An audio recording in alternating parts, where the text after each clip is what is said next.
1 tumbang, 2 tumbang, dan winner chicken dinner didapatkan oleh Alter Ego Limax, sebuah WWCD yang membuat kita harus mengatakan Alter Ego layak dan pantas ada di PMGC Final. Alter Ego, go, go, go! Luar biasa sekali pertunjukan yang ditampilkan. Kami tidak pernah menyangka giliran ini akan datang. Didorong dengan dukungan dan harapan yang membuat kami percaya bahwa kami tidak sendirian.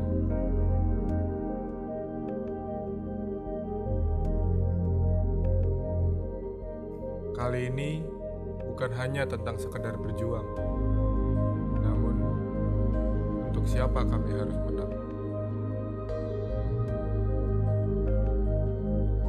Untuk mereka, untuk kita, untuk Indonesia. Terima kasih untuk kesempatan ini.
Oh, sangat disayangkan ternyata Titan join fight di sini tidak hanya Alpha 7, hanya menyisakan satu yang terakhir Liquid. Low banget Liquid, granat. Oh, no, granat tersebut memulangkan semua pemain Bigetron. Memang di fight karena bagian dalam dan ternyata di tahu tertek juga dari masih berdansa, ternyata terbait oleh tim Morph. Morph luar biasa sekali bisa melakukan bait karena bagian defense dengan sangat baik karena dia tahu di bagian dikatakan maju. Untuk Genesis coba ngeras maju karena bagian depan ibu-ibu beli beras. Ayo kita rush maju tembak dan ternyata malah bom Devo down. Hanya terus ada Devo seorang diri saja. What happened? Sangat disayangkan.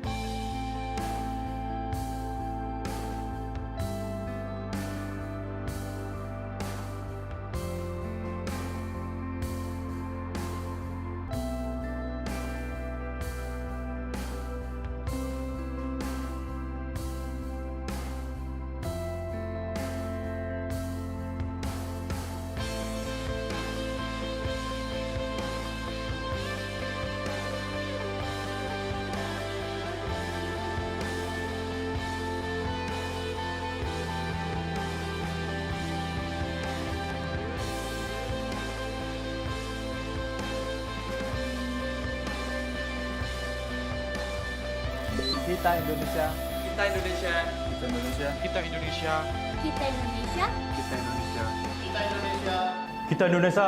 Indonesia.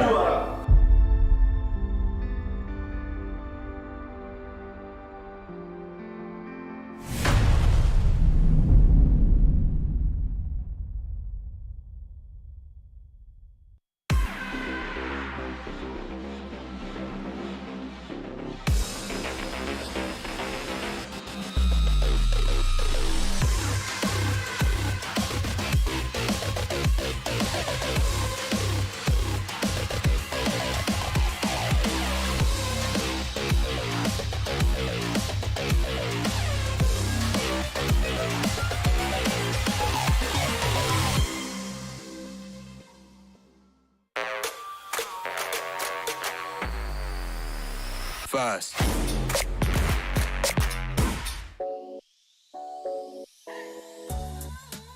Hello everyone, I'm Zin. Hello guys, I'm Yohai. Their team is very good one, strong one.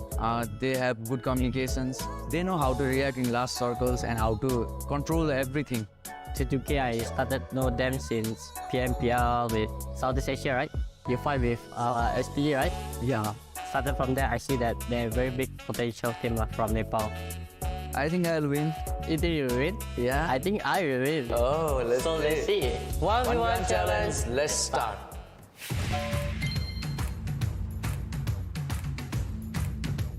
Team match. Let's go. Wow, wow. That was a nice one. Thank you. Oh, luck, bro, luck.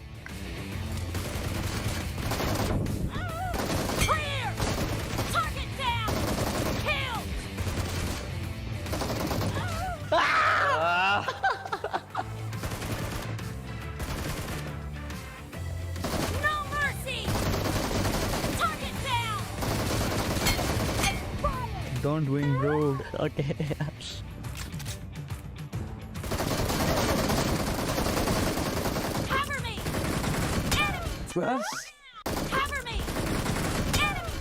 GG. First game. I just you won. Okay, it's Fine. I thought Always OP. I'm gonna win. Yeah, I take my war back. You won.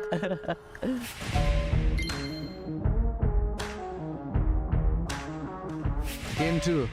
I'll take my revenge. You sure? Yeah. Let's go. Let's go. Let's see who's the best shooter.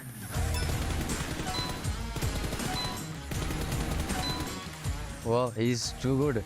Keep some point for me, bro. Okay.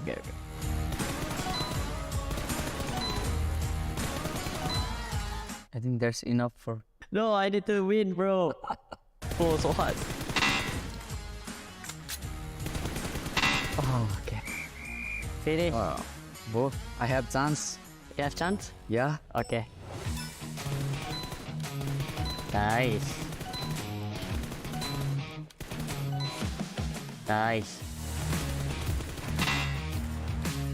One more, brother. Let's go. Nice. You got 60 points. I got 55. I lose. So game 3. Let's start now.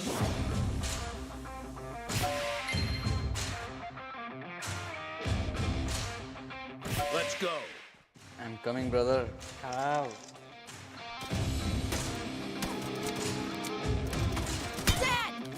Yeah. No, I just give you a chance on it. Ah.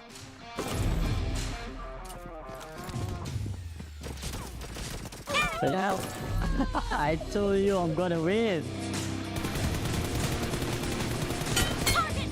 Whoa. That was nice. Thank you, bro. Whoa.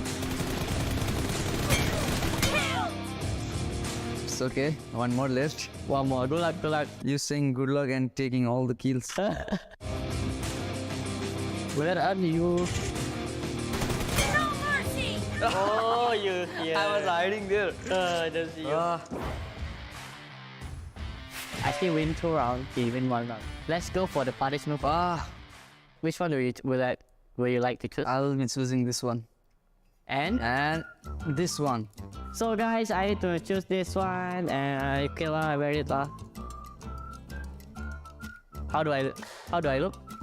You look too good. Too good. Yeah. Really?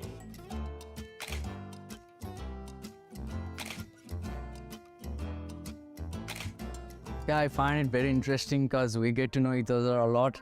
So it was very fun. I'm so happy to meet Jen from T2K, and yeah, we have fun together. To all my fans, everyone fans, don't forget to support us and don't forget to watch us on the Grand Final in Jakarta. जो हुन्छ सबैजना अब PUBG mobile हेर्नेहरू सबैजनाले support गरिदिनु होला। हामी नेपालबाट नेपाललाई रिप्रेजेन्ट गर्न आएको यहाँ। सो सबैजना अब पब्जी मोबाइललाई फलो गरिदिनुहोस् र गेम अब आउँदैछ छिटै हेरिदिनु होला। धन्यवाद।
10 üzerinden 7. Doğru yaptığı yer de var, yanlış yaptığı yer de var.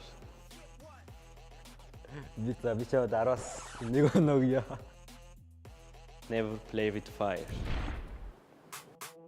ผมอาจจะเต้นไม่ค่อยแข็งแรงนะครับ แต่ในเกมผมแข็งแกร่งครับ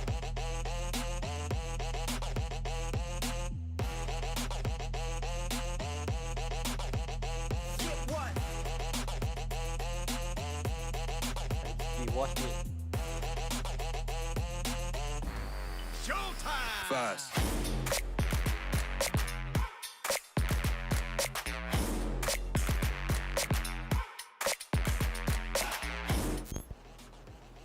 On üzerinden 7. Doğru yaptığı yer de var, yanlış yaptığı yer de var. O yüzden. Şimdi size doğru olanını göstereyim. Fast.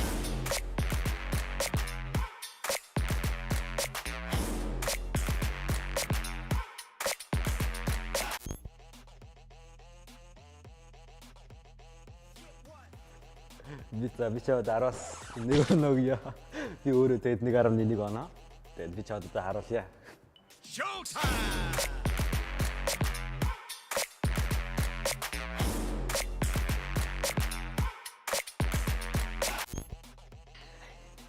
Good try. A bit awkward, but yeah. I would like to give him 5 for 10. Okay lah, not bad. But I will show you what's the real PUBG dance. You watch me. Showtime! Fast.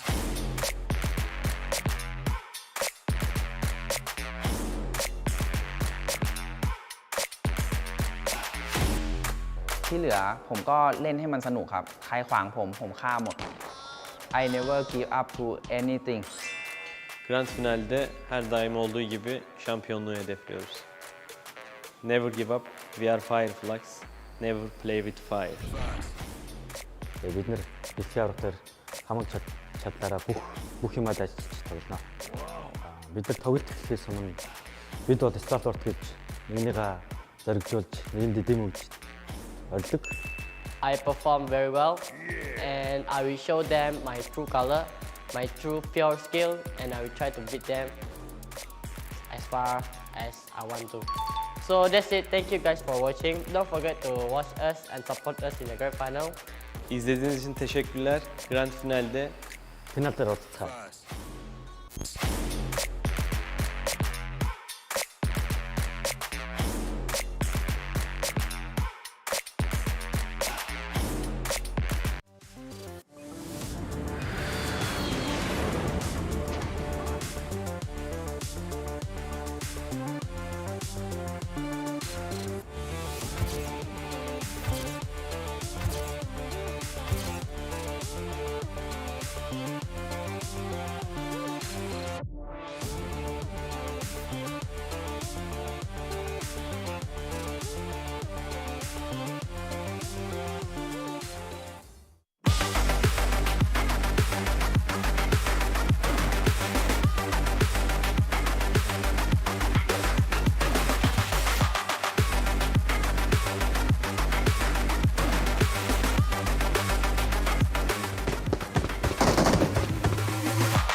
the one.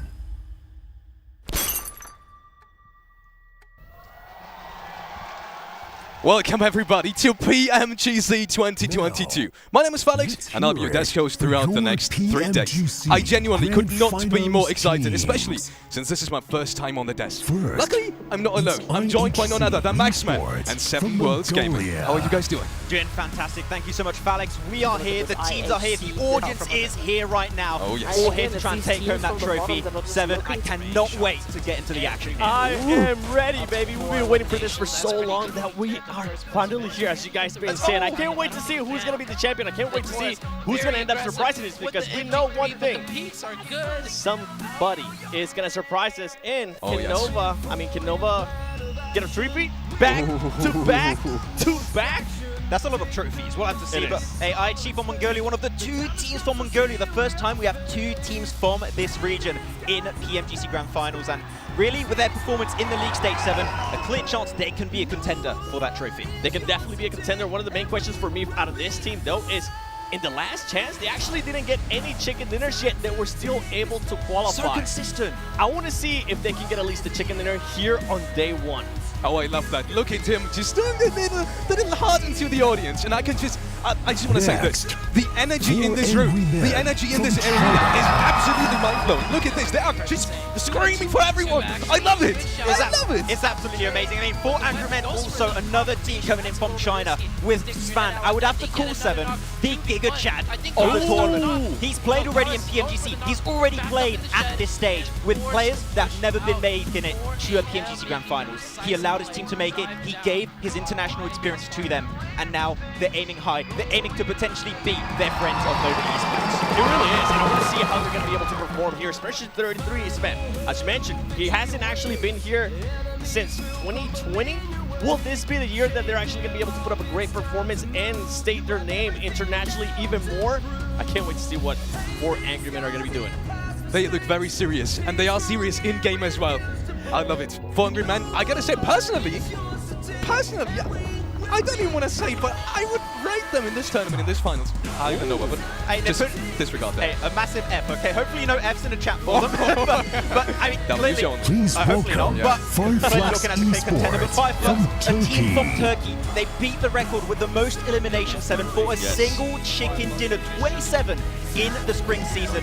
Turkey's been just growing so much in the past few years, and right now maybe at a level where they can compete for the trophy. I was so lucky to meet them in Istanbul last month, and these guys, I talked to them. How are you guys feeling going into this World Championship? This is once in a lifetime experience, essentially, right? You don't get another chance at this. Potentially, right? Because the qualifiers are so hard. And they're saying, we're going into this guns blazing, we have the confidence, we are just the type of persons and the character as well to be able to win this and take this home. And honestly, after meeting them, I am convinced they are. And for me, Fireflux has to be the clutch factor, because this team, it came down to the last game of Group Green for them to actually clutch it up and get here to the Grand Finals. I'm hoping it doesn't stay until the last game. I'm hoping they're able to clutch up right away. I mean, Group Green, the group of death, yes. right? Able to make it through, that came out as a really big surprise, but right now they made it to the highest stage possible. Yep.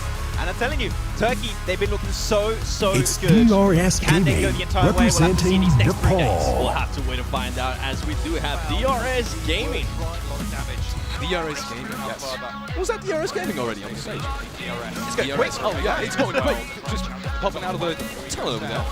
I like these guys too, right? Just wanna shine with that information. I talked to them as well. One of their moms is actually their manager, and it was completely lovely talking to them and these guys as well. They're so incredibly confident in this. You can just tell when talking to them, they know who they are. They know who they are as players, as individuals. And I think that as well is something that the winner mentality, you just feel it sometimes, and that's something that is needed and necessary to be able to perform at the highest, the very, very highest level. I gotta feel, it almost feels like it would be illegal to not have DRS in a PMGC. They make it every single year. They're just here, you don't know how, and they once again representing the PAL, and they made it so often to this stage. Wouldn't it be great to see the PAL win on the biggest stage here in the Grand Finals and take the trophy? It could happen. It could be this year in 2022. And I would have to agree with you on that. DRS, I mean, we're used to seeing them PMC, but this is actually their first Next, PMGC making Grand their Finals. PMGC Will they crumble or debut, will they rise up? it's Influence Canning That's a big from storyline. Hopefully it'll Brazil. be the case, but we've got some big contenders.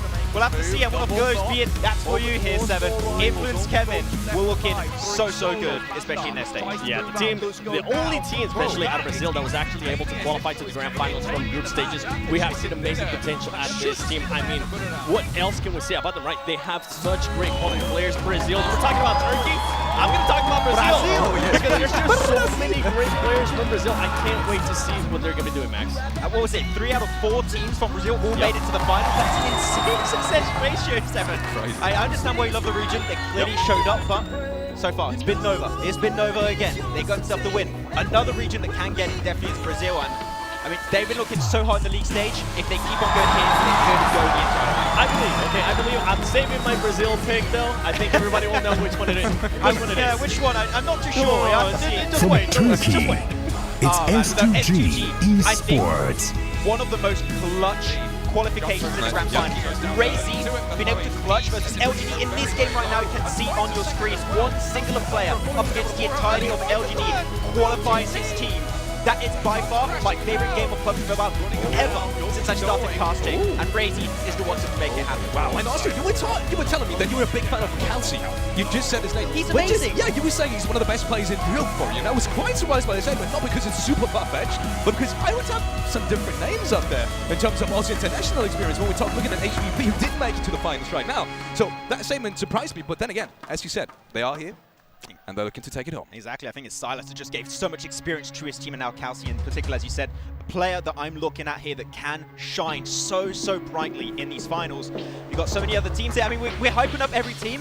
Just going to show how tough this competition is going to be for these next 3 days. I'm getting flashbacks of when I got to do group From range during Malaysia, group stages, and that was group of death, and now this is like the ultimate group of death for everybody. Yeah, it was like a fever dream group of death, I think, to some extent, but some of the teams are just looking absolutely fantastic, and GeekFam so dominant in the league stage. Really, my expectations were like middling for this team, but the domination in the league stage, 61-point lead above 4 Angry Men, a team that has once again been looking so good in their home region of China, and now they got there's a lot of fans of GeekFam in the crowd. We saw them earlier, and especially with Yuhai on the board, you just can't go wrong. Add me to that group of fans, because you just mentioned the name that I wanted to talk about. Yuhai, he had an amazing performance during group stages during the whole year, and I think he's starting to step it up in a big way, and I feel like this might be an even more of a breakout performance in PMGC Grand Finals. I mean, he was playing with BTR too. Like, this guy's just been getting so much experience. It can pay off in this event right now, Alex. Yes, 100%. Next, the fans have come from all around the world right now. We saw from Malaysian fans Mongolia. right there in the crowd. Supporting that team right now, Jakarta, Indonesia, which, you know, we are live here from as well. We're going to see us in a minute, don't you worry. Yeah, this is just my point. Esports is bringing us together, PUBG Mobile is bringing us together, and, well, that's not wasting time. Let's go on to the next team. Already up. Godlike Star Wars, I don't want to talk about them too much because the curse is around. in case you're wondering, last year during PMGC Grand Finals, whenever Max actually picked them, they ended up in 7th place, and they were one of the favorite ones, Max. Are they still one of your favorite teams? I went to talk to Senator from a distance to not give the curse, you know. You didn't shake hands, did you? No. Okay. No. Smart fist bump, does that count? I'm not sure. Oh, too much maybe. But he said they're looking really confident, and I think that this is the best form this team has currently looked into in a long time. And once again, 2 Mongolian teams, this is the one that has the highest chance, in my opinion, to maybe take the trophy. And I hinted at it. I mean, I was talking about Group Green, the group of death during the death stages. Guess what? This team ended up winning that group. So I think they are more than ready. And I think if there was ever a time The for me to dark pick them back, horses in their PMGC debut. It's Miramar United Esports of Thailand. Not Thailand. only a team that dominated in Group Red, a team that we didn't really know about too much on this stage, but a team with the sickest jersey, I have to say. They are dripped out of their mind. I was going around just over here in the venue trying to find somebody that was maybe willing to just sell me their jersey. I couldn't find anybody, so I think I might have to do something else. We'll have to wait and see though. I think it's too hard product. It probably is. One of the 9 teams also that qualified directly into the Grand Finals through the group stage. And we see them coming out right now. Look at I do believe there's plenty of fans here in the arena as well. I saw some earlier, some visitors, some of the audience walking in with their jerseys actually. So maybe that's an opportunity for you as well. I feel like, yeah, we'll have to. I'm not putting my hopes up. Just look at it. It looks so good. Oh. Can I do that? I know you guys can't see us right now, but I'm definitely trying to look. Wait, let me try as well. Oh, okay, yeah, you got it. Matt. Oh, hey, we'll do it. We're coming in like With the Booty Rap boys, look at that. It's their merch. Please their merch welcome and their play style. Inco Gaming from Inco Brazil. Gaming. All right, this is it's still not my Brazilian pick. Okay, still not my Brazilian pick. But the performance that this team had, there is one big question mark for me, and that is all these players. I mean, Nenebete especially. I feel like that player alone put the team on his back, Max, and got him here to the Grand Finals. And to be fair, I mean, for all these players, it is their first Grand Finals. I'm really excited to see how they're going to be reacting to that. I'm just going to give a tip to all the teams and players out there. If you're against Nenebete and he has a DBS, don't fight it, just run, get a buggy, just get out of it, okay? And you'll have a better chance, but they're looking so strong as a team once again. Brazil, we're just talking about the region. Every team that's here is like not just one team clearly is above the rest, like they're all looking so confident right now. And look at that, I see this guy, he's just aiming for the trophy here. Looking confident, looking good too. Inco Gaming, all right. I'm excited to see what they're going to be doing, Felix. 100%. Also, got to say, all of these teams, obviously, they are in the Americas region as well. And I do have to say, well, this may have been, it's so sad that we have none of the NA teams here. You buy direct all of the teams invitation. that come from the Americas Let's region. welcome Wolves Esports from China. Don't break my heart. Mian said it on Kopia because there's no NA teams, there's no Western Europe teams. We're like, let's not talk about that. Come on. Let's just forget about it for a minute. Oops. I miss you. Why did you have to bring that up? Oh boy, but otherwise got Wolves, of course, you know, a team that previous SMG team, first time played outside of their region here, 7, and a lot of question marks. Can they play to the level of which 4 Angry Men have been able to do in the past, especially as well as Nova has been able to do in the past? There's a lot of questions surrounding this team, but right now they need to show up in these 3 days. And I think they're going to be able to surprise a lot of teams. They didn't really get a chance to play in the group stages or any of the stages before this as they qualified directly. I feel like they're going to be surprising a lot of teams. And something to keep in mind too, with Wolves being here, that is now 3 Chinese teams. And we were talking about this before the show started. I think it might be the first time in Grand Finals, and I'm pretty sure if we're wrong, somebody's going to correct us on Twitter, but I think it might be the first time in Grand Finals that we get 3 teams from China, which is crazy. The odds of the trophy going back to China are strong. very high. Yeah, very high, okay? Give it to someone else though, share the love, please. Next team coming up is going to be T2K trying to eliminate. And, well, I was talking to you earlier because I wanted to highlight them especially because that is the second team coming out of the Nepal region.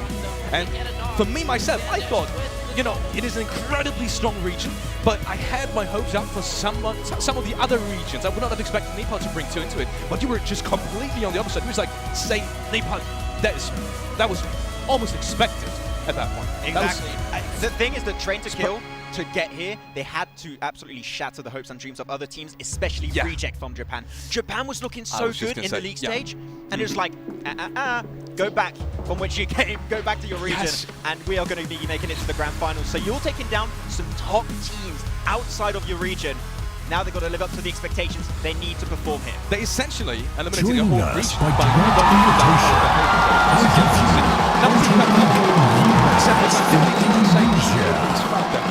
The home team, we saw the crowd going wild earlier. There's drama in here. There's just almost the whole stadium just supporting Eggy, and I can understand why. These players are fantastic. Yeah, Alter Ego. I mean, I'm excited. I'm really hoping deep down within my heart that they do amazing here because I want to see this crowd absolutely pop off next. Hopefully. And the thing is, right, this is the team that qualified directly for the finals. They qualified through Indonesia points throughout the entirety of the year. That shows to me here, 7, consistency. If this team can play at that level on this stage, chances are the trophy might not go very far and just remain in Indonesia.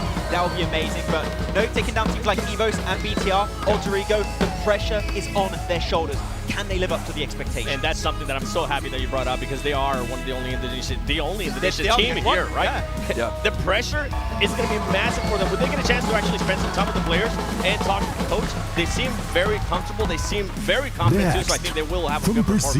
And that's a big question mark. Is a crowd like that also a big opportunity to, you know, boost your confidence, or is it maybe a different variable in terms of, you know, nervousness, in terms of, do you really feel comfortable playing at a stage like this with pretty much the home crowd at your back? If we go based on what we saw earlier in the year, when we go back to PMWI, a lot of the Saudi Arabian teams did pretty well with the home crowd. Yeah, so I think it will play in their favor.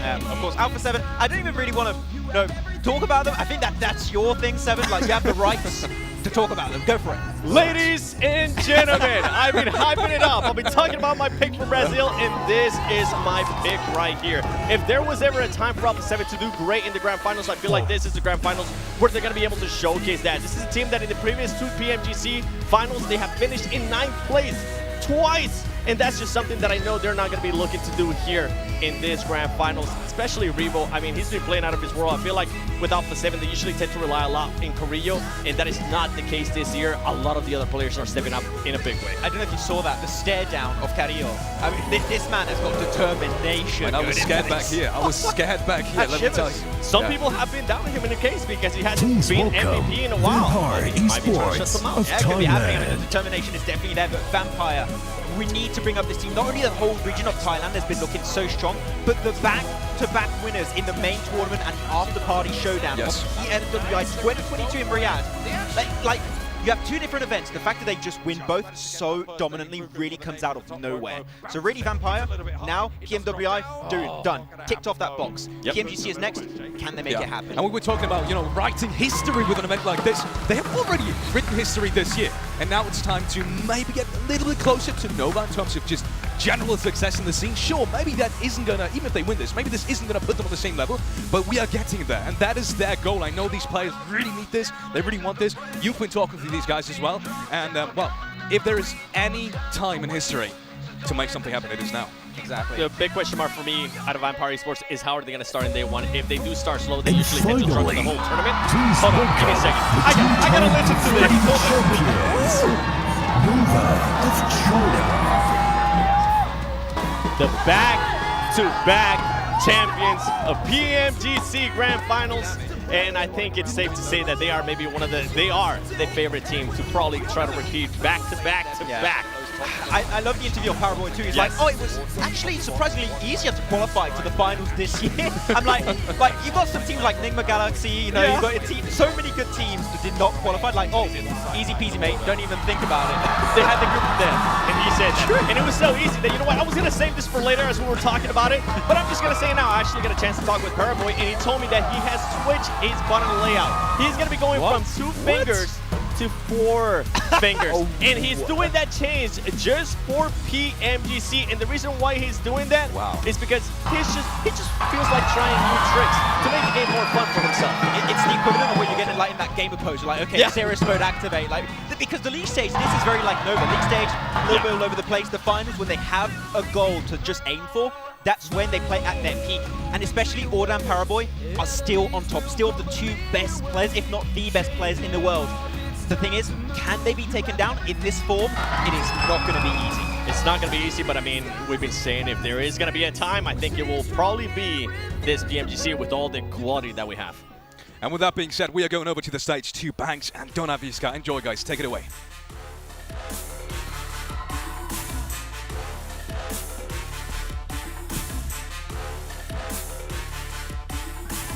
Hello and welcome to the 2022 PMGC Grand Finals. My name is Banks and I am your host, and I'm joined on the main stage by my incredible co-host. It is, of course, Donaviska. Halo semuanya, selamat datang di 2022 PMGC Grand Final. Wow. Selamat datang teman-teman semuanya. Saya Donaviska sebagai host kalian, dan pastinya ada Banks di sini sebagai partner saya yang luar biasa. PMGC brings together the world's greatest mobile gamers, and after a month of explosive action throughout the league, the survival stage, and of course the last chance qualifier, we are now left with the top 16 teams in the world. Yes, betul sekali. PMGC ini sudah menyatukan mobile gamers terbaik di seluruh dunia. Dan setelah 1 bulan aksi yang memukau kemarin, dari babak liga, dari babak survival stage, dan juga last chance qualifier, akhirnya pada kesempatan kali ini kita telah melihat ke-16 tim terbaik di dunia yang pada kali ini akan bertanding. So, where are we? Well, it is my pleasure to announce to you that we are coming to you live from Jakarta, Indonesia, where the best of the best are going to go head-to-head to see who has what it takes to claim that $1.5 million prize pool and of course the PMGC trophy. Dan pastinya senang sekali kita live di sini dari Jakarta, Indonesia. Akhirnya hal ini sudah kita tunggu-tunggu sejak lama sekali dan kita bisa menjadi saksi. Tim manakah yang menjadi tim terbaik di dunia di tahun 2022 ini yang akan mendapatkan prize pool 1,5 juta USD dan pastinya PMGC Trophy. So Donna, today we're going to be kicking things off with a free-for-all show match. That means that our players will not be playing as teams, they will be flying solo for this one. Ya, that's right, Bangs. Dan teman-teman semua, sebelum kita masuk kepada inti acara pada hari ini, kita akan punya show match terlebih dahulu yang sedikit berbeda. Kalau misalnya mereka biasanya bermain secara full squad, kali ini mereka akan bermain sendiri-sendiri dalam solo match. So without any further ado, I believe it is time to see some more familiar faces on your screen. So we're going to head over to the analyst desk where they can break everything down before we dive into today's show match. Well, baiklah tanpa basa-basi lagi, langsung aja kita oper ke analis desk kita karena mereka sudah bersiap-siap jadi host dan juga analis kita. Silakan.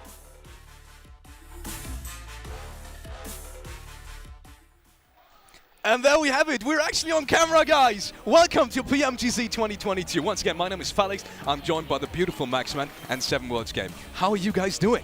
I'm doing fantastic, and we're not online. We're here. I know. It feels so unreal, Seven, to be here. I think every single time we've done an event together is like almost like online somewhat. Yeah. But we're here with the team, with the fans, with the players it feels too. So good. The players are pretty important. The fans are here too, though. Yes, they're gonna get me hyped up. Okay, we heard them screaming. We saw the Indonesian people, the talent, getting them hyped too, and I was like, yes, this is what I've been missing. This is pretty hyper right now. I've had goosebumps, literally goosebumps the first time. Everyone just walked in, audience is full. Before, my goodness, I am just already nervous. Game starting It's soon. really Before hype, we get okay. into the first show match of the day, we quickly want to take a moment to thank our sponsors, and especially the Xperia 1 Mark IV. I've got it here. Look at this. Xperia 1 Mark IV and the Xperia Stream, which were co-developed in collaboration with professional esports players. Play PUBG Mobile with Xperia Stream's total cooling system and multiple ports for intensive gaming and streaming. And also, obviously, we do want to thank Prime Gaming. If you haven't heard about Prime Gaming, you've probably lived under a rock for the last years because it's just in everyone's mouth. With Prime Gaming, you do get free in-game content for lots of games. And also, PUBG Mobile. Free items, premium content, so make sure to sign up and check it out. Also, last but not least, we want to thank the PBESI, which is the local esports association in Indonesia, for supporting this event. Thank you to you guys as well. One more notice for you guys at home. If you haven't noticed, there is a PMGC fan favorite vote going on right now for the Grand Finals. So if you have a favorite in mind, and I think all of us do, let's be honest, then make sure to collect PMGC tokens in the Erangel map and use them to vote for your favorite team in the esports center. You will find all of that in-game, so make sure just to open your PUBG Mobile app and you'll be right there. Next up, a quick reminder for you guys at home. I know you've seen this a million times, but make sure to follow us on all the social media platforms. You see it right here. We've got YouTube, we've got Instagram, we've got Facebook, TikTok, Twitter. Everything is available for you guys at home. So make sure to just check it out.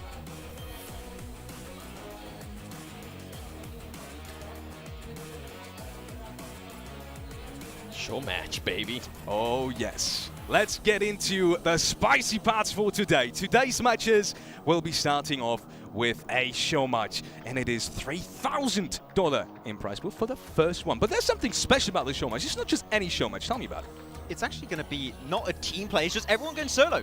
And I have one big question for this one, right? It's going to be, are we going to see potentially a support or an IGL win instead of fraggers? Because you would think fraggers would have a little bit maybe of an advantage going into this game mode.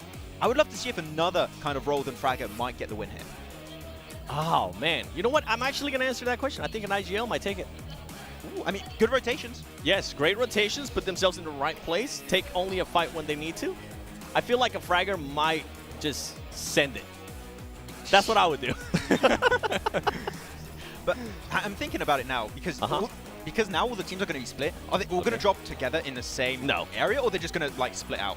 No. You'd have like a mini battle royale in each city, and then you just got one survivor. Like you got the Pachinki survivor, you got the Yasnai Polyana survivor. There's so many ways this could go down to like initiate things. It's just good fun. I feel like that's not how the players want to start their their PMGC Grand Finals. Just mad at your teammate the entire day. Their first elimination is your teammate that you're going to be playing 18 matches with. Don't do that. Just go away from it. But to answer your question, let me bring this scenario up, okay? Who would you take if it's Jimmy from Nova Esports or Paraboy, or Order. I was going to say Order. Yeah. So don't leave my boy Order out there, but Order. Go Order. My boy Jim. I thought you were going to pick like a player from Alpha 7. What's going on? That's for later. Relax. Ah, okay. Too soon. I do have to say though, I was thinking, because I used to be in IGL back when I played as well, and just the general thought process of where you would drop, right? Normally you're used to your own drop spots, essentially, right? So I feel like you kind of feel yourself pulled there like a magnet to some degree. But then again, you will see all your teammates. Anyways, let's quickly head on over to the show match participants. Who is going to be playing? To no surprise to you at home, we have everyone here. We've got all the teams in their own rights, and that means, well, all of these players will have their own teams. Essentially, they're playing for themselves, but the players themselves will come from the teams that we have in the PMGC Grand Finals either way. So there we have it. S2G, A7, Vampire. Everyone is here. Everyone is going to be coming in. 64 players, 3,000 for the winner. Any predictions, Max? I was going to say predictions. I have one that I think you can't really expect. I'm going to go with Kenzo from Miramar. Reason why, this guy, when we saw him play, just always said, oh man. Wait, it's a big movement. Hold on. Ooh, okay. The Indonesian fans are coming in. They're bringing in the hype.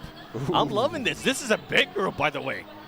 This is not, these are not fans, this is an army. Alter ego, baby. They showed up. We were talking about, are they going to be feeling the pressure? Are they going to be feeling the love from their fans? I think they will now. Because, of course, we didn't have enough people screaming earlier when Alter Ego were here. We needed more people. They got the memo. In terms of Alter Ego, tell me, guys, show match, Zolos, is that something that you think a player, especially someone that is so focused in towards, getting started, but you can't really because you have a show match coming up, is that something that you think will disrupt their state of flow to some degree? No. They want to start getting into the matches. Do you think that show match is not going to bother them at all? Nah, this is just fun. I think this is just to get the 4 fingers off Paraboy heated up. It's like, okay, now I'm feeling in a vibe. It's like a mini TDM, well, a pretty big TDM. I think they're just going to be all having fun. And for my prediction, I think it's whoever ends up being blessed with the circle at the end. You know what? Circles could be pretty important in PUBG Mobile in general. But yeah, I mean, it's just going to be, as we said, a fun game mode, right? And it's just going to set maybe a few expectations for teams that are looking already hot. I do hope if we end up with the 1v1 at the end, I want to see a pan off, okay? Wait a minute. You didn't give your prediction. I did. Who was it? I forgot. Whoever gets blitzed by the circle. That's a given. I'll tell you after the game. What? No, you got... Okay. I can tell you mine, though. Oh, yeah, go. I am going for the absolute GOAT that I was so scared to approach to take a photo, which is Paraboy. I'm just going to say it like that. I'm one of these Paraboy Instagram fan page scrolling guys. I literally am. That's a cop-out answer. I am. It's too easy. I know it's too easy, but I'll just go for it anyways, because, if no one else doing it, then I will. Look at the Alpha 7 so people. Much. It's very sitting soon down, starting. We saw an support. army approaching the audience, and that army has just arrived to support their favorite teams. It might be Alter Ego. I do believe most of them were here for Alter Ego. And with that being said, we are very soon going over to the casters.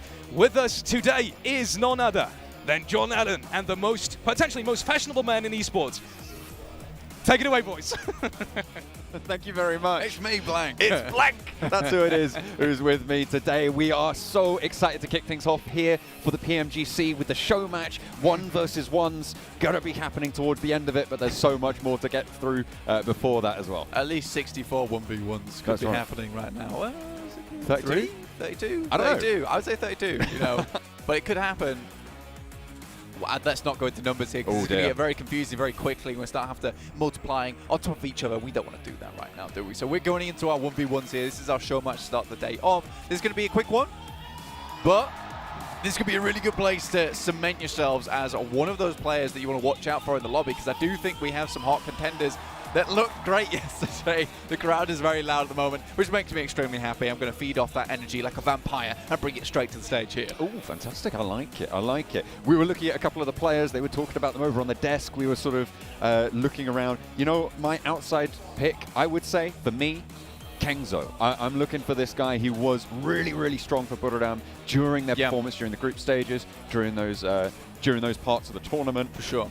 In a solo capacity, I think he's got the legs. I think he does as well. I think he really does bring up the absolute speed on that team. And I think you look at a player like Nenebete, he's very, very good, very fast, very slick with it, getting into position, but a lot of times that is a case of getting those end game points. It's not necessarily getting up towards that top side. Was definitely a really, really strong player over in that league stage. Maybe another player that I'm looking at is Stoned from VPE. Really, really strong player from there. Individually, very good. On the other hand of things, I do worry about that player sometimes because he is extremely good at the game, but he has his dips now and then. But I think that this could easily be a position where he's able to take on top. There's your boy. If you don't know who he is, get to know, and I'm sure you will do soon, so I'm not going to spoil anything just yet. But his name ends with Yang and starts with James, so just wait and see. I'm sure we'll be hearing a little bit more from him later on. But going into this 1 versus 1, I feel like default winner, Order. Unless someone pops off, Order wins, right? Yeah, so I was saying the same thing actually, right at the beginning. I was saying, you know, Order was a really strong player coming through from Nova. It feels like a cop-out pick though, really, you know. I want to choose someone else just because, you know, although it does feel like Order will probably go to this one and smash out the park, there's definitely a chance here for something else to happen. Well, let's go right into game number 1 with Erangel starting from a military plane all the way up to the northeast side, Kameshki for the plane path on this solos game. Now, if you have seen the map before, you will be familiar that there are normally team colors blank. None of those colors exist this time around. It is all 4-1. It's a grey world out here today, and it's a little bit of a grim world as well because you can go out real quickly. Other than the one yellow player that we do have on our screen, which should flit around a little bit. That's the one we're currently holding, following over on that map feed. But other than that little splash of colour, yeah, everyone's out to get one another during this lobby. Already we're getting players dropping down over towards Sanhok here. T2K dropping together, in fact, which... Ooh, is it going to be, you know, T2K on T2K action right at the beginning of the game?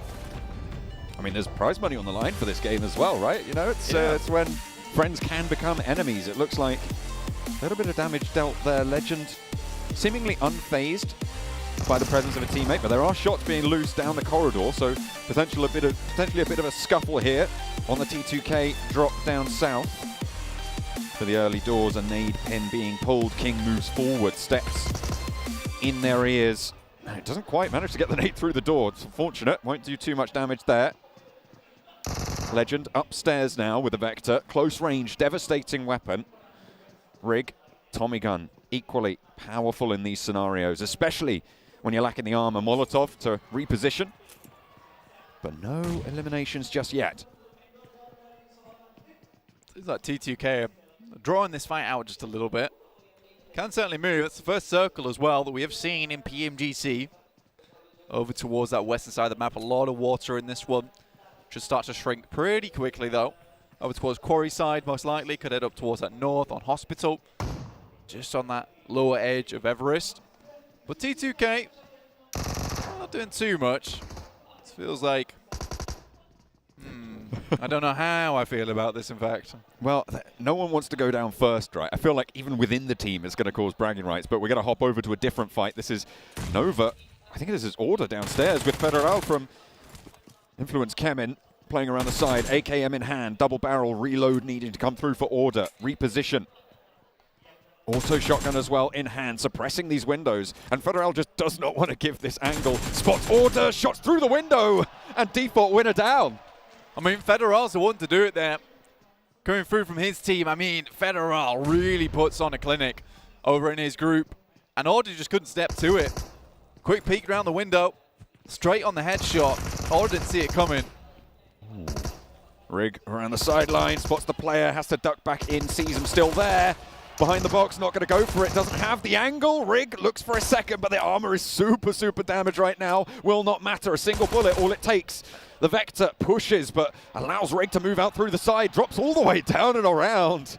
Goodness me, he's acrobatic today with it. Rig back downstairs and into a little bit of safety. Don't think there's too many meds on board yet, though.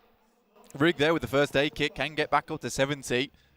On the other hand, T2K's other player not looking so strong there. Does get the resupply on the third. Level 3 helmet there as well, some gear.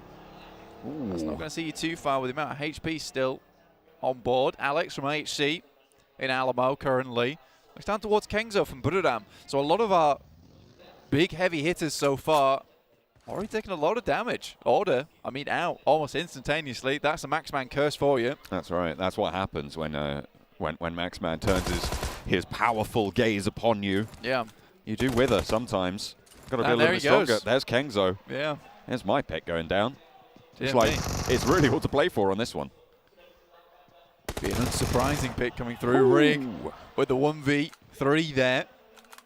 Takes them all down. Really, really well played. And now gets a very nice resupply. Only thing he's massively lacking at the moment is that medical supplies. But with the entirety of Sosnovka practically to his health, other than Alter Ego's Fnatic down towards that southwest side, it's pretty easy for him to pick up a nice amount of kit and get himself over towards that west side of the map. Alex moving across the ground there in the open. Was pretty close to Kengzo, to be fair. We do call him that from time to time. He's got a lot of power. Power Boy now in a little bit of trouble against Lutz. Pushing forwards with the Bison, but from the grass, Power Boy stays alive. And Nova still have one of their heavy hitters. I mean, you say Nova has one of their heavy hitters. They're all one of the four. Pretty big batters. One of the four heavy hitters. One of the four heavy hitters, that's for sure. Potato coming against Alex from IXC, gets the DP out just a little bit more to put it in there, but can't finish it off. Alex, slick with it around the back of the buggy. Playing a little bit too spiky for the Alter Ego home turf player. Fortunate stuff there. Just a few bullets had to zip through, maybe the window or the chassis itself, but Potato's out in the open and Alex just had to bide his time. Quick peek, nice and easy. DRS rules. Ooh. Easily done there. Vitali's out and down. That's kind of DRS gameplay, though. You know, you sit in the top of a house and just wait for someone. They are quite campy as a team, honestly. But I mean, if it works, it works, right? They get to have marshmallows as well, so I can't complain. That was a cracking pre-fire on that. I really, really enjoyed that as well. He's heard those steps coming through. He's like, well, he's going to run through the door right now, so I'll just start firing before he even has the angle. Very, very well orchestrated there. I feel like in these solo scenarios, the value of nades is going to go up vastly, Blank, because you're just going to be able to completely wipe someone out instantly. Remember, there's no knocks. You can't get rezzed because you are playing solo. Yeah, it will be one of those cases of just complete unfortunate circumstance of nade comes your way, you had no idea the player knew your position in the meantime, you're done, it's out, Federal looking for some kind of cover there, but Becker from Inco to finish the job. Federal's actually moving out back again. Those nice little Peeper Bison buffs coming through. Makes that thing absolutely deadly. I think it was the suppressor as well on their Mythic from Alpha 7. Sees Remember crawling past the corner. There's the pin pulled. Remember will hear that. Pushes up to the wall as well. Mythic now position known. Remember hops out the back into the sidelines. Opens the door. Spots the ankle of Mythic, but doesn't manage to get one more bullet in that he needed. Mythic not really going to have the opportunity to heal just yet. Spots the player rotating on the outside, and Mythic's out up top. Wants to bank a nade off of the crates, but Remember not going to give him that chance from Wolf. Nade down the stairs, and it backs him off for now. The Chinese team want to keep their player alive, Remember. Oh, flashbang. Flashbang around the edge, but Mythic stays tucked in. Wants to spot it with the DBS. Doesn't manage to land that first ka-chunk, but the second is good. Remember falls.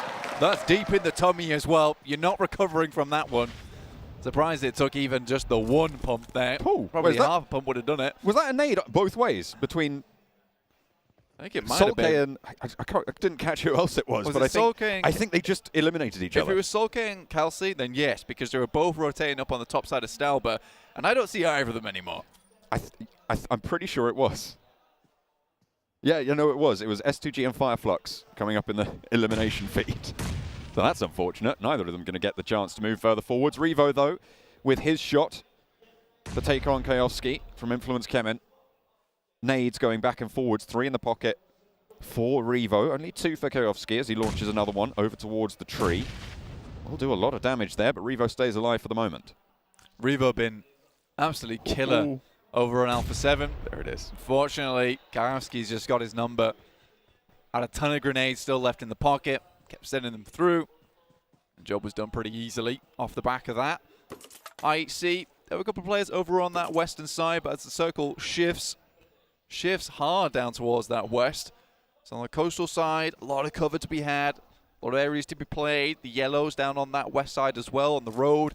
That could be a nice place to pick up. But again, these are very shareable spots here in the solos. 38 players remaining now as Rig did fall on the Sosnovka military base, the last remaining player of T2K, who won out that scrap on the south will no longer have a member in action. They can turn their focus to the main tournament and watch the rest of this lovely show match. Action, takes shots up towards Silas. Cannot quite get the job done though. Silas thinks to himself to maybe try and pick off some more players. Nova still running, I think, with 3 at this point in time, with Order being the only one to fall so far. 4 AM with 2 players up towards shooting range, and that box compound, that's MW.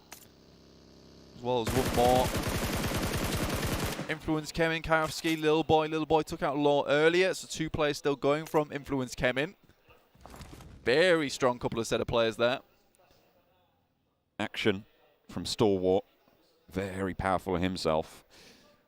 Little Boy there. Close to one of the geeks.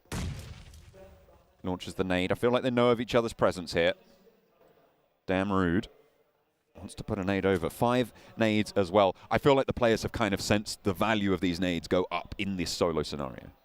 Yeah, it's the 1-2 punch, right? I mean, this is the meta getting instantly defined as we go on. This is more of a case of getting those nades. It comes later on in the game. You're able to get those bits of equipment much easier as you're able to journey through. Oh. Shotgun, though, from Action. Will take down Mythic. Stepped into the wrong building, buddy.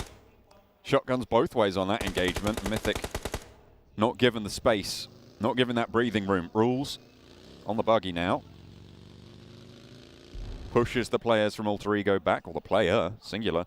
Yuhai close to King. King spots him first, gets the drop on him, but Yuhai ducks back behind the cover, steps up for a challenge, but King finishes it off. King from Nova. We used to call this guy the King Cobra because he was one of the ultimate snakes from Nova. Able to do some really good work towards that end game to pick themselves up some additional points towards that top 15, so it was very, very nice for them. It's cool to see him still hanging around with the boys, doing good work here over in the solos. I mean, it's such a big organization at this point in time for Nova. I think it's over $6 million currently earned in prize winnings. They can just afford to keep these players on and grab all the coaches and analysts they need to maybe show up some of those mistakes. So high value on infrastructure moving into the future of PUBG Mobile esports. Definitely worth investing in, and the value of that will be shown. Alter Ego finding another elimination over onto one more of the geeks. Ponbit moving through as well, northeast side of the next circle, as things start to get a little bit more tight and packed on that west coast. A lot of players being grouped up together here. I said we see that splashy yellow be taken somewhere else, but on our map feed, still on King. Refuses to go down without a fight. Little Boy, Svan, so Paraboy, Scry, still quite far outside of the circle. Razy, in fact, up towards the north side of Rozok, so a long way for this guy to go. Good Xiao from 4 AM, still making his way down from North George. We'll have to pass through Ravenclaw, as well as one other player from 4 AM. But right now, we could quite easily say that Buradam, my name P, got a good spot. This guy really did put some good work in over in the group stage. He made it look good. I think a lot of people focus on Kengzo, but you cannot forget about this guy. Silas getting shots popped off his way. And trades on these hillsides. I mean, you can't really trade at all. Peaks are going to be few and far between, unless you can isolate one of those angles like Jimmy's managed to find over towards one of the 4 AM players. WWX laid broad, actually steps in front of the tree, ducks back behind. I think he spotted Jimmy there. Rules, sees up the hill, lays down a player. Not going to be able to find that elimination yet, though. Jimmy just hiding away. Ravenclaw really good with these off angles. Unfortunately, he is sandwiched between Jimmy as well as MW from 4 AM. My name P. Silas drops a nade up top side, shuffles around just a little bit, and I would too, but maybe giving away the presence. It's a little bit too much noise. Beautiful over the top of the hill, but Micah stays alive with it. The UMP manages to find the shots it was looking for, managed to land center of mass there. A low HP bar there, but it's healed it up very, very quickly, and a resupply on the crate. Really good stuff there from Micah. From very, very far to the team over on Geek Fam, a new addition for them. It's kind of that little bit of extra oomph that they needed on the team alongside with him and Yuhai. Made something very special out of Geek Fam from Malaysia.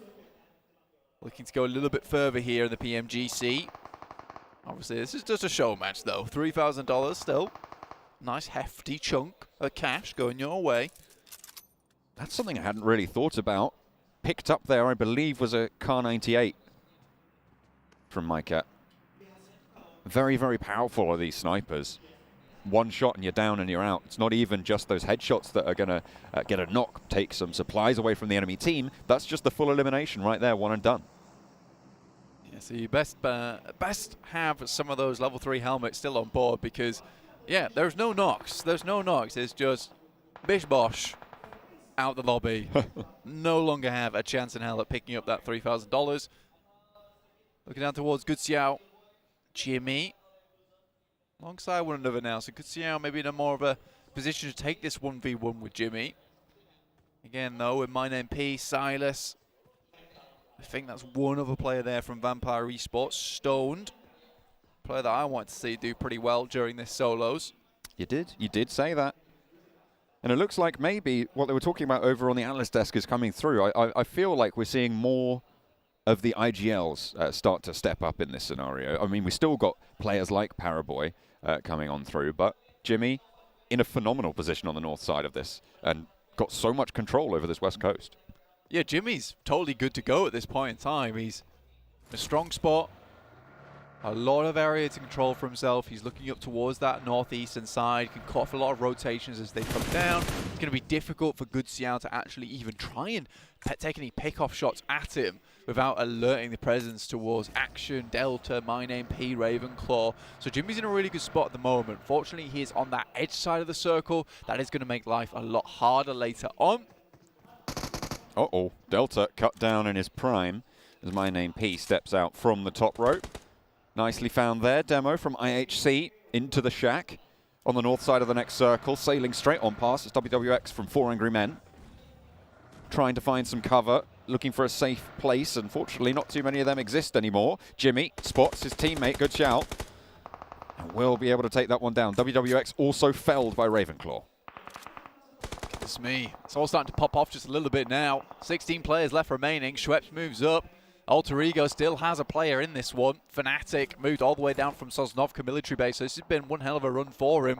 To get up towards this side, Schweppes down. That's DRS on the side, Rules there. Takes a cheeky shot towards him, and now Fnatic knows that there's players in the mix. Just had to send the vehicle in. I don't think he knows that that player specifically went down. I mean, he probably heard the nade go off, so potentially is aware of that and takes the opportunity to get on into the vehicle. Send a lot further central over the bubbles near the swamp. And Fnatic playing this ridgeline. Demo is there as well, a little bit further north. The central compound now starting to pack itself out, starting to fill up those locations. We'll get more and more hotly contested over time. Killer sprays over towards Demo, has to go for the reload and spots him again. This time he tags it, has to leave the vehicle, has to leave the compound as well for Killer. Falls out the back. Demo not in a great spot anymore, honestly. It's hard for him to get any kind of room to play with. Locked down 100%. Next circle about to pop on our screens. Heads up towards Jimmy. This is great. A great opportunity for him, actually. Opens up a real shot for him in this game. Stoned equally on a bit of high ground down towards that southwest side. It's just close enough for him to start to think about heading over towards Action. It'll be very difficult for Action to hold the entirety of that compound all by his lonesome. Killer smokes, keeping him safe from Jimmy right now. You've got to wonder how long that's going to last, and even if you do survive that, are you going to get away from the M249 Demos currently lugging around the battlefield? Catch a little bit further north on this as well, and a lot of open ground for these players to cover. Will be difficult. 14 remain. Solus just keeping it relaxed, calm, down towards that south side.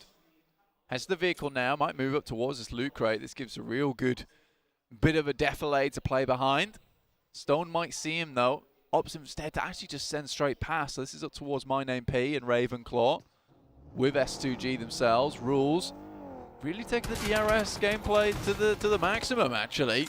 Ooh. Keeps it nice and steady out on that outer edge. Catch rolls forwards to the burnt out pickup. The truck providing a little bit of cover. Kayovski actually spots the shots over towards the northeast side as well. Influence coming with their player on the east edge. Jimmy will have to move a little bit further south, though. Doesn't want to give up control over Ketch's position. And you can see Ketch dropping out that smoke line to give him time to get up to speed, make it harder for Jimmy to land those sprays. Yeah, Jimmy's going to struggle just a little bit to find Ketch, but Ketch knows he needs to move. Fully stims up, sends out now. Moving across the battlefield, stops just a little bit short. Respect that from him. Doesn't want to go too far, just getting that vehicle in. If he can maintain that cover a little bit longer, means he has that vehicle for the late game. Spotted on the sidelines. Rules nearly takes down Fnatic, but is only half HP. Kayovski, in the meantime, can descend the hillside and take the challenge himself. DBS is in hands for both of these players, and a mid-range engagement sees that those bullets not doing too much, but finally, the final chunk lands, and Rules, the points taken away. Unfortunate there for Alter Ego, but they get fairly far into this lobby. 12th place. Not too shabby at all. Kayovski, though, just too good with it. There with the DBS at long range. Again, Silas, My Name Pete, Ravenclaw, all just holding in this singular spot over on this side of the compound. Much more difficult, as we said earlier, to hold down towards where Action's currently playing, as there's so many points of ingress, so many places where you can start to attack that kind of compound. These areas, much more simple just to hold on to, keep players off the back of them. Ketch makes the push ahead of Jimmy on the northern side. Gets through the coastline, but the vehicle will be taking pretty hefty damage right now. Stoned on that southwest side that you were talking about, Blank, being a powerful position, now has contest from Ketch. Yeah, Ketch moves right up towards him. I think that for Stoned, he has all the information he needs. Does need to move up towards our eastern side, so now taking down Ketch becomes pretty high priority on the list of things for him. Sends a nade, but it's very wide here, but I think he's just going to blanket this hillside in them. Would be wise. Just get that ordnance down range. Ketch tagged up now, so location a little bit more zeroed in on. Stoned doesn't need to utilize this final nade yet. He just needs to suppress this ridgeline, but Ketch has 4 to play with, and Stoned is in danger here. A little bit too far to the right to go for the full knock, but will do damage. 16 seconds remaining before the zone closes, and Stoned is right on the back of it. Will need to shift forwards, as will Jimmy on the northern side. Another nade from Ketch down the hill, and doesn't spot Stoned moving out wide, which means that he can probably deduce he's staying nice and tight to the blue. Rules. Shots over towards Kayovski on the eastern side in the meantime. 7 smokes there for Stone, though, so could make his way out of this position, or just at least smokes Ketch off. That's a really smart play, actually. I like this one. Still having the vehicle in the back pocket. This is excellent work. Limits that sight line coming through from Ketch. Moves out the vehicle, tries to get a sneaky spot onto him, but it's even other players that are taking shots forced out this way by Stone. It might just be his doom. Spraying and praying here for King. Not going to be able to tag it. Ketch into the buildings now and into the compound. Stoned moves up on the western edge, but will have to move over that ridge in the meantime. 1 minute and 50 seconds before the zone's fully down, but Action now has a challenge. Will not be able to stand up to it, and Ketch has been rolling through, finding these openings somehow, some way, and making it work. Jimmy now up to battle. Stoned not going to have control of the ridgeline just yet. Jimmy's super low, goes for the rundown, but Stoned takes him out of the mix. That's an aggressive play as well. Moves right up to it towards the bumper to get a better look at the registration plate before popping Jimmy out the front there. Silas, pretty obvious where he's playing. Well, look at that vehicle at least. Ravenclaw from Vampire also still over in this area. My Name P really has not moved from that spot on the staircase. Rules did know that Kayovski was there a little bit earlier, so we'll have a lot of information to be playing with. Won't have seen Kayovski moving forwards. We'll know pretty much exactly where the player is. Tricky for Kayovski to win this one out, I would say. A lot of difficult terrain ahead of him. This compound has been such a bastion for the players who have been inside it. Yeah, they've been struggling. They've been struggling if you're out on that edge side. You've had to work your way in. I think Stone's done a good job to kind of send people away from this position. It was less about taking down Ketch, but more about making sure he couldn't hold down towards this beach side. And we saw how that went for him. Ketch was put in some very dangerous situations. Fortunately for anyone that can hem up against Ketch, They got to find out the hard way just how clutch this man is when it comes to these really, really tight moments. He's able to get out of them pretty sneakily. Does have that get out of jail free card a lot of times. Stoned in the buildings on the western side, right on the edge. Next circle will dictate a lot of the pace, I would say, of this next phase. North or south, or is it going to go away from the compounds entirely? Really going to have to choose it carefully. And instead, it's fairly dead center there, Blank. That is fairly dead center. And the devs are saying the circle's going to come into this. And I would agree. You get these kind of yellows, you get these positions. My name P, Silas, Ravenclaw from about, well, let's say, 2 circles ago were kind of destined to be at this point in the game so far through. And I'm named Pete, trying to send these nades over towards Ravenclaw. Hard to thread this one, but if he does, Ravenclaw's going to have to be careful. Does move out. It's so close as well. You can see with the line there. Yeah. The question is, how many nades does my name P still have? And how useful is it trying to thread this through? 2 more nades in the back pocket. Did that go through? Oh no, it just on bounced the off ledge. there. I thought that one had managed to post, but not quite. Stoned now with another move to make. Drops a smoke on the corner, isolating the sightlines from that northern side of the compound. Hops in the vehicle and wants to roll forwards quickly. I mean, will probably be very valuable there. Players to worry about. Silas ready and waiting. Right on this door frame with a micro Uzi and challenge, and Solus has suppression as well. Stoned DBS are on the edge, but they're not landing finally. Able to get the shots in, and Stoned now has more to worry about. The players to his south left in the dust, and Stoned has been moving through really effectively. Naded through the window from my name P, and we will find out just how noisy the neighbors can be. Molotov tries to send it through in towards the smoke to trick Stoned, maybe walking out in towards it to get away from another nade. Stoned is now in a pretty difficult position, though he does have a lot of stims to play around with. Get himself back up to full HP. That is just one of those engagements where, yes, both DBSs aren't hitting, but again, it's more about dodging the DBS, and whatever gets the work done in the end is what's necessary. Oh, Kajowski spotted. Rules was spotted as well in the grass, but had to win out that trade. My name P doesn't want the shots this time. Yeah. I said DRS a little bit campy, but now they've gone full on feral. They've gone right into the wilderness, taking it to the enemy team, just hiding in the old bushes, in the trees, taking the shots where they can, laying those traps. And Kajowski, he rocked right into one. I almost became Bugs Bunny there for a second. What's up, though? 2 players from Fireflux. Playing close to each other, Ketch and Solus.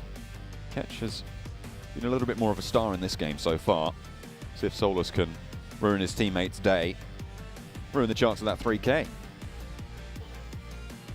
Again, right now, Vampire have the best chance alongside with Fireflux with 2 players, Solus and Ketch. I do wonder how well these 2 players know one another. Yeah, probably not well at all. That was a nade from Ketch. Oh, it's going 1-to-1 here. So it's like, let me tell you something. It's me. It's me, your brother. But we are friends. No, don't do it. Ketch has just got like the blood rage on right now. The fury. He's not seeing straight. He doesn't see teammates anymore. He just sees bodies to put in the ground. Solus already lacking a soul. To be honest, probably best if he wasn't a grave at this point in time, thinks Ketch. Ketch has the DBS on the corner, but Solus just swings for him. Instantly hits the deck. 5 players now remaining blank. My name P, hiding out in the building for so long successfully. Vampire with the main number of players. 2 still alive. You're talking about their chances there. Rules has to make this cross now, and My name P shuts the door. Doesn't want to remain exposed for too long. Looks like Ravenclaw might be out of meds as well. Yeah, remain in this area, and this is the problem with sticking in one spot for too long, is that you just do not get the resupplies you need. Kind of fitting, I guess, that Solus did take down Ketch. I mean, if you don't have a soul, kind of easy to take down your brother in that sense. My name P, though, with the UMP, realizes that he needs to move a little bit further out. I've got to say that this PMGC skin is absolutely gorgeous this year. Definitely on the Buddha hype, put it that way. Well, My name P on that Buddha hype. right now. 4 players remaining, 2 of them from Vampire. Fireflux, Solus, put it on My Name P.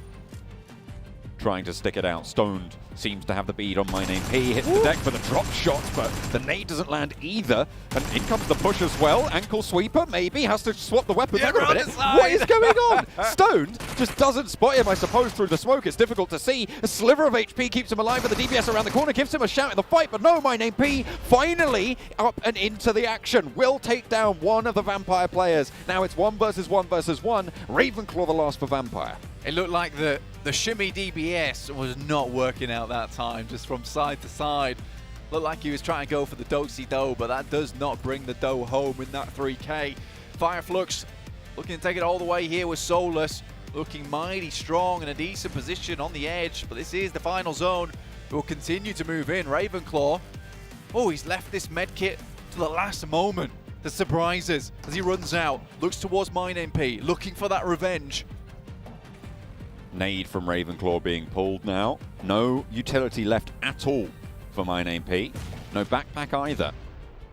Gonna go bear into this one. Solus spots Ravenclaw crawling up, sees him hit the deck, and there's no way Ravenclaw gets away from this one. Center of the circle needs to be occupied now, and My Name P will be able to do so. Put it down with their chance here. Solus as well, up the top rope.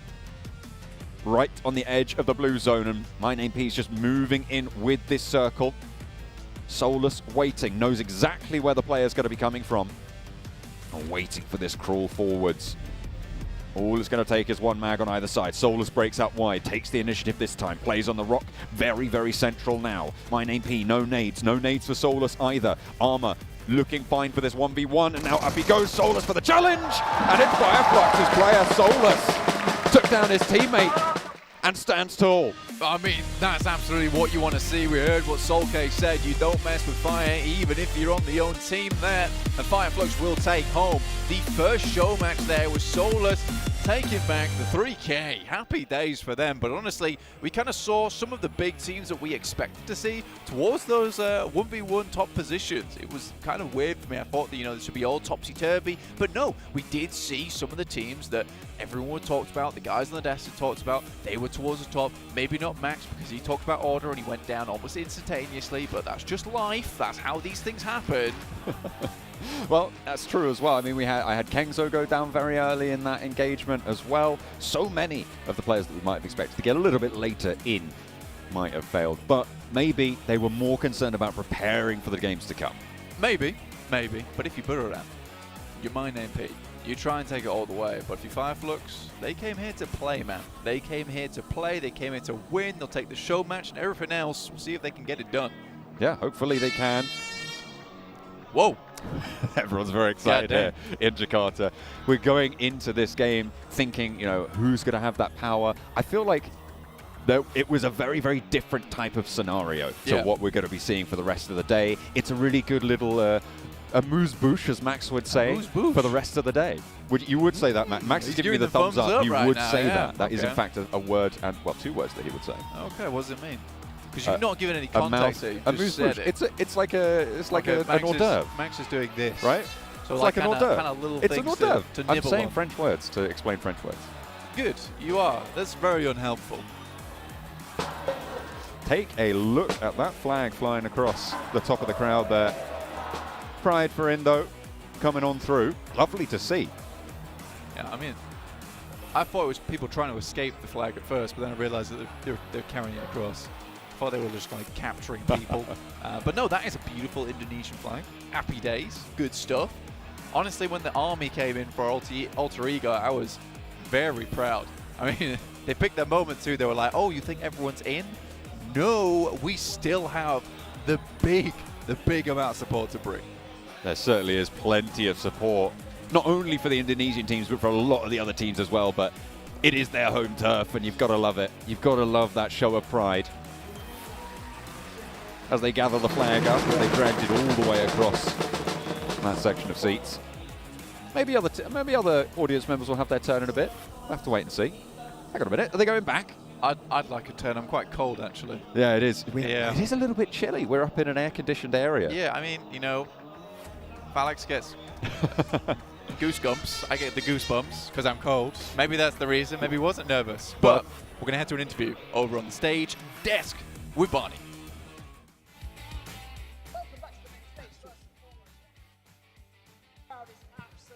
Sensational. We are joined on the main stage by Solus and Fireflux. Congratulations for taking home that victory for the show match. I have to ask you, with regards to the rest of the matches today, has that boosted your confidence? Tebrik ediyorum gösterdiğin performans açısından. Bu maç senin performansını ve özgüvenini yükseltti mi? Ne düşünüyorsun? Asıl maçlardan önce şov maçları tabii ki de performansımı büyük ölçüde etkiledi. Bundan sonraki maçlara büyük katkıda bulunacağını düşünüyorum bu oynadığım maçın. Of course, this match definitely boosts my confidence, and I hope that it will also help me to show better performance during the other next match. Oh, oke. Ini dia teman-teman semuanya, Soulless dari Fireflux yang sudah memenangkan solo match barusan, yang dimana sudah menyampaikan kalau memang solo match barusan ini membuat tingkat kepercayaan diri dari Soulless ini meningkat dan pastinya sudah bisa memberikan performance yang terbaik dan pastinya Soulless sendiri senang sekali akan hal tersebut.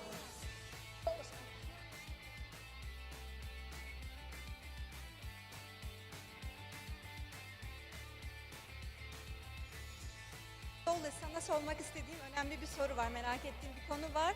Hangi oyuncuyu kendin için büyük bir tehdit olarak görüyorsun show maçları da başlarken? Öncelikle birinci tehdit kendi takım oyuncum Catch. İkinci tehdit de Order. First of all, our team player Catch, he is the biggest threat for me. As a second threat is the Order. Oh, oke. Jadi Order dan juga Catch sendiri. Bahkan dari tim matchnya sendiri yang sebenarnya adalah salah satu, dua sebenarnya untuk kali ini, player yang agak ngeribetin sih di match barusan. We have your first match of the Grand Finals. Okay, I just want you to let us know, let everyone here in this arena know, and everyone at home, what is your team's biggest strength going into today? Birazdan ilk maçlara başlamak üzereyiz. Maçlara başlamadan önce sormak istediğim bir durum var. Sizin takımınızın en güçlü yönü nedir?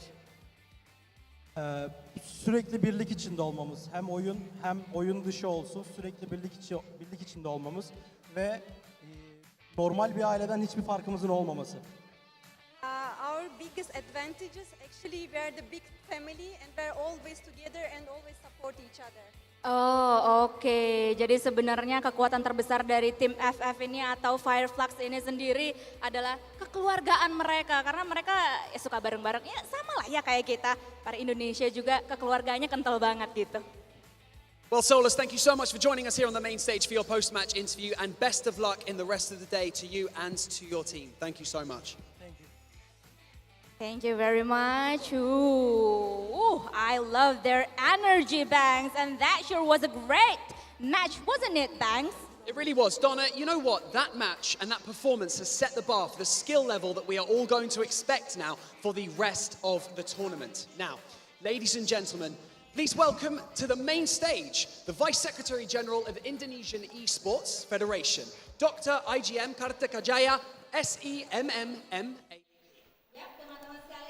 Guys, we're back, in case we really are. Thank you so much to, Banks and Donna Vizca for that beautiful interview. And if that isn't a storyline that we almost kind of touched on, because Solus, he took down Catched just before entering the top 5, and then he took it home as well. Now that is something they obviously now in hindsight probably are celebrating, but it could have gone differently, you know? I did like what John and Black were saying during that game too, is like, trying to make signals, almost smoke signals with the smoke, just like, it's me you're shooting out right now, but it's just good fun, and it seemed like they were just having some fun after the game, and man, it's just like, just a little bit of an avant-bouche, we can also say, that works too, guys, before these first matches, and it's been a good start to the day. Stop saying all these French words. There's only one French word I know, and I cannot say it, Max.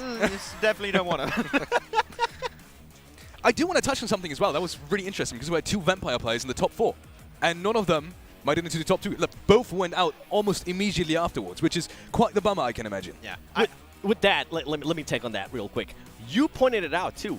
When there was a Final 4, there was one player that just wasn't moving. He was just waiting patiently, and that was Ravenclaw. And he decided to, I think we heard Blank say it too, that he decided until the last minute to just get that last heal. I wish he would have rotated a little bit early, but at the end of the day, it is a show match. And I do have to say, one player that really impressed us, despite not taking the win in that game, it was Rules. Yes. From DRS. He had, what, like six eliminations? Six at the end? eliminations. And he's been constantly like moving about, playing different ridge lines, third-partying a few fights here and there. Like, it's not easy in that kind of situation. If you were a player that was on the East, you're dead. yeah, he was playing the blue zone. He was kind of just moving along with it, and it ended up working out for him. 6 elims. That's a great way to start the day. I do have to say, there was one frag where I was particularly impressed because he had to cross the street on towards the compound that we saw in the end, and he was on the east side of it. And he took, I don't know who it was, but he took one of the players down that was having a car and like a smoke in order to cover himself from the compound, and that was the most important fact, the one I was most impressed with, because it was a really hard aim fight to take. And he actually made it work. That was the point where I thought, okay, this play could actually, gain him some actual confidence in terms of bringing that energy over into PMGC final games. Yeah, ultimately he just wasn't blessed by the sound. Yeah, he wasn't. I like you made like said the most basic like call out stuff. I think the circle's going to be pretty important, and I didn't say that. I'm just making fun. Just like you didn't pick order either. I got you, baby. Who was it that you picked? I picked Kengzo. That's who I thought. Okay, so that means you're not cursing people right away. Nice. He did. Who did? Yes, I actually did. I actually kind of did. I picked Paraboy.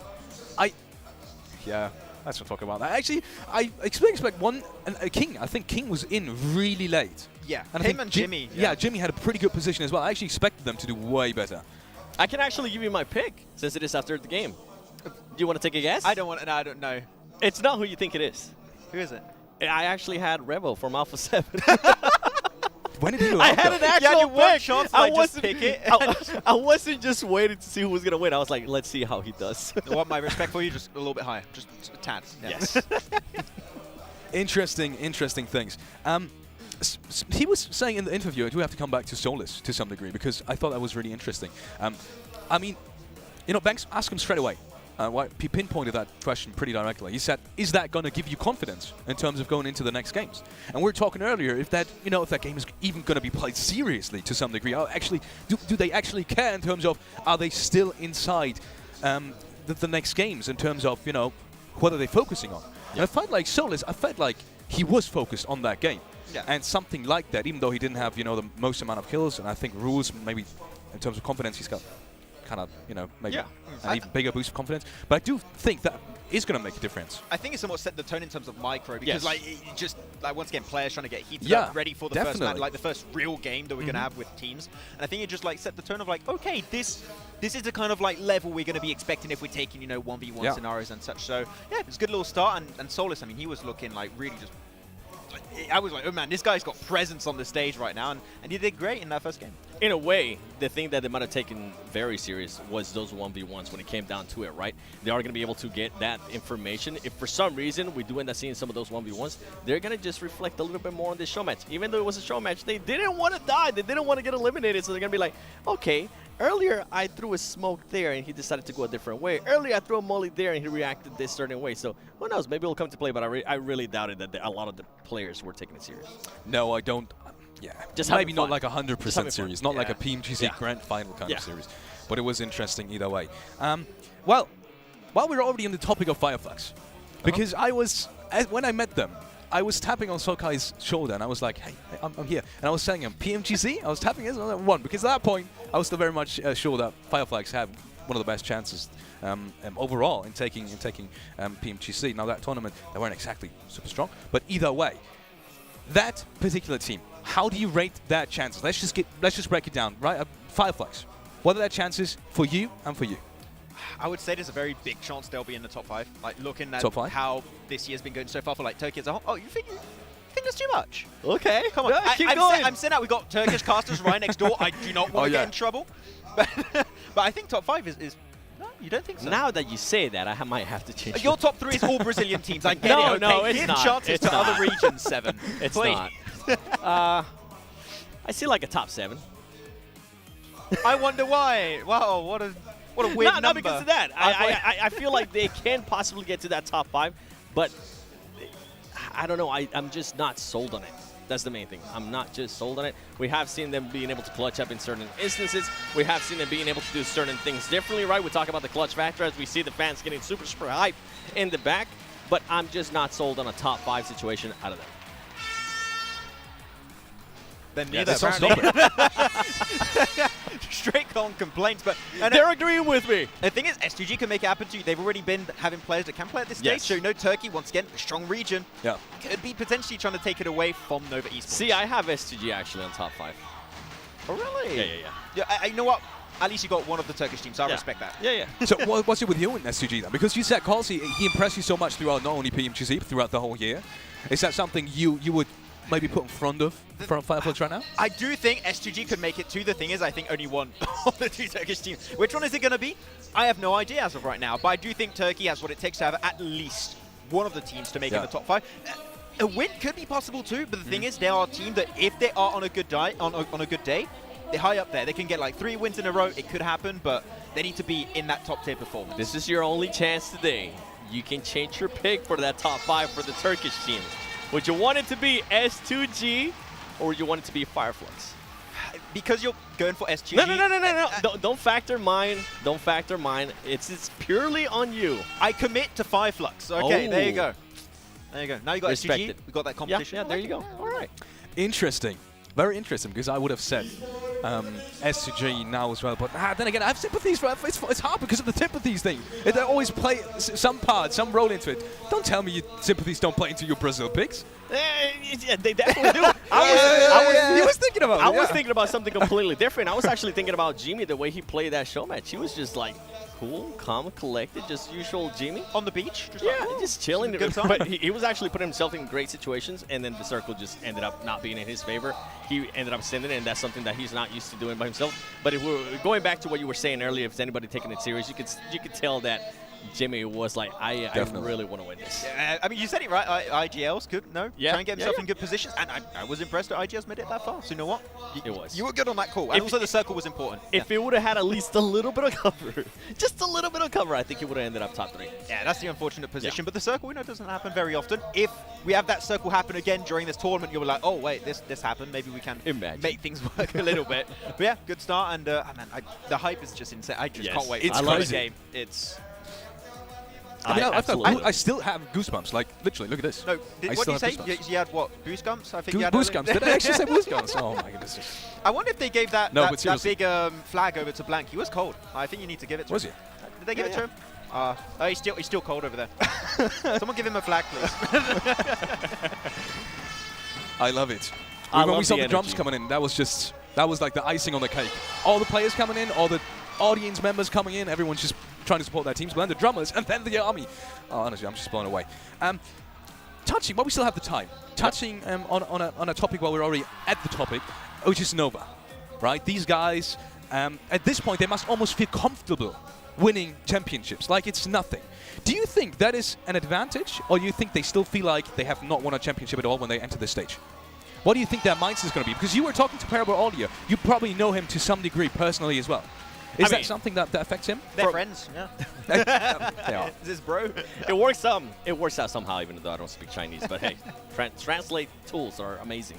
Anyways, what I was gonna say in regards to Noah is that I do feel like they come in with a chip on their shoulder every single time. They want to get the win. They kind of forget about that. It doesn't really matter. I mean, PMGC, yeah, that was last year, right? They are back-to-back champions, but that's gonna be not in the back of their minds. Now they're currently here in Jakarta. They're going to be looking to make that back-to-back-to-back. Win 3 times in a row, which is going to be absolutely insane if they are going to be able to do that. I feel like they are going to put themselves in certain situations with what I was saying with Paraboy. I mean, he wants to, in a way, challenge himself a little bit more by deciding to change out his layout, see if that's going to help him out in a big way.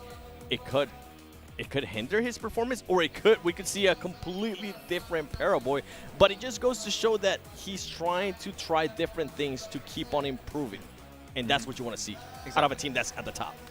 The one thing I love about Nova, really, and I don't know if you agree potentially on this one, Seven, is that I have the impression nothing gets to them. Like, it doesn't matter what they did last year. It doesn't matter what they did the year before that. It doesn't matter how they performed in PEL. They're only focused on the exact moment, like, in front of them right now. Every single game is one opportunity to get those points, to perform, to get that chicken dinner.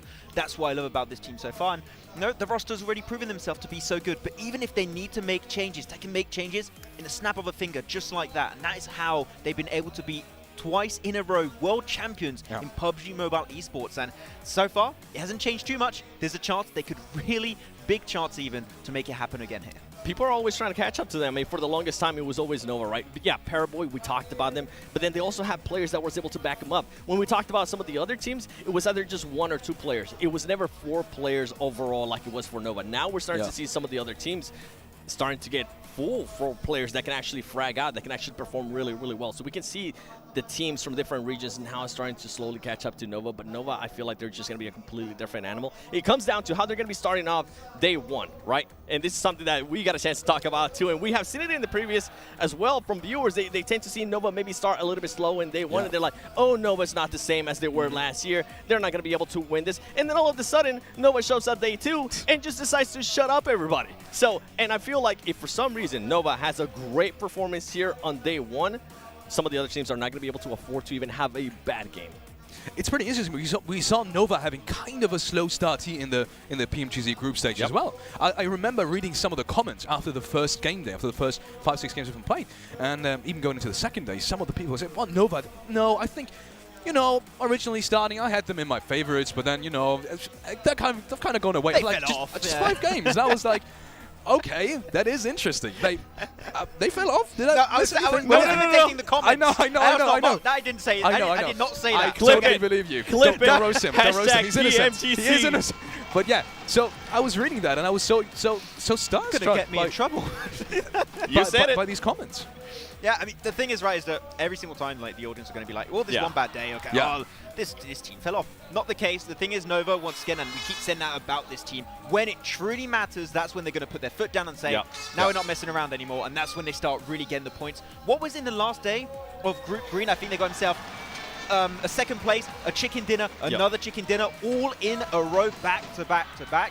That is what they can do when they're in like a little bit of a bad spot. They can just put themselves back in a comfortable position. And I'm really big on momentum, and I feel like Nova is one of those teams that can definitely carry that momentum, right? And if we're talking about momentum, you know I gotta talk about Alpha 7. I had to say it because this is a team that definitely relies a lot of momentum. If they start slow, it's gonna be a horrible, horrible day for them. This is a team that needs to at least have a top 5 situation for them to feel confident. And I know they want to win because I was able to talk with Rio, I was able to talk with all the players, and they said, I told them, I was like, oh, I think you guys can definitely finish top 3. They looked at me, and I thought I was about to get beat up. They were like, no, number 1. I was like, okay, do you? It is interesting. It is interesting. I just want to, I know we've said it a million times, but just look at this. I think they have formed an area now, an area of support. Can you see this? I think you can see on the camera as well. Right? In one area. They have got flags as well now. What is coming next? This is sensational, honestly. They're infiltrating. Oh my goodness, they are dancing and jumping. If you're here, you would feel the ground shaking, literally shaking. It is crazy. It is absolutely absurd. Well, we will be heading down to the stage very soon. I do want to ask you one final question. And just straight up like that. I mean, your answer is already kind of done. I mean, for what? We'll see. Is Nova gonna pick up the 3rd championship? Oh no. It would be such a good storyline, yes. We will be getting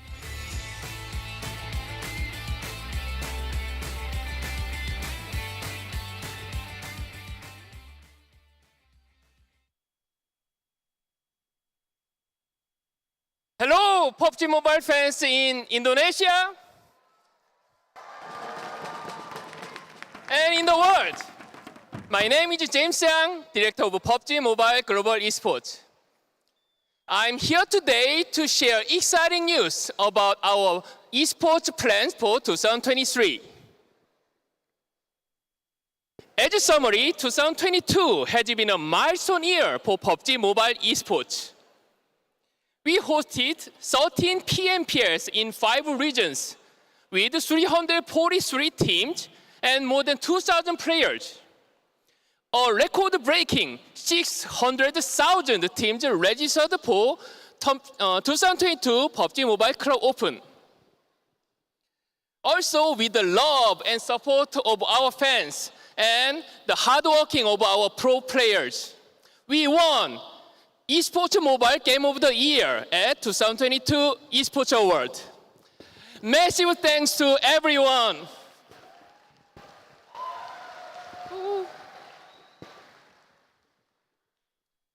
Moving on to 2023, I'm happy to share we are making a number of upgrades to PUBG Mobile Pro League.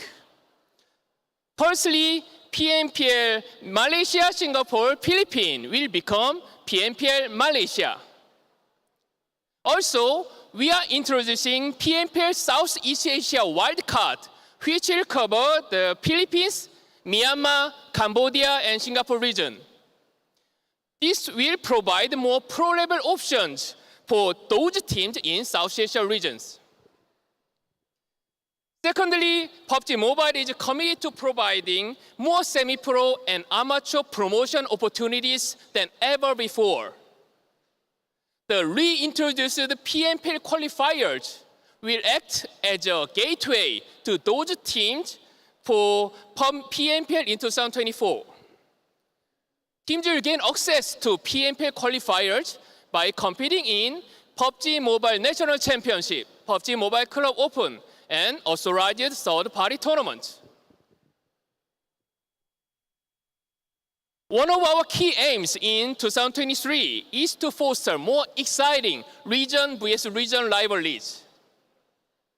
After the success of our first PUBG Mobile regional clash in 2022, we will introduce more PMRC tournaments in this year. We are also making the changes to the rules to make improving more player experience. We will be transiting to 10-point system across all tournaments to make the games more exciting and competitive. In 2023, fans can see PUBG Mobile esports represented in 32 Southeast Asia games taking place in May in Cambodia, and the 19th Asian Games hosted in Hangzhou, China, starting in September. It's an honor to be recognized by two major sporting bodies. PUBG Mobile esports will once again hold two global tournaments in 2023. The PUBG Mobile World Invitational in Riyadh in July, and the PUBG Mobile Global Championship, which I'm pleased to announce will be starting in November, and the Grand Finals will be held in Turkey for the first time. Thank you to everyone for being tuned in. And we are so much excited about what is to come in 2023. So now, let's get back to all the action to 2022 PMGC Grand Finals. Terima kasih.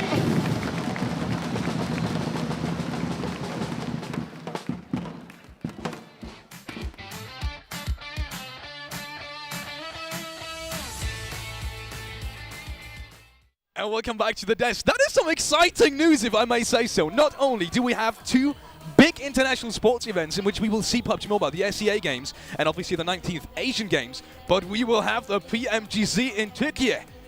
Wow, and it's starting in November as well, so we get to see that even earlier. Yeah, I mean, you know when James Yang is here, you know you're going to have some good news, and that is some great news, Seven. In Turkey, we're going to have it over in, I was going to say, you're not over in Europe. I'm in Europe. I'm really happy about this. You'll have to travel a little bit. Hopefully I'll be there. Hopefully, I think we'll be there again. I mean, I'm super excited that it is going to be there. I'm super excited that we are going to be having the Grand Finals in December as well. It's not going to be given a long break for the players. I think that's going to be mixing it up. And I mean, we saw the 10-point system announcement too. We saw the regional clashes, which we were talking about it. Nothing has been announced. But Maxman and I were just streaming about Americas versus Europe. It would be just such an amazing clash. It will be rough to make it happen, but if it does happen, I would say that would be the best rivalry. Yes. Americas versus Europe, you just can't beat that. Americas would definitely to be. win. Americas would win. No. I'm sorry, somebody from Europe. I can't believe you just It could become the new classic. It could become the new classic. Before we get into the matches though, we want to quickly keep you updated on everything that is going on over the next 3 days. The schedule is as follows.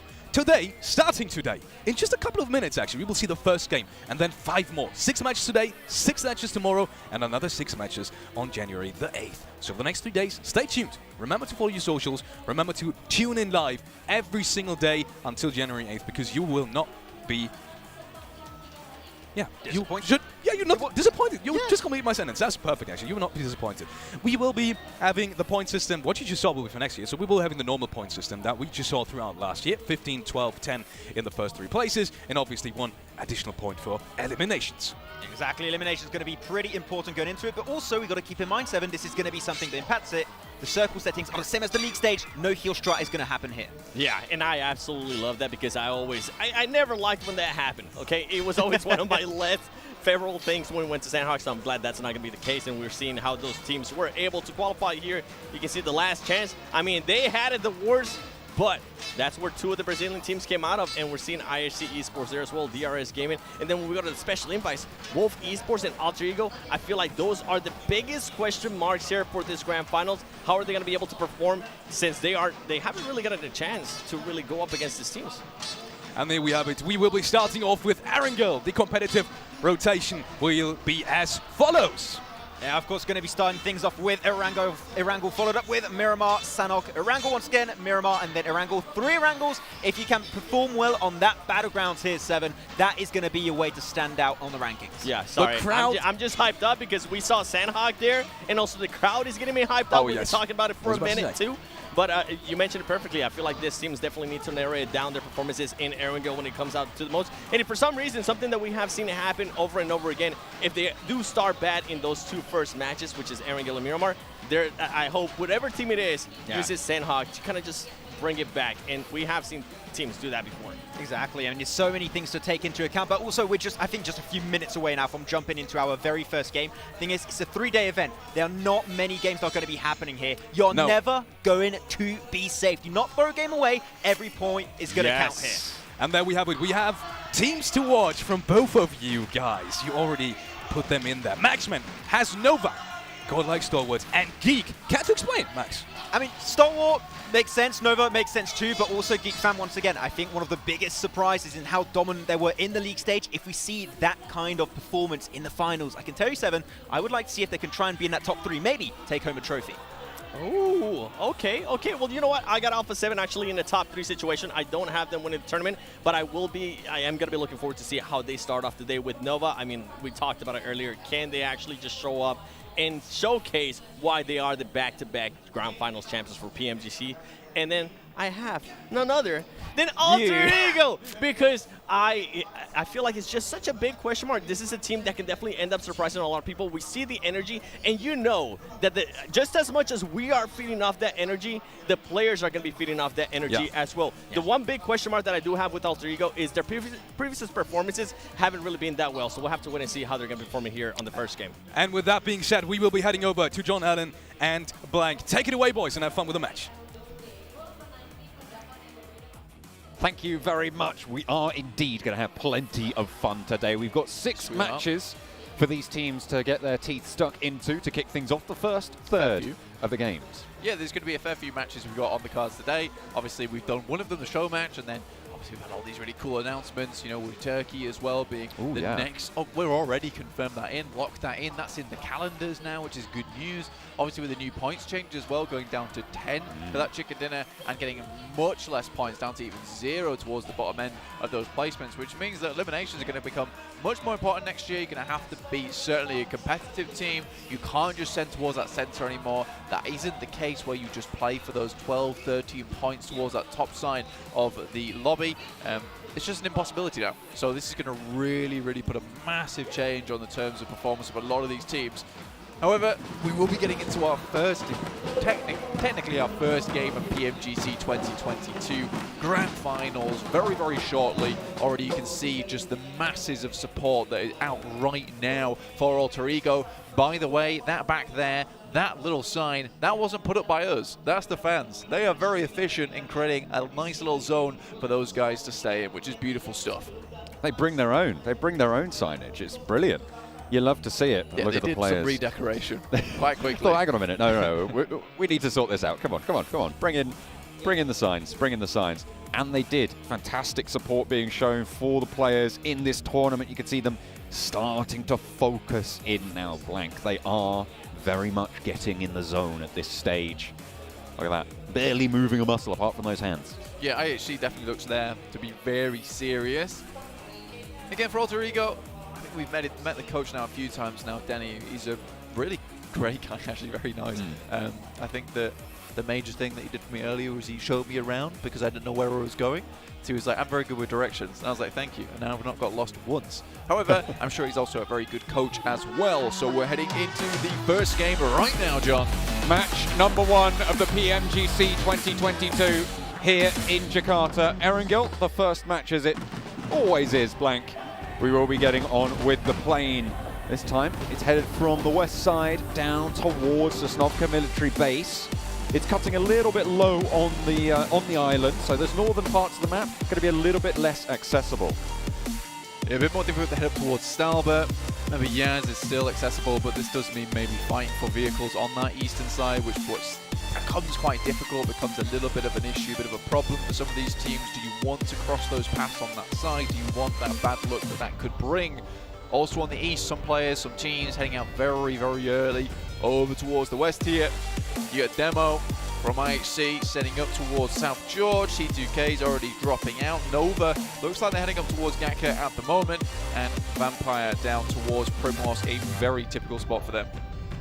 We did see Nova have a little bit of trouble with Gatka during their gameplay in the group stages. There was another team that was dropping down there with them, but it looks like they've managed to isolate that this time around. T2K going a little bit further on.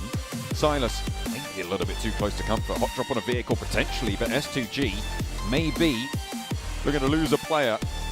And this early in the game would be far from ideal. S2G a little bit further east for the rest of them on this engagement. IHC dropped all the way to the west on the coast, grab 2 vehicles, will be able to tuck themselves nice and healthy. The first circle pops. It's fairly central, centered on Potato Hill. This is a nice circle as well, considering you don't have to move too far towards that northern side. This plane path doesn't really cause too much ruckus, maybe in the sense that obviously getting towards that top side of the map and getting some of those positions is quite rough. I think that what you're looking at the moment, though, is some of these teams quickly sending out. Obviously, IHC sent out early over towards that western side. They've moved up towards shooting range, up towards South George at the moment. But it is Alter Ego who takes school on that middle edge, like donut side of this circle, which is great to see. This is going to keep them nice and safe and nice and healthy throughout the rest of this game. You're talking about how maybe next year we're going to see less teams be able to send very, very central, but we're not in that point system yet, right? We are still on this 15-point. We're still on that 15-point chicken dinner, and of course, if you want to be grabbing some of the loot that I'm sure some of these players will be going for, the 2022 PMGC Special Crate is on offer, but it's only there for a limited time, so make sure you are checking it out. Absolutely drips out in this PMGC. So many cool stuff to grab, so many cool things to pick up. It's beautiful stuff overall. I think that right now PMGC 2022 has to be the best one yet. Inco over towards Shelter, a team that loves to head central very quickly, pick up a position in the map and then just hold on to it. Not necessarily going for these big blast out games where you hit up towards those massive elimination counts, but those games that will see you steady over 3 days towards the end of this Grand Finals, where you may be able to pick up yourself a first, second or a third place. Inco, though, I believe might have some more difficulties when it comes to PMGC 2022. I think that if they're heading towards that center side, it's not necessarily always going to be as easy as that as it was over in that last chance. It looked pretty simple, the game plan for them there, but I can almost guarantee you some of these other teams that are extremely good, very well honed in capability, will be picking off these kind of rotations from Inco and to the such of other teams within this lobby. Buradam playing on the eastern side of things, will be pretty close to Inco, in fact. See Sky only on foot this time around, might have to jump into the 3-wheeler here with Kengzo. Tiger as well, maybe occupying that 3rd spot, but Inco are further down the hill and they should be safe in prison. Hang on a minute. Vampire have managed to pull First Blood out against Ketch from Fireflux. So Vampire managed to get the first point of the tournament. A good start to proceedings for them. And they'll be happy to kick things off in such a fashion. Yeah, I mean, that's really good news for them. At least one initial knock. Don't know if that was First Blood, though, so far. Yeah, that's your one elimination. Seems strange that a point isn't there, but That will come after the game finishes, and they pick up their placement points for all these matches. But the elims, they are 1 point each so far. So if you got that answer right, you're very smart.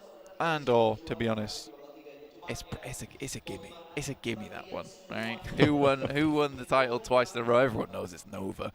So if you didn't get it right, I'm a little disappointed, but if you didn't get it right because you're just joining into PUBG Mobile Esports now and you're joining on to us, I'm very happy you're here. And maybe you'll get it right next year if you hang on with us, because we do have so many more fun things to come. But is it going to read who are the 3-time champions of PMGC, or is it going to be who took the title? Who took the title away from Nova? I mean, that's the real question, right? And I think for Nova, specifically over in those test matches, I think we didn't see absolute domination, let's say. I don't think it looked as squeaky clean as it usually is. But again, test matches, scrims, don't necessarily translate extremely well when it comes to actual play, actual action. And also for Nova in particular, this is the team that often cruises through and then really pulls out those big numbers, the big action when it absolutely counts. And right now it counts more than ever. Absolutely right. Towards the finals, the last 18 games of this season of the 2022 PUBG Mobile calendar are being played out right now, so there's really no more time to wait. Can't be hanging about, not this time around. But they do have their countrymen to worry about. The Wolves obviously coming in from the PL, coming into this as a potentially even higher seed than Nova, having beaten them out previously. You've also got 4 Angry Men who were able to qualify directly through from the group stages. Yeah, I mean, 4 Angry Men are a very, very good team, doing particularly well in PAL as of recent. I think they had a bit of a fall-off over in 2021, right? And I thought it was a bit of a shame that we didn't see them in 2021, considering they did have such a splash over in 2020. That's why they looked extremely strong. I think that was back when, you know, they were taking shots against Solke over in Vikendi when his team was in Castle. That was a great time. I think they looked like one of the best teams. So, again, 2021 rolls around. 4M isn't there with us. It comes as a massive surprise, a huge shock to the community. So I think seeing 4AM back here is almost a return to normalcy, honestly, which is great for me to see. Well, this is definitely what I want to see as well. Let's hop on board with 4 Angry Men. Kengzo under pressure now from Good Shout. Not quite able to get the full knock, but half an HP bar taken away. Fortunately, there is cover. There is a building there for Buram to be able to take occupation of. Wolves as well. On the top of Potato Hill, you said that it was going to be just the one team in the center. Well, now there's more that have started to move on through. This is quite a wide split over Potato Hill. 2 and 2 for Wolves. Yeah, this is a typical kind of rotation. I'm not the biggest fan of it. I think it's one of those ones where you can lose players pretty quickly over on that western side. And if you get rocked upon aggressively with a push up towards the north, there's only 2 players there. It's very difficult for those players on the western side to react quick enough to provide that support that they need. So you're really looking at kind of a 2v4 scenario where you're hitting one of the knocks. You don't necessarily have to finish it as a 2v4, but you certainly need to slow something down. And that's where you need to be a very, very good team to make that one happen. Chinese teams, though, they are very well known for these 2-2 splits, even bigger splits than that, in fact. So if anyone can do it, I mean, we can imagine that Wolves would be able to hold this position. Kelsey takes the lion's share of the damage there, but the buggy brings them back to safety for S2G. Circle pops, center, a little bit to the south coast there. Will keep the water in proceedings, but likely that we will be finishing over to the east side of Pachinki, northwest of farm, southeast of school. But playing massively over towards that edge side, right? They're not even making their way into the circle as of yet. Still yet to pass over towards Gatka. Nova decided to leave that position behind, trying to head further in towards the circle itself. We're seeing Wolves at the moment actually taking shots over towards Nova. Orders found a position that's down towards the southwest side of Potato Hill. Nova yet to fully regroup here on their maneuvers, but they will be able to do so very, very quickly, and Jimmy wastes no time in starting to extend that Caterpillar slink back together. U-High on the hillside for Geek Fam. Looking to slow down the Nova IGL. Jimmy will hear those bullets whizzing on past.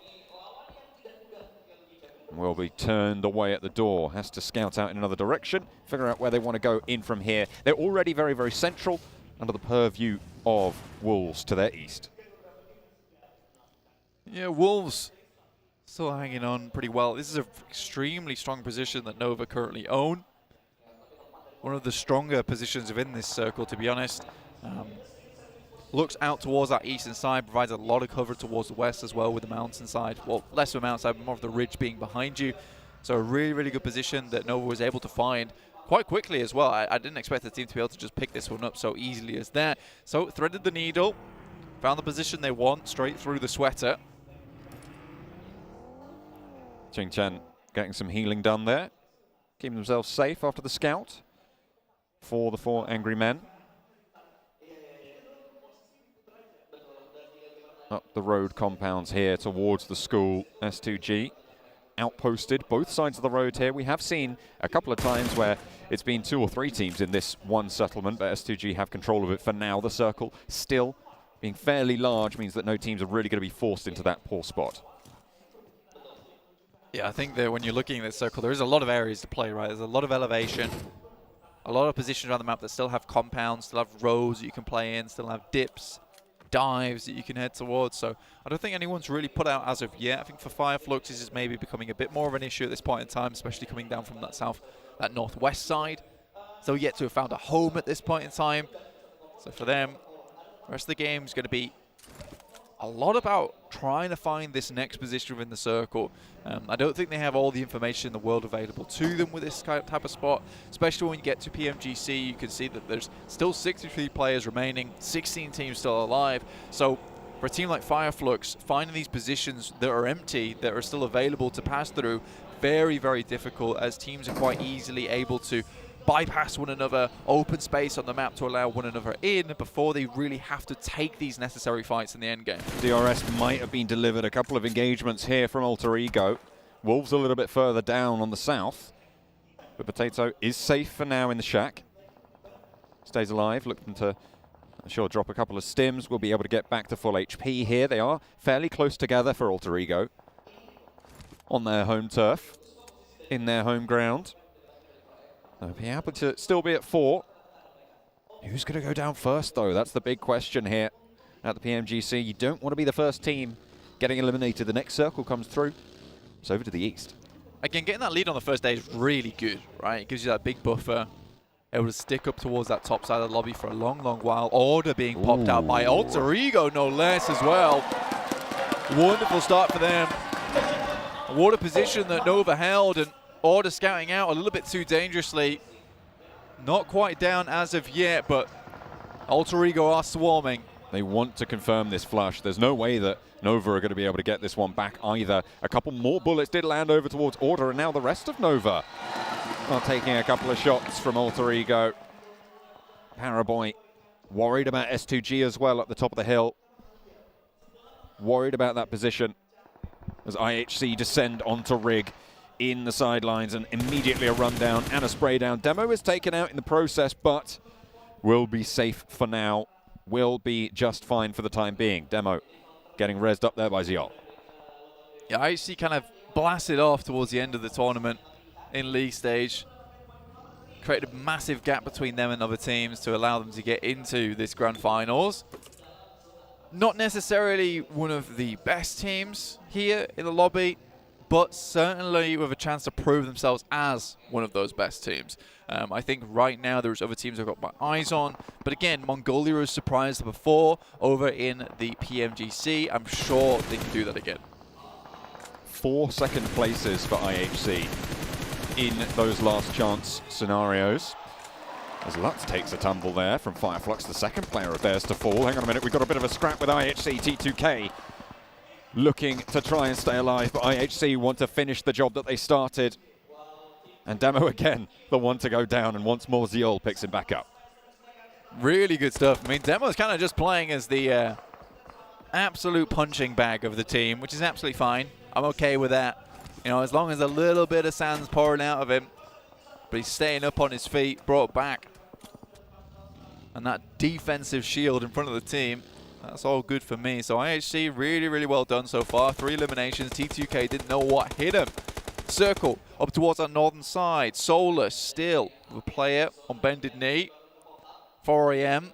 down underneath and down towards the southeast with Good Xiao. Well, Qingchen down towards the south too. They're playing this 2-2 split. I think that they might be ready to converge on top of Solus and Fireflux if they move further ahead of them, maybe towards that north side and eliminate their approach into towards that circle. The last player from T2K spotted out. Location known and isolated by IHC. On the northern side, Koyovsky has the info there as well, but not really too much ground to be playing around with to get those points on board to slurp them back up into the pocket. Fireflux, 2 players alive. They've been picked apart a little bit. Solus and Solke, the remaining duo on the south edge of this next circle near Farm. GeekFam currently on the outside in the cold here, southwest side, near Stalwart. Nova to their north. Remember, Nova have lost a player already, so they're only 3. And Vampire further north of that. Still 3 players, more than enough a lot of times.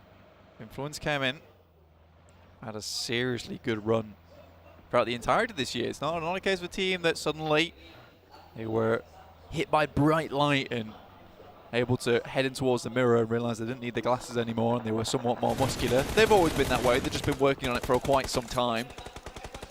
Fortunately, this is not going well for them. Oh, Influence came in, getting caught up in the web of it. IHC stringing them along now. Only Law remains on the backstop as Nova have their own problems to deal with. Nades out through the window. Hang on, 2 teams have already fallen there. The burn down as Geek Squad try and roll it into Nova. It's not going well. They're turning the tides. Jimmy is down, sure, but King and Paraboy set up the crossfire and the Geek Fam are cut down.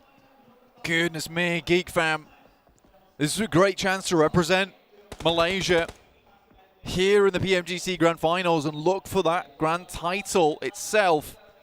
Unfortunately, going against Nova and getting picked apart like that does not bode well towards the team that is currently defending. Vampire Esports, on the other hand, this may be a different team, a different type of beast altogether. Jimmy did go down in the process, so 2 players alive now for Nova. A knock went over towards Vampire earlier. Schweppes puts a nade through the window to back him off the angle. Oh, it's beautiful! But it goes long and through the door. Paraboy runs right on into it. King now needs to reposition. GeekFam might be able to stay alive off the back of this knock. King dropping those smokes, allowing himself to cross, making sure that he has the cover. Fluke cannot really go for this full aggression just yet. They have to be worried about GeekFam as well, but the hillside's now controlled. King in for the res, but in comes Stone and Ravenclaw in the vehicle. In through the window, pulls the ordnance, and there they go. Nova down and out in the first match. An entirely different beast is exactly what this team is. Sharp fangs, long claws, and massive, massive potential to scare here in the late game, prowling out from the bushes. Really, really well done to Vampire Esports. Cut themselves a nice bit of the circle for themselves over on this western side, can move through it. Good positions to move up against as well towards that east. With Alter Ego taking a couple of knocks there, that might just be their go signal. Delta definitely spotted Qingchen going on into the shack, and there's the Molotov. Is he going to spread? Is it just fallen a little bit short? I think he might be able to get a first aid off there and stay alive, but that nade in through the door might just seal the deal. Outside again, a DRS laying it short. DRS, honestly, they played a very safe type of game over in the league stages, waited a long, long time, and it wasn't until towards those final moments we really saw what they were made of, John, honestly. And I think that once we did see that, we saw that, you know, they were maybe a little bit more tougher than we expected. Considering now on the edge a lot of times, now they're taking the fights to these big teams over in the PMGC. Wolves stalwart already looking for the crash. The Wolves lose the first on the engagement. Action already on 2 eliminations as Remember falls. Memory wiped out as well. Scry into the ground floor, stays up and kicking as well. Beautiful and Pick feet to the back lines now. Looking to pick Remember back up. Scry gets that heal off and they remount their aggression. Scry in through with that DBS. Action takes a lot of damage, but Pika is already forwards with the UMP. Pick feet falls on the top floor and Beautiful's there as well. He's found and Stalwart keep it on rolling. The Chinese teams are being pulled apart here, Black. Really good stuff there from Stalwart. And again, this is definitely no longer these years of PMGC being all about China. We have some seriously good teams, Alpha 7 included, taking it to the guys from Buddhadam so far. Mythic down behind them, but if anyone can do it, Revo can. This guy has been certainly impactful for the team. Carrillo is still there as well. Tiger with the zone pushing in will have to move now. Demo from IHC. We've seen him be, you were talking about it, a little bit of a punching bag earlier, Blank, and that sand is still topping him up. Vampire on the western edge. Playing still with 4. Pushing in, they will need to move past Alter Ego. Fnatic on the off angle. Vampire may be potentially unaware of it, but it looks like they're playing on that ridge line. 4 players from Alpha 7. In the meantime, on the eastern side, this is the opposite end of the circle from Vampire and Alter Ego. They're going to move on forwards, take the challenge with DRS. IHC forcing this into a linear engagement. Again, a lot of fights going to start to pop off now. All these positions no longer really able to just sit around and wait for these teams to get a little bit closer. Inco, though, once again, that macro, that game sense coming into play where they pick up that northern side compound. They do it so often, they do it so well, it almost looks like luck, but I don't think we can say that it is anymore. They just have a very good awareness of where these circles are going and which are the best compounds, which are the best routes in. All 4 players currently holding on that northern side. The only other teams that may be able to contest is S2G as well as IHC, right on the edge. But look at this, IHC is suffering. Alpha 7, they felt the pressure of that linearized fight and they said, you know what? We're not messing about here. We're going to isolate you. We're going to take you out of the mix. 6 eliminations now on the cards for Alpha 7, and they can continue to push in from the eastern side towards and potentially past DRS. Alter Ego in the meantime. Potato up the top of the hill has got a lot of sightlines to deal with, but Stalwart have other ideas. They're going to move up and potentially look to dethrone him.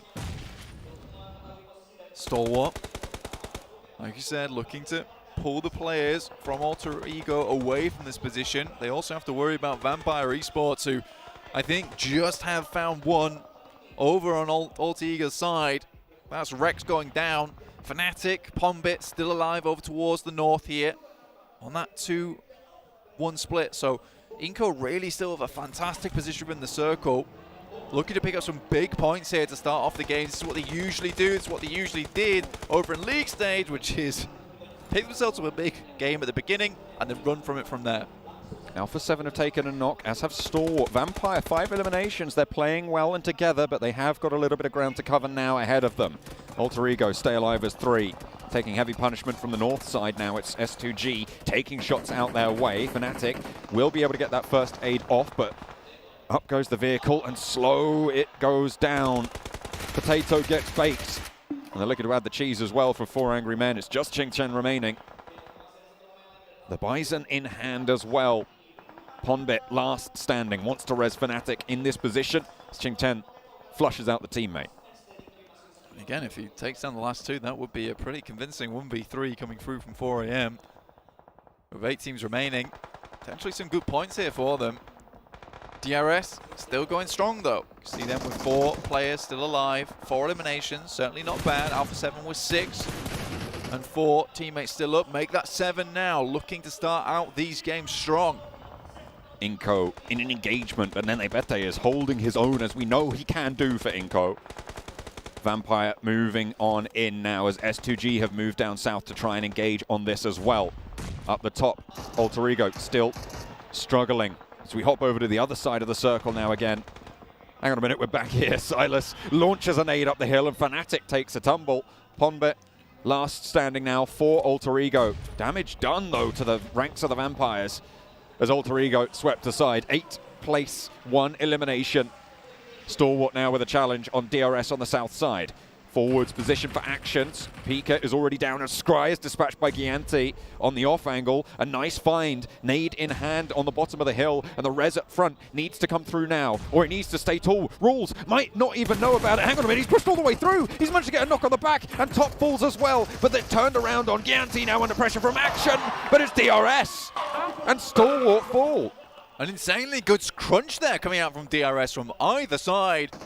I don't think Stalwart saw it was coming. They went for a greedy res there towards the end too, and just wasn't quite enough. This is again what I was talking about earlier, is there's absolutely no teams within this lobby that are not a threat anymore. You cannot just pass anyone up. You can't go for these greedy type of plays. You just have to get out of dodge. Yes, having 4 players is going to lead you to a better chance of getting that win, or maybe tailing out of that fight, but sometimes you just got to run away, and that is what potentially Stalwart should have done with his smokes. Maybe got 1 knock and then just scarpered. Could still go for that top 5 position. That top 3 was still in the bag. bag still available. DRS turn their attention to Vampire now. Ravenclaw falls. Vampire did get up to 4.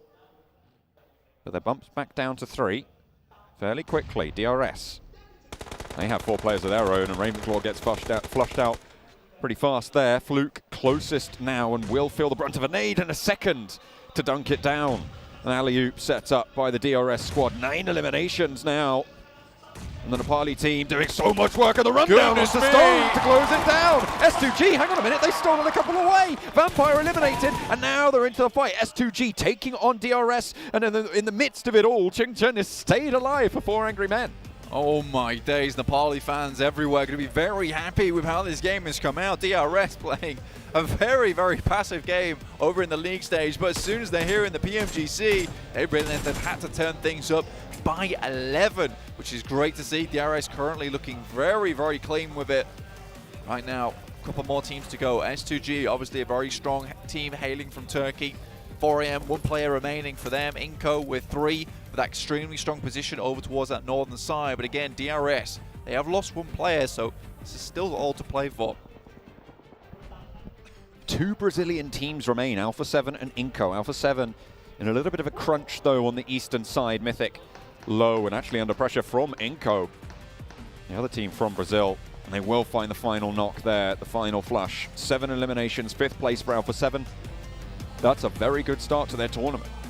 It's a really good start to their tournament. I mean, that's going to bump them up massively. It'll give them that 11-point average kind of lead very early on in terms of like a 3-game buffer, which is ideally what you want if they can take it just a little bit further now. I think DRS realizes, which is why they slow things down massively. S2G, though, still have a chance to bring things back for themselves. It'd be a really good opportunity here to make their countrymen proud. With the announcement that the next global finals will be held in their home country, they're looking to make their mark, to try and stake their claim to be there in 2023, but they've got to get through this one first. Really good developments coming through from Turkey this year, honestly. Just in terms of players, in terms of teams, in terms of infrastructure.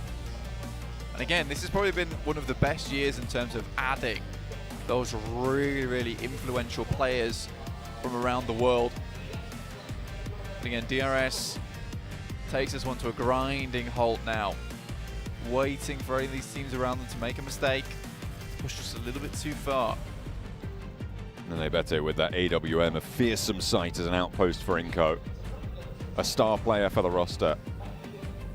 With a big heavy hitting gun, Vitali ducks back into the blue, takes a lot of damage to retrieve that buggy, but that could be very, very valuable in the next circle or two to keep them alive, to give them a little bit more cover. Ching Chen still alive, top 4. Top 4 is great right now for 4AM. They'll take this. Yes, they only got 1 elimination, but the point system, how it still is right now, 3rd, 2nd place really does offer you a very good amount of points, and this kind of game can be salvaged off the back of points like that. And for 4AM to identify that, just go for this kind of gameplay. You know, it's not what they would probably do in PAL, but in the PMGC 2022 Grand Finals, this is a good call to make, and that is that adaptability of a lot of these Chinese teams coming into play. Just needing to move a little bit further forwards in the next zone. Pretty close to the edge right now. The blue zone will not slow. No matter who you are, no matter where you're from. DRS on the south side lurking to sweep across this hill a little bit. Inco are holding out. Ching Chen finally, I think, starting to strike as the solo player. Needing a little bit more ground, a little bit more position. Might be coming from DRS that actually, but S2G nonetheless still all live and kicking. All of them still in action. Kelsey on the backstop. Kelsey, it's a good angle, but it's Vitali. Some beautiful shots there from the SLR, looking for one more. Sees the bearers in the helmet. Can he thread the shot over the top? But no. From downhill, it was not meant to be. Nenebete under pressure, found out as well, just Vitali. S2G taking heavy, heavy punishment. Vitali, he's got that SLR, and now Hamzy left with the duo of Kelsey to try and stay alive. DRS are in the midst of it all. 3 players for them. 6 eliminations on Killer, by the way, in the meantime. And the players from Inco started to fall down the hill. In the midst of it all, still Ching Chen stays alive, but finally dispatched. The 4 angry men will go down in 4th place. Now, Vitali around the edge has the DBS. Waits for him to go close. I don't even know if that was from the DBS. Yes, it was. Hamzy sent packing, and now Inco down the hill leaves DRS a golden opportunity, which they will seize with both hands. The Nepali team shout loud in the first match. Can you believe it though? Nenebete was looking with the AWM to make a splash in his first game, but in fact it was Vitali out of nowhere with the SLR and that DBS to finish things off for S2G, but DRS really knew when to speed up that game, when to slow it down, and 100% deserved that win there for Nepal. Really strong play from them. You can see that they're relieved by this as well. This is going to give them that nice points buffer available to them to carry on going. That was pretty heavy as a game for them as well. They had a lot of eliminations on the card. You could see their 6 eliminations for their MVP this game. 1.4k damage, near enough. Brilliant performance coming through from Killer for the squad, and the rest of DRS moved well on these hillsides. Absolutely, I think for Killer, he's been performing pretty damn well recently, and a 1.4k mark is not an easy mark to hit either. That is really tough, and I think for him, he's going to be massively proud with this game, John. You were talking about how these players can adapt, can change coming into these finals. Yep. This is what you wanted to see from DRS. You've talked about that change of gameplay. I mean, this is completely like similar to Nova, right? Is that cruising playstyle over in the league stages to get into PMGC and then bring it all to bear there. But I think DRS maybe doesn't have that strength towards the start of the year. And I think through this team, through Delta, Rules, Killer, Gyante, they've really found this magical team set now, this magical core that's going to take them really all the way at this point in time. And for DRS, normally I would have looked at that situation and been like, 3 players still left remaining. But it's DRS. I don't think they can close out this game. Now I look at them and think DRS have got this in the bag.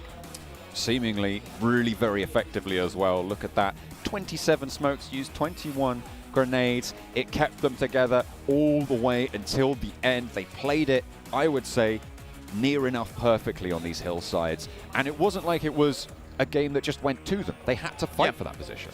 Yeah, they had to fight for 100%. I think for Inco, they're a very different team altogether. They're kind of the Nitro Boost team, in my opinion. You know, they've got the small amount of fuel left of Nitro, and they just hit that Nitro button towards the end of the game, the last 2 minutes. It sees them up towards that top 3. That's all they need, really. Inco don't got friends, they got family. They are blasting out, but so are DRS, with a statement game to kick things off here at the PMGC.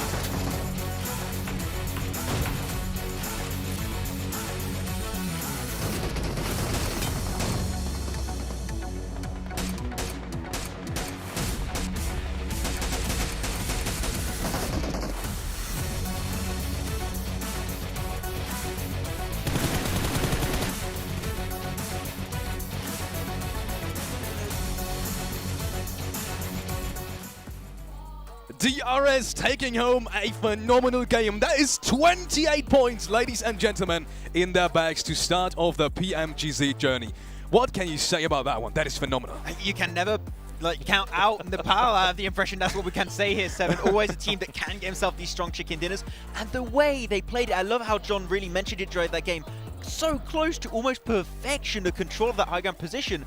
Like, really, as long as they cleared the team south and east, there was no way DRS did not get that chicken dinner. Yeah, and I love the aggressiveness that they were able to showcase too. I mean, we saw them being able to run over people too. We saw them being able to use anything within their means to just get those eliminations. They ended up with their team. But I mean, Inco Gaming, for them to be able to do 10 elims, I thought that was great too. We saw at one point Vitali being able to get some great angles, trying to put on some damage. It was kind of sad not being able to see Nenebete use that arm. I would have loved to see that. Yeah, you got himself at least one, I think, knock plus a flush afterwards. I wanted more.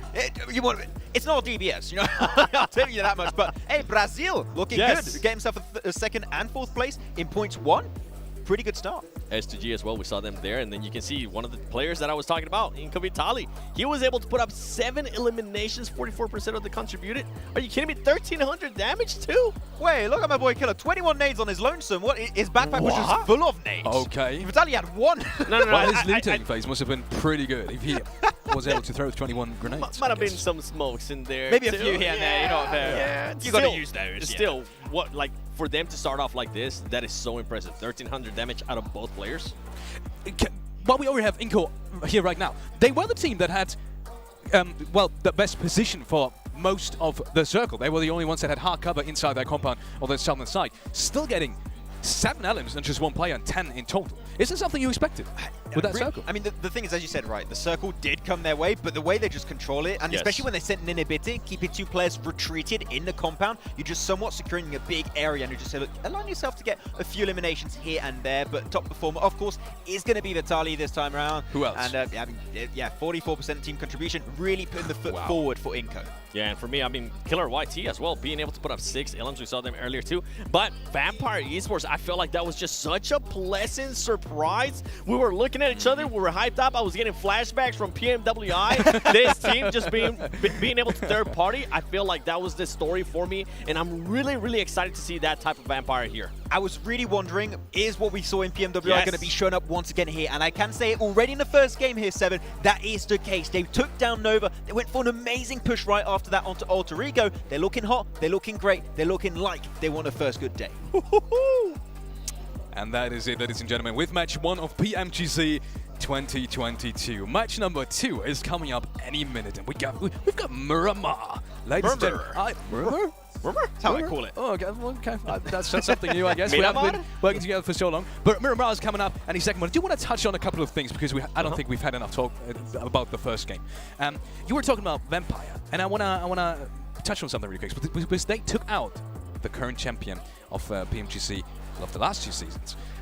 But how did that fight even start? Because you were having some interesting thoughts about that. Yeah, because they took themselves a fight right before. Nova were able to actually defend that compound at first, but the player got knocked. And that's the cool thing that I love so much about Vampire. They are so aware of their surroundings. Every time something happens, they're like, okay, we know what's happening around us. Let's try and turn that into a favorable situation. They had a perfect 2-2 split, 2 angles to scout information on that compound. They're like, we're not going to allow you to get that res. We're going to get close, get that nade from Schweppes, and then it's just so easy to just like, okay, full send it. It's in the bag, boys. And it was indeed in the bag. And I felt like that nade was perfect too from Vampire, from Schweppes, because you can see he's positioned himself exactly, and he knew that Paraboy was going to decide to back off and probably go into that closet there in that second floor. It got him perfect. And going a little bit back to on Nova, I mean, for them to lose order right away, I feel like that was just such a huge shocker. And then, I mean, we heard it too. Alter Ego being able to get that LM, everybody went absolutely crazy, but I feel like that definitely hurt a little bit of Nova there, losing that big of a player. I am excited though. We mentioned it. I'm so excited to see Vampire Esports willing to take those third parties and willing to be so aware. Speaking of about Alter Ego, while we're already at the topic, they had a pretty good position in like phase 4, 5, and 6 to some degree. And I was sitting here and I was telling you, I have a feeling they're going to win this game because they had a good position on the southwestern side. It was high ground as well. They had a team that was pressured into them by the zone, but they did kind of lose that momentum. What happened? I'm really happy you bring that up, Felix, because I think that we were both in agreement during that game. You have what to do and what not to do when you're looking at what DRS did in that game and what Alter Ego did. Like, it's a perfect, like, just black and white situation where Alter Ego, they kind of gave too much space to teams like S2G, to teams like especially Vampire, who were just looking so hot after taking down Nova. If they held their ground, maybe they're in a similar position as DRS. Maybe they have an opportunity to go for the win. And then you look at DRS, holding their ground, clearing out. I think it's Alpha 7. I think it's Stalwart also they clear. If they did that, could have had an Indonesian chicken dinner for the first game. I would have loved it, and I was actually surprised that Alter Ego didn't decide to push on the fight between Nova Esports and Geek I know, Fam. right, yeah. I thought that was going to be the team that was going to be willing to third party that, and then Vampire Esports says, you know what, you guys are taking so long, we'll take over. Yeah, I thought that was going to be it. And with that being said, let's head over to the teams to watch for game number 2, Miramar. We have the picks from these beautiful analysts already here. I gotta see. Oh, it's DRS again for Maxman. Maxman, can't you explain? I mean, there's not much to explain, is there? But They kind of got a tell win, me about it. you know? I just like the confidence they were showing in that game because, like, DRS in the past, like, of course, this is a completely different roster, but when we used to see, teams from Nepal, they're like, not teams that are known for being like, okay, we're going to put our foot down, this is our position, if you try and push it, you're going to lose. And I love that kind of mentality from them in the very first game. So I hope we can see hopefully more of that playstyle and just attitude in these games. For me, I went with Alpha 7 there. I mean, we saw the aggressiveness out of them. I think they ended up with 7 eliminations. That's definitely what I love to see. We saw it during group stages. Miramar was usually one of their strongest maps, and that's also why I picked Nova, because Nova used to be very, very strong in Miramar, and they're going to need to bounce back here. I'm pretty sure they're currently just boiling inside, saying, you know what, we can't allow that to happen. We can't allow Order to just get eliminated early on, and then Vampire Esports, I want to continue to see those Vampire Esports third parties. Very good. You have 2 teams in common, which is DRS, A7 and Vampire, but there's one difference in your pick, which is Nova. So you think we're gonna bounce back after that one? Miramar, yeah, makes sense. It's Miramar. That's why we both picked him, I think. It's like Miramar, you got Nova. It kind of like 1 + 1 = 2, and I'm bad at math. Even I can tell that. Well, okay, I'm too. Don't look at me. But yeah, I mean, that's anything, interesting. Don't make me do math. Okay, my dad's an accountant, and he's gonna be upset if I get it wrong. Well, interesting picks either way. Brazil starting off really strong, though. We've seen it in the rankings. A7 and Inco both having incredible performances. But I do have to say, out of both of these teams, I felt like Inco had a little bit of an easier game. That's why I would still rate, and I can see it in the picks, and I can understand why, A7 a little bit higher. That aggressiveness, is that something you see A7 having throughout the whole of PMGC Finals? Is that what you expect from them as well? Because a lot of people have been debating about, teams like HVP not qualifying, for example, because they were overly aggressive. And a lot of people were saying Nova is exactly that kind of good mix. Where does the Brazil team stand here right now in terms of aggressiveness and, maybe sometimes taking a step back and winning it? Ask the expert. This is Nova right here, all right, in regards to aggressiveness. And being able to switch that on, being able to have that switch, right? And I feel like Alpha 7 is here. Before, they used to be super aggressive, and they didn't have that slow down button. They weren't able to be as patient. This is a completely different team than before. So for anybody watching, if you think they're going to be able to just continue on that aggressiveness, they will. But they will be able to switch it on when they need to. And I feel like that's a huge and massive improvement out of Alpha 7 this year. Yeah, I mean, as you said also many times when we were talking about Alpha 7, they're a very streaky team, right? And this was not an easy game for them. That 5 versus DRS, I think there's a very slow, low percentage of chance they actually win it. The fact that they survived as long as they did, got as many eliminations as they did, is very impressive. So we'll see if they can make it happen here on Miramar. And that's it from us, ladies and gentlemen. We will be going over to these beautiful castles that I can see on my right. We will go over to John Allen, and thanks. Have fun! Oh, we got it. We're here. We're ready. We are a little bit chilly up here, actually, but he's doing all right. He's managing. He's managing. I saw like the DRS got this really cool scarf, so I might steal that. I also saw that, also Alter Ego's got some cool merch as well. So you might, if you see me later, I'm probably going to be just like stacked layer upon layer of different team merch, and I might be unrecognizable. So I apologize for that. It'd be great because no matter who wins, you'll be wearing their merch, right? Exactly. You just might have to peel off about 7 layers, but you'll get that. They're like, that's biased. It's like, but wait, there's more. You put the headband on. Yeah. I love that. Team headbands would be cool. Team headbands would be cool. Maybe like next year. 5 of them. Maybe in Turkey we'll get some of them. Stacked. That's like got this ringer in front of my head just in case I bump my head on anything. It'd just be like you need it. Good. Wow. Okay. It's kind of me. But You clumsy bumbler. I'm quite the klutz, unfortunately. However, there was no clumsy play on that last game. Certainly not. We saw some really good stuff there from DRS. Obviously, Alpha 7, very strong. Unfortunately, weren't able to take it all the way, sadly. S2G, similarly, got absolutely picked apart by Vitali from Inco. That's kind of just a Vitali thing to do. It just happens. Comes out of nowhere. It's good to go. It's match made in heaven for Inco in that particular moment. I think S2G probably was the only other team that could have beaten out DRS. So as soon as they took them down, they kind of secured themselves that 2nd place. Players loading on into the lobby, making sure they got everything sorted out. Fireflux didn't really have the burn that they had in the solos in that first match, but there's still plenty more left to go. We are into match number 2 fairly soon as the lobby once more spins itself up to get ready for Miramar, for the desert. Obviously a bigger map here. I say that every single time. Just for the newbies, obviously.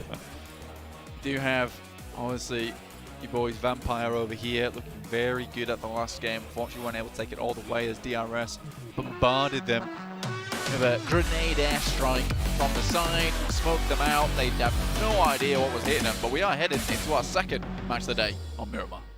Plane path from Los Higos all the way up to Torre Ahumada in the northeast side. A fairly even cut on the plane path. Should be fairly kind to everyone involved. We'll be looking at who's going to be dropping out towards places like Picado, like Los Leones, or Pozzo as well. A crucial area. Montenuevo potential to get a little bit hot on this plane path as well. Potential for Montenuevo to get a little bit spicy. The team's able to quickly head up towards that northwest side and get themselves in position. Picado, obviously one of those really well-liked positions around the map. Maybe someone's going to pick up that soon.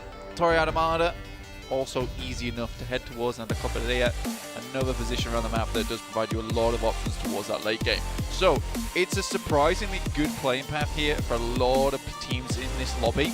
We'll just see who's able to pick up those priority spots early. Halfway on the plane path now. Alter Ego, DRS close to one another on the south coast. Over in Picado, it looks like it's going to be Wolves on their own right now. Los Leones potentially shared between Vampire and T2K, but T2K are a little bit further north and might not even challenge for it. Instead, they've got their own problems to worry about over there. There's two teams dropping near them. The outpost from Nova all the way down towards that south side. Circle pops. It's over towards Impala. Yeah, Impala open now. Not many teams actually headed over this way, in fact, so you should see some players, some teams heading on towards Puerto Paraíso, even Impala. Delta's taking the Delta Expressway over towards that position of the map on the old glider. Good news for them. Won't get isolated. Bit more difficult to actually take players out in this thing, considering how fast it can be. Not very evasive, though, unfortunately. Most time when I try and pull out evasive maneuvers, I tend to just smash right into trees. That is one of the main dangers, I think, of flying. Yeah. When there are trees nearby. Or even, you know, pylons in the background, hitting those cables. Smash. Bad times. That's right. I feel like you're trying to tell me something and I'm not getting it, but I don't know what's going on there. No, it's just quite funny, though, because John is dressed for the weather right now. He's got a nice jacket on. He's good to go. He looks cozy. He looks warm. Oh, so cozy. I'm currently borrowing a sweater. Ah. Got the hood up. I'm sat down. I'm all huddled in my chair, and it kind of looks weird. It kind of looks like someone's the professional and I'm not. However, whoa, I can bring professional commentary. Might not look like a professional right now. Oh dear. You look fine. You're doing great. Thank you. We're surviving. We're managing. It's not always...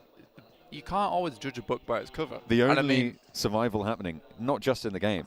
It's in the casting area I'm surviving as well. here as well. Exactly. Yeah. Like Gale wins of Antarctic freezing possibility.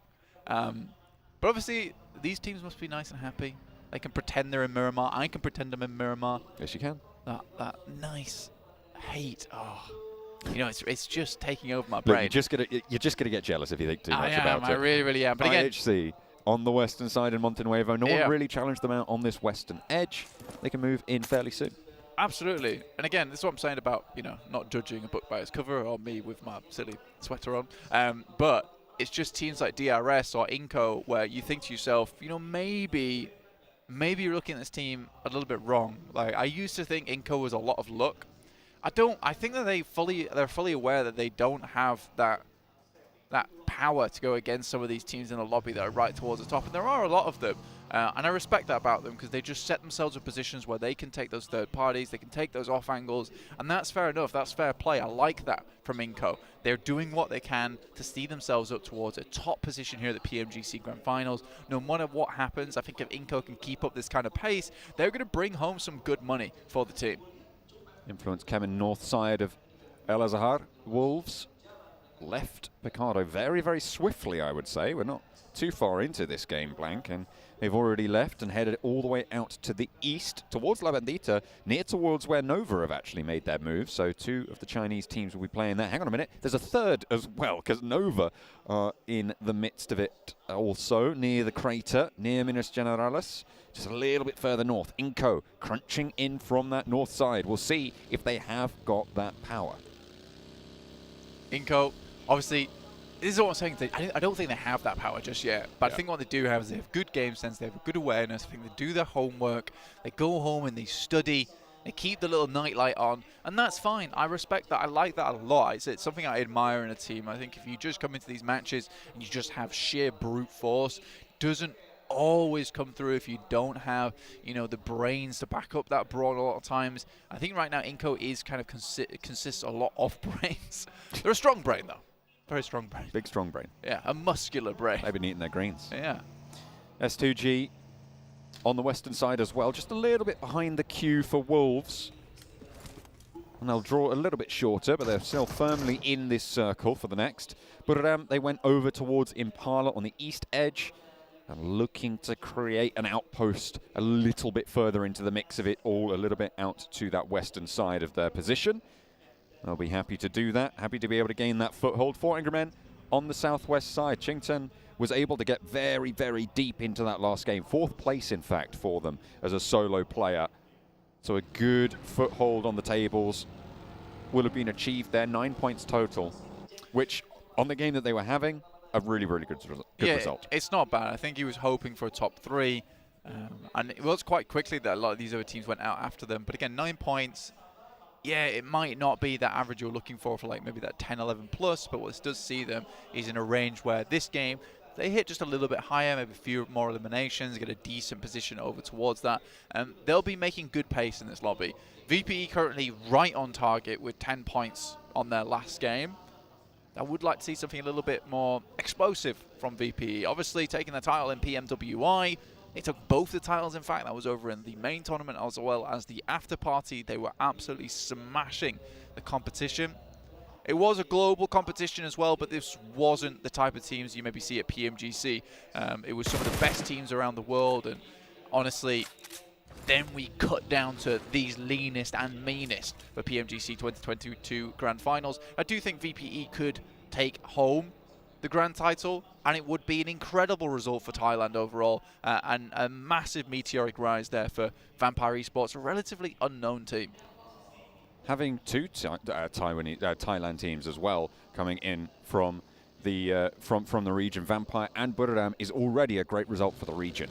Blank. They've already managed to put up a phenomenal performance over the 2022 season, so we're looking for more coming out of that side of the world. In the SEA area, of course, with the updated PMPL formats, with the shifts coming through, there's all more opportunities for teams to try and take them on in that region as well. 4 Angry Men looking to take on a team of their own, the home team, Alter Egos. But no one really going down too low, no one really taking too much damage, just presence being demonstrated and felt. Yeah, territory usually very important here on Miramar, and I think that you can kind of claim a lot of territory quite quickly. Specifically because there is so much elevation on this side of the map as well towards El Azahar, you can control a full kilometer around you. And in fact, you know, you are seeing a team like Influence Kemen doing that right now from the southeast of Junkyard. A7 tend to take very similar rotations to Influence Kemen, though a lot of times it has been Influence Kemen winning out on that side. With this circle, though, it's just quite cruel. I think Alpha 7 had figured out a path past Influence Kemen, but now they have to pass them if they want to get in towards the circle. So I think maybe this is a rotate in together. I don't think Alpha 7 wants to get too far behind this movement. Alpha 7 in the last game, 5th place, 7 eliminations. We talked about that being a great start for them. 13 points will be their current lineup there. They kind of remind me of like a combo point team. because, you know, as they start to build up those combo points and they keep hitting their target, they keep striking different areas, you know, you start to see them like really blast out. And that's when you'll see the momentum carry them throughout the rest of the game towards that very, very end game where they just look absolutely phenomenal. I think if you see Alpha 7 start to strike out too early though, or a little bit too late, and then they stumble, they falter, that's when the engine starts to, you know, get caught up a little bit, starts to choke and gurgle. And I think Alpha 7 needs to really avoid those type of situations and maybe come to a dead stop, reevaluate, and then go again from step one. The fuel not quite mixing there properly for the Inco engine, and King spots a shot onto Squash.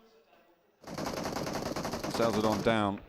Wolves, S2G taking a little bit of scrap at their own. The Wolves try and crash on in, but S2G, they played well in the last game. They're going to continue to do so here. Memory burned away as well. 2 points found for Kelsey.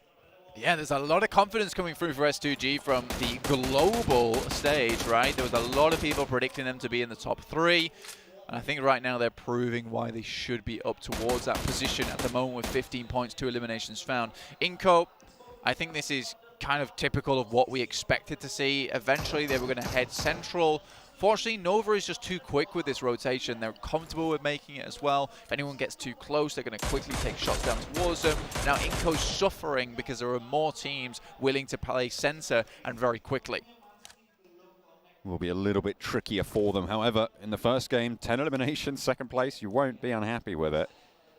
See if that can continue against Nova's position. You were talking about them being close to one another. Pick feet knocked. Beautiful yet to get that res, and with the health bar as it is, unlikely that he's going to be able to make that dash unless you do it right now. Beautiful will be playing solo from here on out into the game. Moves forwards to the building. His teammate falls, and Wolves down to 1. They didn't have the greatest of first games, and it looks like the second might be a repeat. The Wolves just as an invitational, it hasn't really paid off the way that they may have hoped here. Still think they've done very well in their respective region, but I think that league stage, well, at least lacking it, for these other teams in terms of Nova and 4AM, it's given them a lot more practice against these teams, and Wolves is coming in a little bit fresh. Now, we can say one thing for Wolves is that they're a very, very strong team. We know that they are. We've seen them perform at that kind of level. But I think for Chinese teams, it's about that adaptation. Now, 4AM and Nova's been adapting for the last month towards this playstyle. Wolves has kind of had a day, right? They've had a couple of days maybe in test matches, results, rehearsals. So I do think that maybe tomorrow we'll see something a little bit more out of them. It could be an instantaneous adaptation as well, where we do see Wolves get better maybe in match 3, match 4, at which point you start to see them take off just a little bit. Cliff dives from the 4 Angry Men to move towards Beautiful. A nade leashed towards WWX, and will actually do a hefty chunk of damage there. Does need to be a bit worried, and Beautiful backs most of them off. In the meantime, Geek Fam trying to hold off Influence Kemin. Wolves fall. The last player did go down and out snipes one of the 2 remaining Geek Fam players. Will leave his teammate high and dry now as Dan Rude, last surviving member for the squad. Influence Kemin up to 3 eliminations. Nice stuff for them, Alpha 7. Don't have to get in on board that kind of action as Influence Kemin moves up towards that northern side. Fireflux still on the edge though. On that southeast, we're looking at them right now. Currently 2 alive, but 0 points found so far. So for Fireflux, yeah, good start towards their show match at the beginning of the day. However, we haven't seen anything too exciting so far. And I think that is kind of the curse of playing as a edge team. A lot of times you can quite quickly crash and burn in just a plume of smoke and not really get anything done, as opposed to a team that might want to play center, might be able to pick up a couple of eliminations here and there and pad their scoring. But I think Fireflux is looking for one of those big chicken dinners. As are plenty of other teams, to be fair. At this stage, an early lead is great to be able to secure. DRS are able to do it. Stalwart distributing goods, making sure everyone is nice and supplied. Solus scouting out a little bit further north from the rest of the roster, but will be spotting them out as well. Inco close to 4 Angry Men and Nova. This is that central position that you talked about being moved into very, very quickly, Blank. See, able to get one of the players back up, so Inco's still at 4. We're sent away by Nova. It's not an ideal position, unfortunately. The team's able to watch across. Again, though, Inco's kind of setting themselves up towards Buduram and Alpha 7.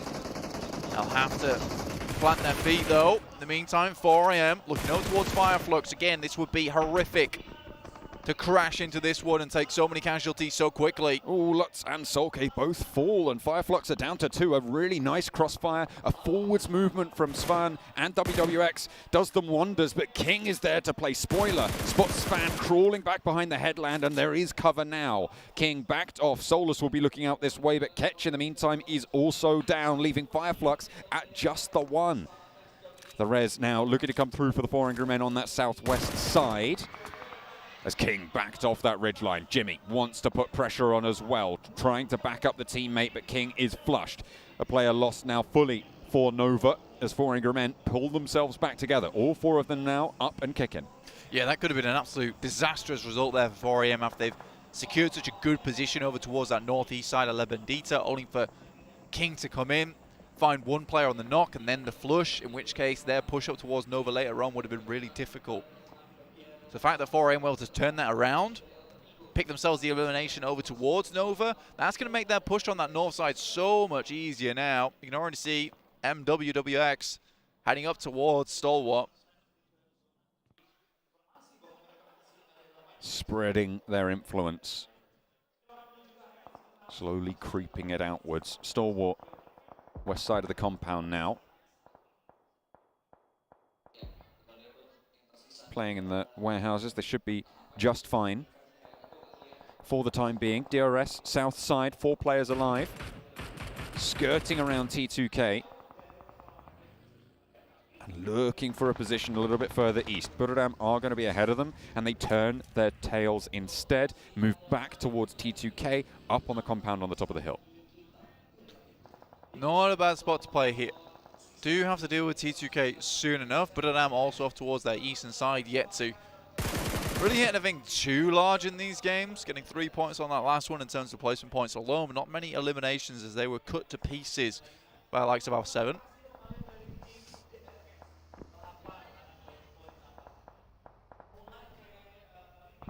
Delta moving up into the smoke. As Rules establishes the off angle for DRS. They are going to be looking for this almost directly, but Alter Egos may be a third party on this engagement. You can see Potato there just off in the distance, moving forwards towards things as they go off. Oh, a lovely nade straight on through. There's a low health bar there. Unfortunately, there it is. The third party from Alter Egos comes through, and DRS's presence is going to be waning now as Alter Ego can start to flow across this hillside. But do they want to commit to this fight with DRS at this stage? Instead, they can just get ahead of T2K on this compound. Decent start there, though. 1 down at least. Like you said, John, do they want to get ahead of this one? Do they want to move further up? But doing that would mean they would have to come face to face with 4 AM or Vampire Esports towards La Bendita. It's a bit difficult now if you're on this southern side. I think anyone that's moved already up in towards that north edge of Minas Generalis is feeling pretty happy. Just off the back of the fact that they don't have to move too much. Little Boy from Influence came in actually scouting down towards the eastern side of Minas Generalis. Kind of like that move. Vampire bringing Stoned back down the hill. Razy and Silas looking to just peek over this ridge line, get a little bit of control. They've spread out 2 and 2. They're not looking to take the center of this crater, but they want the info on the teams that have got that. And they'll be able to get away with that to boot. Circle pops central away from that southwest glut, and mostly away from the teams on the northwest as well. There's going to be a lot of scrapping up there. 100%. I think there's going to be huge amount of engagements. Demo already down. The scout from IHC certainly doing his job there. They will lose 1 player, but Nova with 3 as well. But I think for Influence Kevin, they just have so much strength on this northern side with Lil Boy holding that compound towards the east. Law still on high, providing that high ground vision. The bird's eye view of the map. Really, really well done. It looks like S2G now moving in from the west, maybe looking to try and hamper the guys from 4 AM, pick up that position over on the ridge side, clearing out the entirety of La Bendita before thinking about doing anything about it. 5 eliminations for Influence Kemen. This is the only Brazilian team that didn't really have a great game last time around. They got no points on the first, going out in 15th place. So good to see that they are not going to be discouraged by that. They will start to step up now. 5 eliminations, most in the current game here. And you were talking about the strength of their position. So we'll see if they can leverage that and earn the points that it would beget. T2K on the south side, looking to move a little bit further north. Hamzy moves on in the meantime and spots a stalwart player. Pika picked off. Pika, not the most ideal a spot for them. Stalwart looking to get a little bit further on their side. Obviously top, Scry towards that western edge. I think Nova's got a pretty good chokehold on them at this point in time, though. Some smokes went down, but Nova has to worry about the guys from IHC. Alter Ego taking knocks too. Potato, I think he's last remaining now for the team. Ooh. Delta just gets back to cover for DRS and around the side again. Yep, and into the upstairs position now for Delta, but the blue zone's there, and there's the knock. T2K will not have to worry about that one. Killer further ahead of the curve. Jane just needs to stay alive, and they can move in and play this one smart. They should see that Delta's gone down and will be flushed as well. T2K also taking shots over towards Schweppes. Will be able to find them, but there is an answer on that engagement. Influence coming in the meantime on the northern side. They've been troubling IHC for a long, long time and will continue to give them that very same trouble. More eliminations starting to flow on through, and teams are dropping like flies now, Blank. We've just lost, I think, 5 teams in about 10 seconds. It was very quick. And honestly, this is the case of Labadita being shunted out. There were so many teams kind of playing around that area. And you can only play around that area for so long before you have to full send it over this side. Vampire Esports were really hanging on by a thread for a long, long while. They lose 3 players, in fact.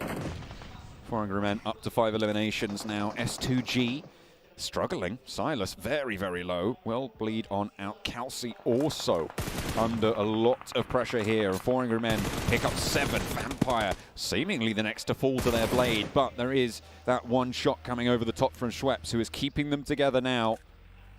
The only piece of the puzzle remaining for them.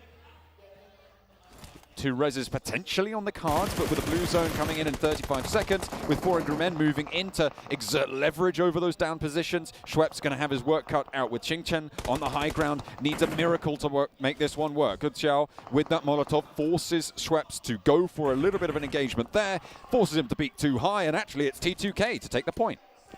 Vampire Esports really pulled out every single stop there to try and make their way through, but it was not meant to be, unfortunately.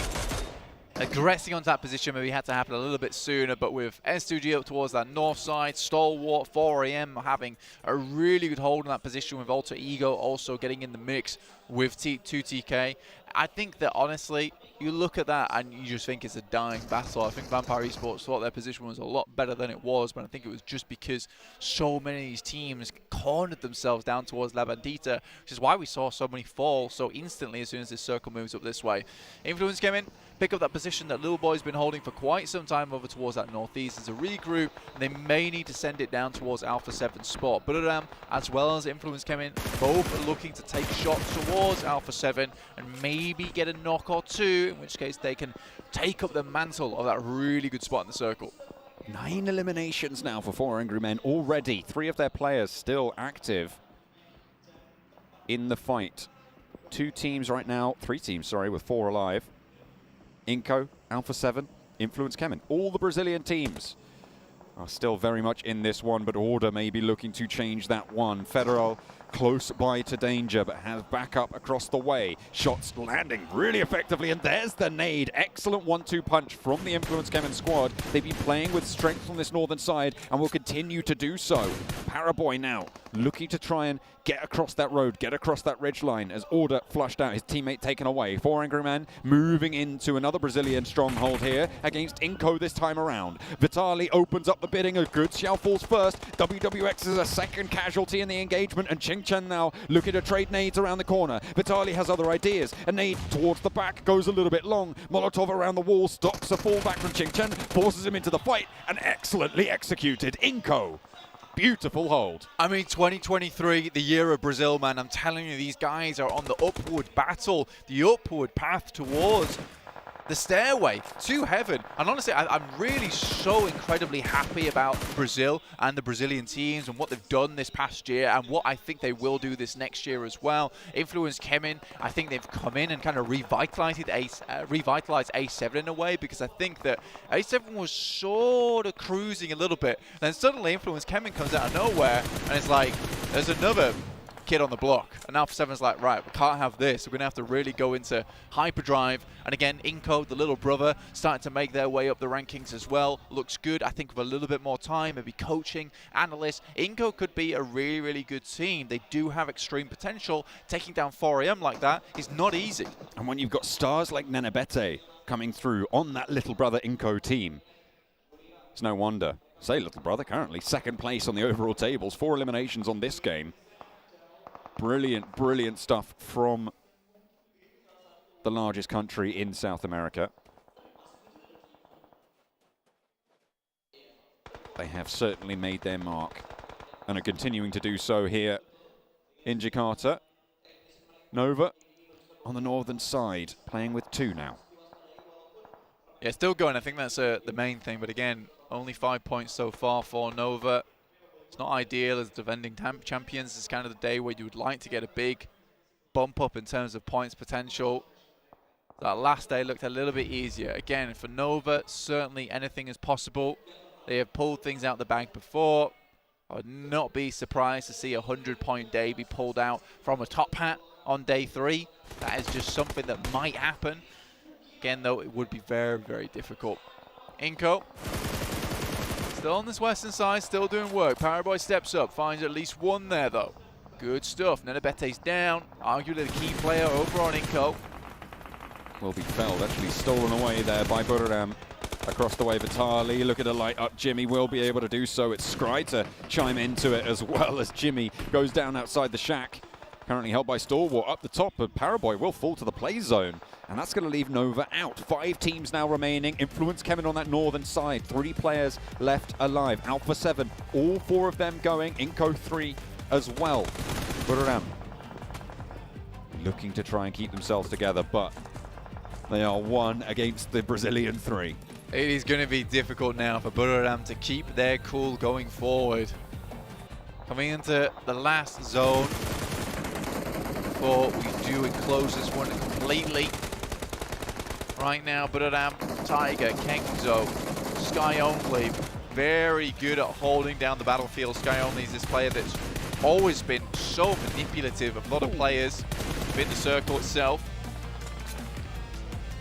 Buriram playing with 3 shots, really tearing into Influence Kemin now as Inco have turned their attention their way just that little bit.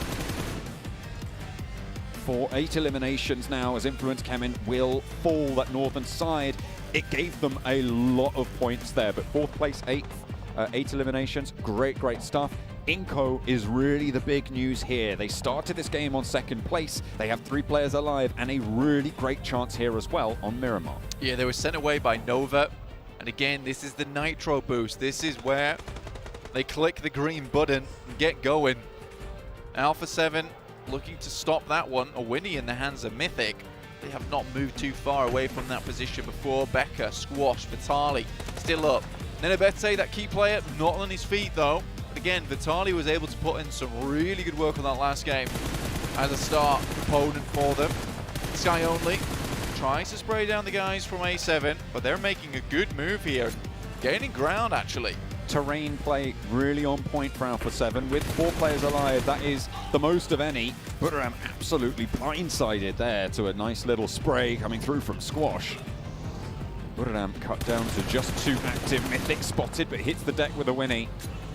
Wants to tear a head or 2 off shoulder, but have to wait and see for the opportunity. Carrillo being sprayed out towards Tiger as they go across the open field in the buggy, but Carrillo steps up for Alpha 7. Goodness me. Lit up and Buriram full. That's going to be 2 teams now remaining. Alpha 7 still in it with 4 as Inco take 3 into the final fight.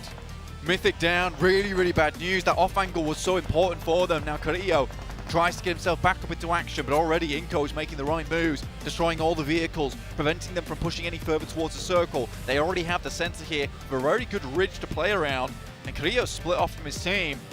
On the other hand, Inco's in a great spot to finish this one out strong. And yeah, little brother might be getting his own back here. Mythic very unlikely to get rezzed in this scenario. This is the final zone, and it will close all the way to the center. There is potential for them to roll out towards Mythic. There is that little ridge line in front of him that can be played as cover. But the time really not on your side, and do you want to invest the smokes at this stage? I mean, yes, it's last zone. I 100% would. That is definitely what I would do. Do they have any left? Yes. No. Yes. No. That's Inco. That is a stun grenade. Most of them already been popped out.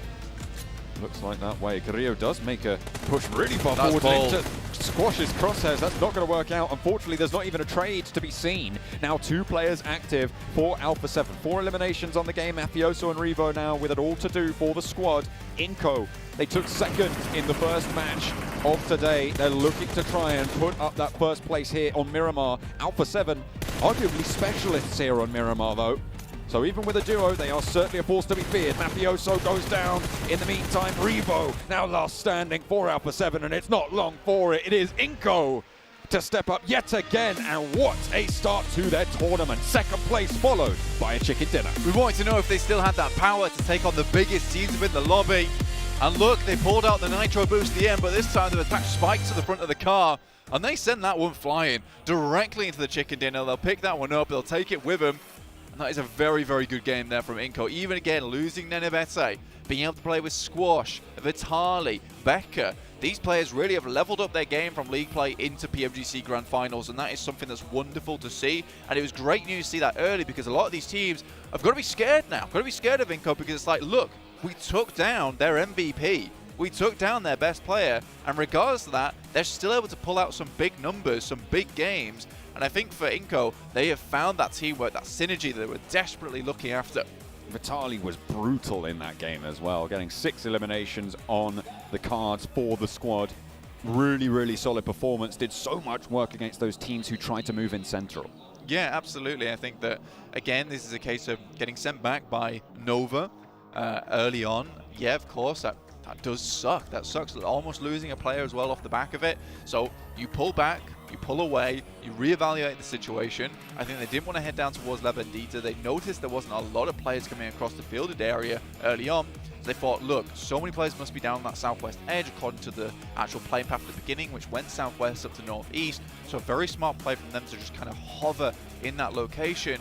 And it wasn't that compounded play that they went for. They kind of just went for those ridges, those little dips that they could play in, those ditches, and then really brought out everything they could in that last moment, because they were guns blazing. They absolutely blasted on through. A great result for Brazil as a region, well, I say as a region, as a country, in that South American region. A triple result. Buriram could not stand up to the test of those South Americans. I think Sky Only just wasn't prepared for the amount of firepower that's coming back his way. I think Sky Only's used to, stepping up, hitting some shots, and laying back down again. Well, Inco making statements here, making big moves. And what a time to do it at the PMGC.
Welcome back to the desk. And if that wasn't an exciting game, I don't know what is. We have Brazil. 3 of the 3 teams inside the top 4. Now, 7, if you're not smiling all over your face, I don't know when you are. It usually takes a little bit longer for me to say this, but I think this is the perfect time to say this, Max. Do Brasil! Inco Gaming, 25 total points, 10 elims, and then you have Miramar, United Esports, you know, for them to be able to put up 18 points, they definitely needed those points. But Alpha 7 continuing on a good performance, being able to get 16 points, Influence Champion as well, 16 points for them. Those teams from Brazil, and this is without Sanhok too. I can't wait to see what they're going to be doing. It's going to be real hype. You know, I do like normally during PMGC Grand Finals, I was going to call you Alpha 7. That's how like close you are tied to them. I like having now a little bit of rivalry on which team to look at. But really, I have to say, like, your pick of Brazil, this event has been just great so far. And Vitaly. Yes. 2 MVP in the only 2 games so far in these Grand Finals. This guy's been clutch. He cleared out 4 AM in that game too. Like, this guy is on an absolute tear at the very start of these finals. It is. In the first game, I thought maybe it was because they had the circle, but I feel like in this one, they were able to showcase it a little bit more of the actual talent that they're currently having. And I mean, for him to be able to get 6 eliminations out of 662 damage, that is so great to see. And it's impressive because before this PMGC Grand Final started, we were all talking about Nenebet to this, Nenebet to that. Guess what? Now you're going to have to include Vitaly because now that's back-to-back 6 elimination games. Exactly. I mean, a new player when it comes to this stage here, 7, he's been looking so good. And no, Buridam, a team that had a little bit of a tougher time, right? Because they had to escape those field of positions. A lot of teams already were in strong positions inside that field finish.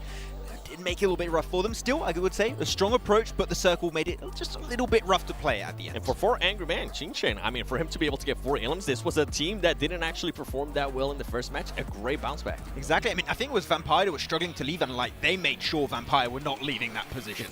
Playing the edge of Bandita in that position, you're just getting so much information, can get such, information to make the next rotation. Yes. Unless you go into Vitaly, which is what happened. Now, a team I quickly want to touch on was 4 AM, which, for the first time now, obviously the first game didn't really go that way. First time, scored some actual, like, impactful points. Yeah, I mean, as you said, right, that high ground position on La Bandita gets them the information, but especially, you know that La Bandita is where, in the circle, when it moves away and it's a late game circle, it's hard to escape from that position. They knew that, so they really tried to play that position to their strength. Perfect.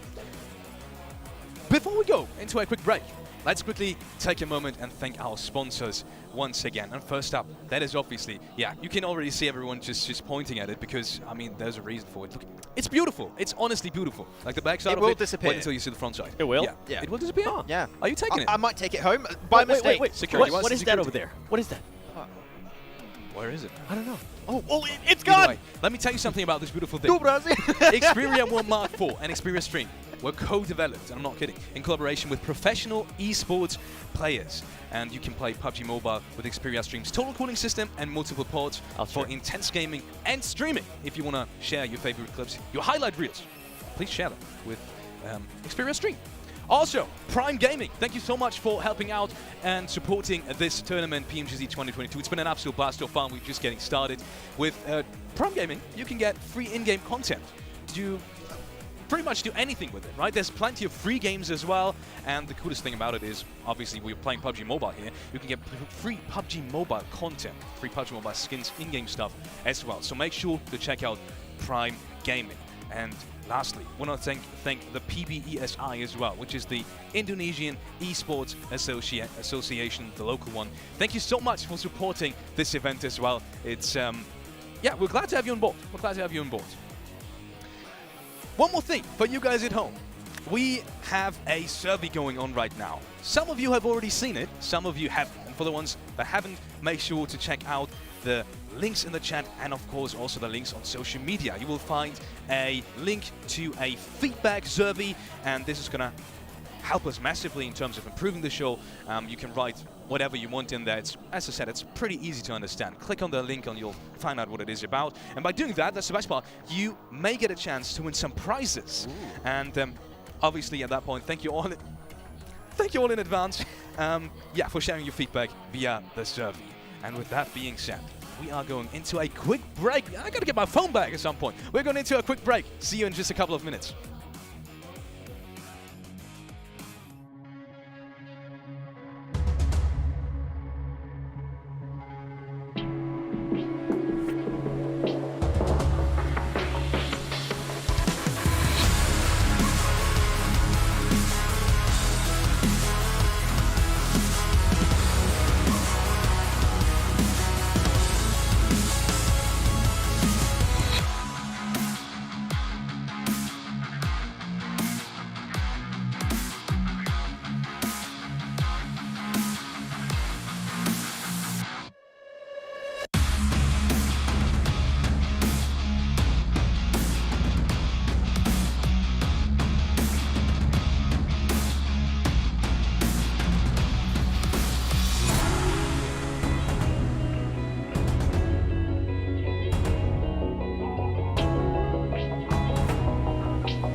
Welcome back after this short break. Brazil is turning up in PMGC 2022, and not only one of the Brazil teams, almost all of them.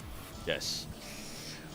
You want me to go? No, every time I like Brazil, I'm just going to shut up and just let him talk. I'll let you do it this time. What do you want to say? You know what? Actually, never mind. Inco Gaming. Can we talk about them, please? Vitaly, I know we talked about them earlier, but like I feel like that after 2 matches, that is the biggest surprise for me. What Vitaly's being able to do.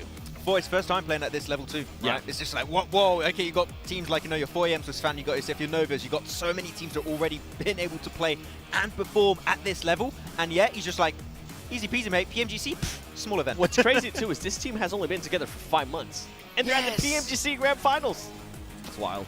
Let's take a look at some of the overall rankings we have. This is the actual standings after match number 2. Ooh. So going into match number 3. Inco Gaming is at the very top with 47 total points. I was about to say 27. Well, no, 47 total points. Alpha 7 is just 1 spot down.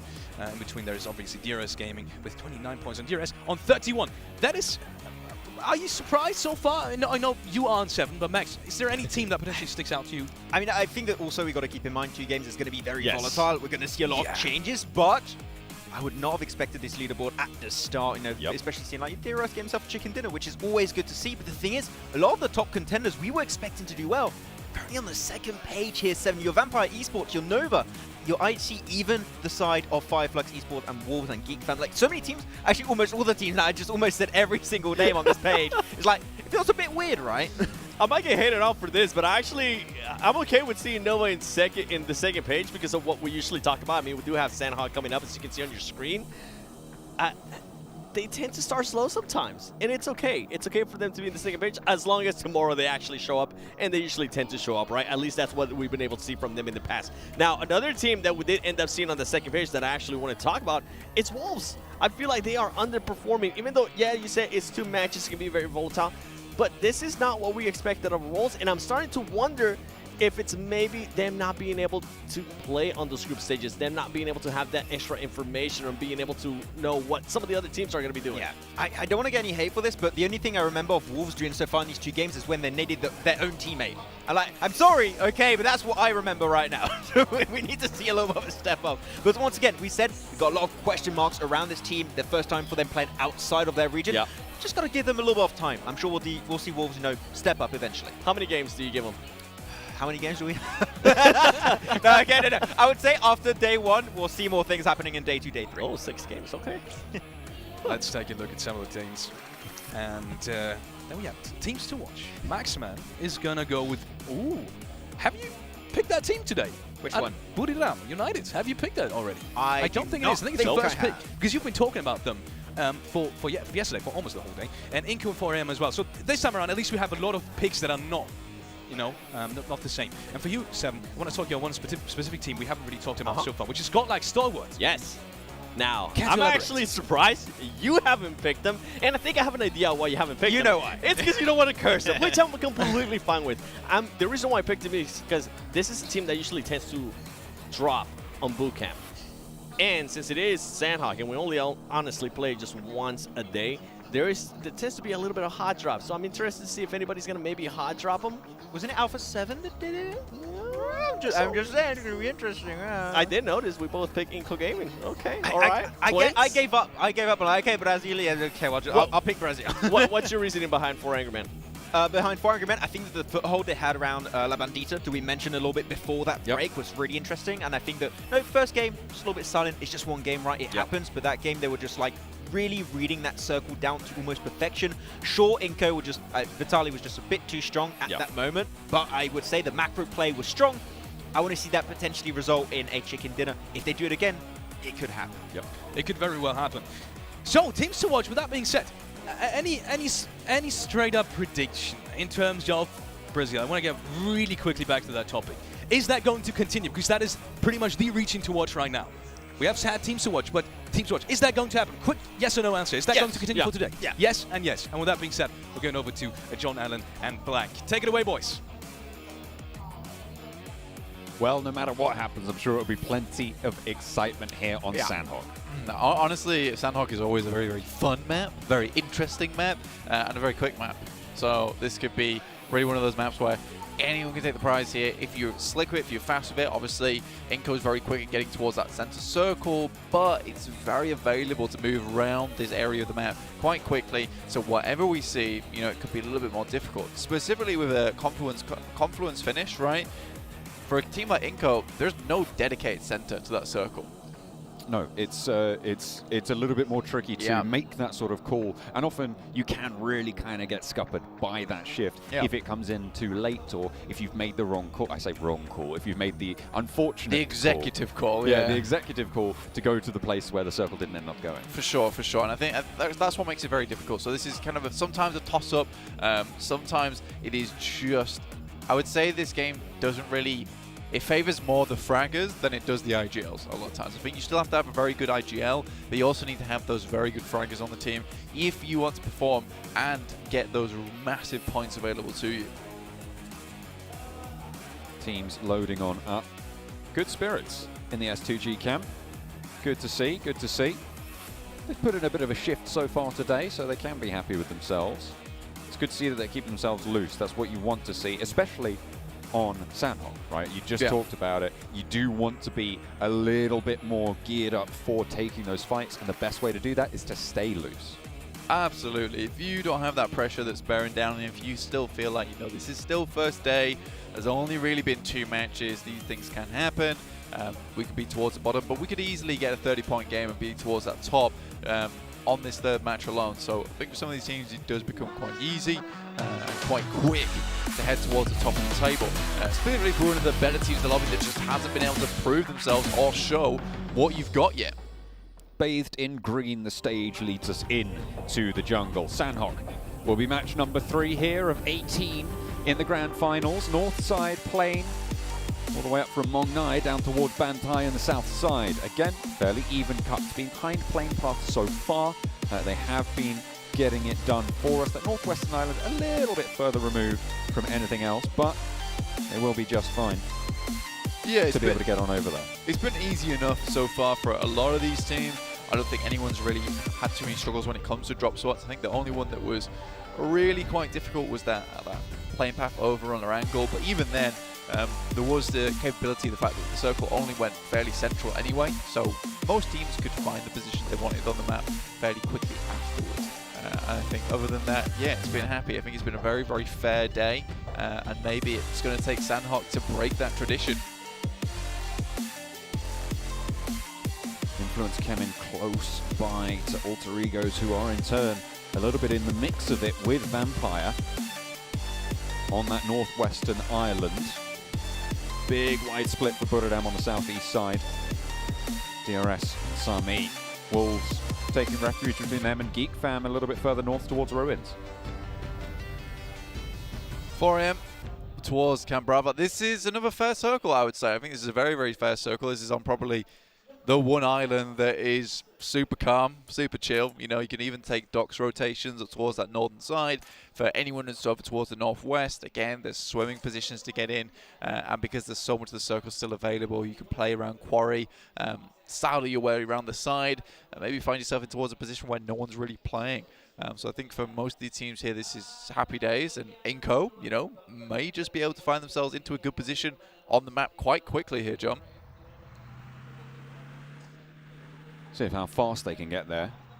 Probably quite important to be able to get there speedily, especially given their current location. They want to cross that river, but Buradam might be in their way. Might be able to catch a player off, though, on that flip side, so could be good either way.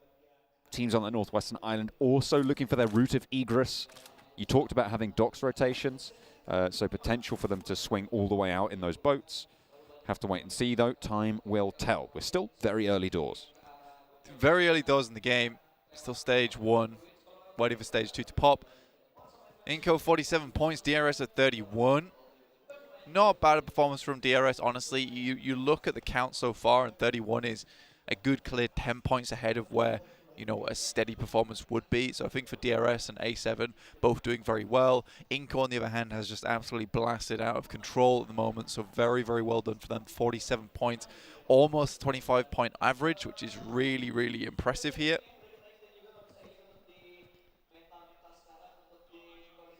Alpha 7.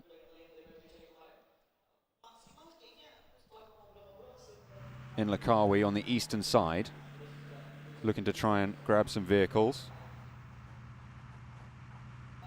and get on out of there. A little bit more central potentially to try and keep things going, but still very slow and no early engagements here on Sanhok, and potentially one of the wildest of maps. Yeah, I think that's fair enough. For PMGC, most teams, most players are going to want to take this one smoothly, take it easily. Don't want anything too excessive happening during these games so far. IHC, we're looking for something big, looking for something good. Didn't come to bear though, 9 points. Almost that 4.5 point average.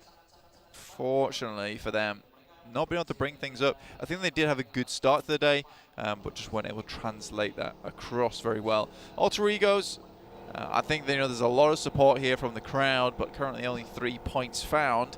I do think they've been making the right moves though, and I think that as a team just coming in here to play with the big boys, I don't think they look out of place here. I think they still have made a marvelous amount of good work, some good rotations, some good positions around the map, and it is just a case of PMGC being very difficult. And again, Alter Egos could step up later today. Certainly still plenty of opportunity. We've only seen 2 matches played all the way through. We'll be looking for a couple more today. 4 more to still be slated on the cards. There's Alter Egos taking the fight with Influence Kemin, one of the Brazilian teams who have been showing up here so far today. Another couple of shots landing, but no knocks just yet either way. The first scrap over towards the northwestern side of things. Law taken very, very low behind the rock. The forwards position found for Influence Kemin. Lil Boy on the off angle, absolutely lovely, sneaky little angle to be able to find the opening knock in the engagement. Law able to heal up as well, and now Influence Kemin can start to marshal their forces properly. Potato close, isolated as well from the rest of Alter Egos, and it's going well so far for Influence Kemin. Federal around the side of the rock, looks for the challenge, looks for the spray over towards Potato, has backup from the teammate as well. Will go down first though, and that's far from ideal. Potato spotted as Lil Boy hits the deck and forces his opponent to do the same. Alter Egos, unfortunately, come to bear against a very, very difficult team to play against. Influence Kemin. I think they've been making some very intelligent moves, and the right moves as well, and I think it's only a matter of time before we see Influence Kemin towards that top side with a bunch of points found on the game. Chicken dinner almost certainly during this tournament. Looking at some of these rotations though, Vampire Esports heading over towards Tab Mock. T2K already found their way towards Camp Bravo. 4AM though, I think that Max is 100% right in the sense that, they really did leverage a very good position over Miramar, able to get themselves a lot of points in terms of eliminations. I think if they can play out that similar kind of thing, it just kind of shows how good they are in the lobby, how fantastic they have been in terms of hitting those shots, taking teams to task. Beautiful shots there, spray down from Squash. They'll be able to open up on towards Buradam. Vitali though did get taken down in the meantime, and certainly a powerful player in that previous Miramar game. Looking to try and keep themselves alive, keep themselves going on the south side. And a reposition comes through. Nenabete picks Vitali back up, and they're up to 4 once more. Again, this was going to be the typical rotation we talked about earlier. The docks rotation for Inco, they made it fairly quickly. This time not opting to go towards the central position of the map, instead taking their time with it, heading towards docks, try and remove Buradam. I don't think they're afraid to take these fights anymore. Currently, they do have some players in position to take shots, but this is going to be a difficult play for both these teams going forward. And again, with this circle that heads further towards the east, Buradam and Inco both have some strong positions to enter. A lot of those central teams. Inco still with their sights set on My Name P. On foot, spotted out by Squash, but not given the angles, just sneaking away from him. Finally able to open up the cannons. We'll be able to get 1, 2, 3, and there's the last you need. They get the knock, but a lot of damage sent back towards Squash. It does result in a flush over towards Buradam, but still maybe a little bit more untidy than you would have liked for the side of Inco. However, they will maintain their lead at the top by quite the significant margin. Yeah, not a problem for them. But gets away, though, up towards 4 a.m. We know how good 4 a.m. can be when it comes to holding out teams. That's what we talked about earlier. Alpha 7 with a central spot. Maybe looking to find themselves a win here. Brazil really looking on fire today on day one of the PMGC 2022 Grand Finals. Really nice to see it. And again, I've been saying it the entire year. I think this is the year where we start to see a lot of regions no longer becoming, you know, just dead weights in the water. We see so many different teams, so many different players all performing really well now. Except for North America. Well, don't say that, that's me. But also... Look at a 7 over there. Yeah. No, even to be fair, even North America have had their moments. And we can't really talk coming from the UK. We haven't had the greatest success. We don't have anyone from the UK, so we're definitely the worst in that sense. We need some players. We need some boys. Yeah, absolutely. It would be nice. Need to step it up. But in the meantime, I'm happy to support all these teams within this lobby in PMGC 2022. Everyone that's made it this far, all the players who fell along the way, did so much to get here in the first place. Again, there have been some great storylines throughout the entirety of the group stages. Some teams really pushing it to the absolute limit to get towards this position, knocking out teams that maybe everyone thought would be in the Grand Finals right at that last second. And I think, you know, one of those teams is Inco, and the fact that they've been able to come in today swinging is really nice because, you know, it's a team that knocked out Titans, HVP. You were like, maybe that last game was somewhat lucky, and also the fact that they had the exact amount of eliminations that they needed, and they had to perform here in the Grand Finals, so it wasn't just, you know, a lost cause, and they have. So again, you respect the fact that they have been training in the background to get to this point, to get to this level where they perform on the Grand Final stage. YHC have spotted Ravenclaw. Godless wants to line it up, opens, but Ravenclaw immediately repositions. Two players not quite able to get that team spray down, and Vampire now aware of the position to their threat on their western side. Godless looking in through those doors, peeking in, but not really taking any challenges just yet. Both teams on that northern side will start to skirt down that coast as quick as they decide to. Fireflux in the midst of it amongst the central cluster on the northern side of things, with S2G out to their northern edge. 5th place right now for S2G, 19 points. They've had some good runs so far today. I feel like this is a team that most teams should be worried about. Yeah, I think Fireflux too, but they really haven't shown us that big amount of firepower as of yet. Those team fights that we expect from Fireflux, I think playing on the edge at the moment isn't really helping them very much. There's a lot of these teams are already dead center on a central type gameplay. So I think for them heading in from the edge, already so many positions within the circle are taken up. So very, very, very frequently we are seeing Fireflux immediately get taken down. So this time around, they are hovering towards that line on the circle, which I think is a much better idea. It's still technically edge, but it's not what they were doing before, which was right on the edge of the blue instead. Wolves, again, not the best of days so far. 1 point total, and they've just lost 3 of their players. Only Memory now left standing in Inco. To be fair, I think this is the second time that they've taken the fight with this team and been able to win it on out. Really good result for them. Order up the top as well, spotted by Stalwart. As Nenebete cruises on through with the auto shotgun. Memory on the menu now. Needs to keep it together. Oh and my. will be able to do so. Nenebete shuts that one down faster than anything. 16th place, and Wolves drop down to the bottom of the tables. I mean, Seven was saying they need to pick something up, and so was Max, in fact, and they just really haven't. I think for Wolves, that adaptation is not coming through as of yet. Ooh. Paraboy looking to light them up here against Stalwart. Scry makes it across, and Paraboy just wants to slow things down in the smoke train there. Scry forced to reposition, forced to get up.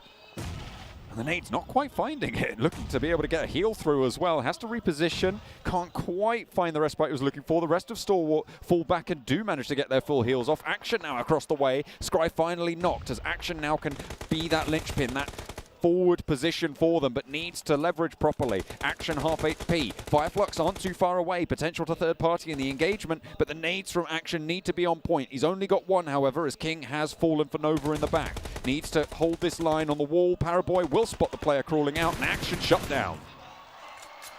Paraboy predict that entire rotation going through from Stalwart. He even looks for another. Really, really on the money there was Paraboy. Not a single movement or tactic was missed from him.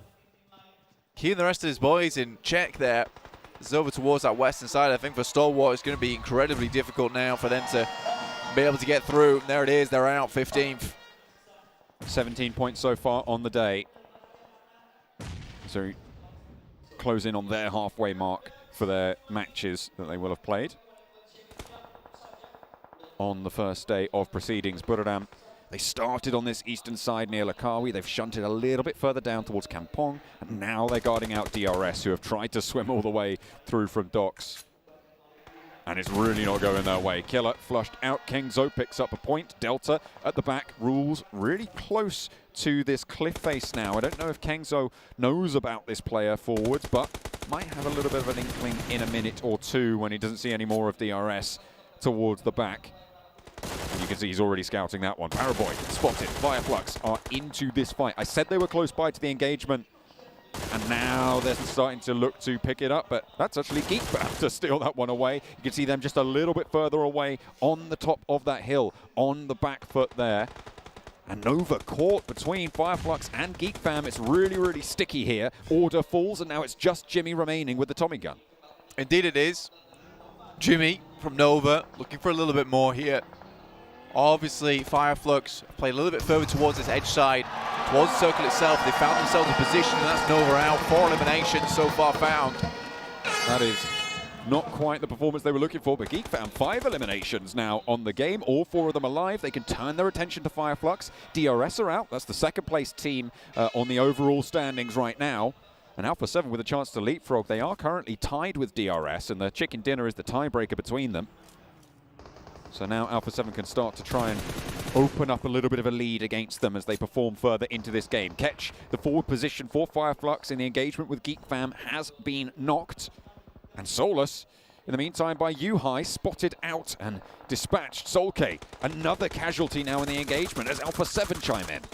Alpha 7 looking really good on this match to take some big numbers home for themselves. 2 eliminations so far. S2G above them.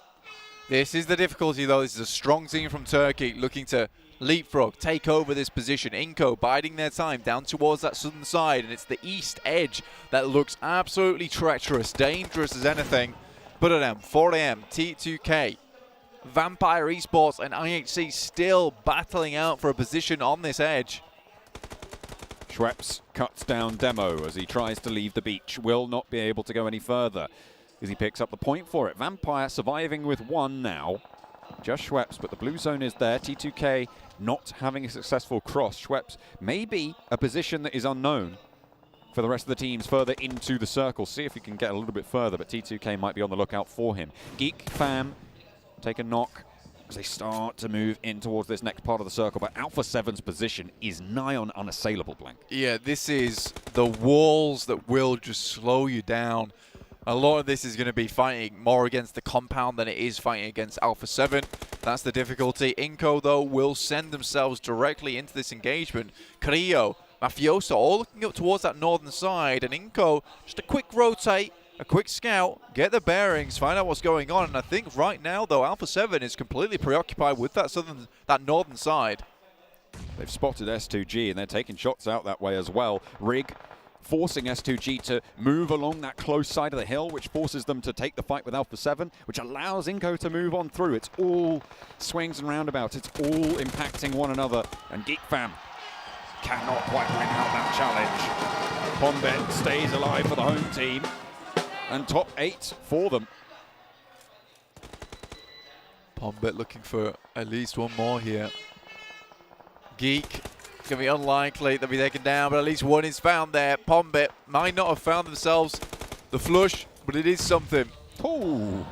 A nade comes on through, and 2 for Revo. A double knock over towards Inco. You said they weren't paying attention to the south. Maybe they don't need to now because Revo's on the job. Absolutely blasts them to pieces. Taken in half now, decimated. And now it's a 1-2 Brazil table with Alpha 7 racking up the points. Finally, Alter Ego eliminated. 8th place now. 7 teams remain, 21 players. 4 players alive on both 4 Angry Men and S2G. For Inco, Nenebete Vitali, that is the last thing you want is Revo. When he looks so good, his nades are just completely spectacular. Very hard to take him off that kind of streak. I remember getting him the 4K grenade over in the group stage in that last chance that just sent them right straight through to the Grand Finals. Just looked phenomenal at the time. And again, Alpha 7 will not be leaving this compound.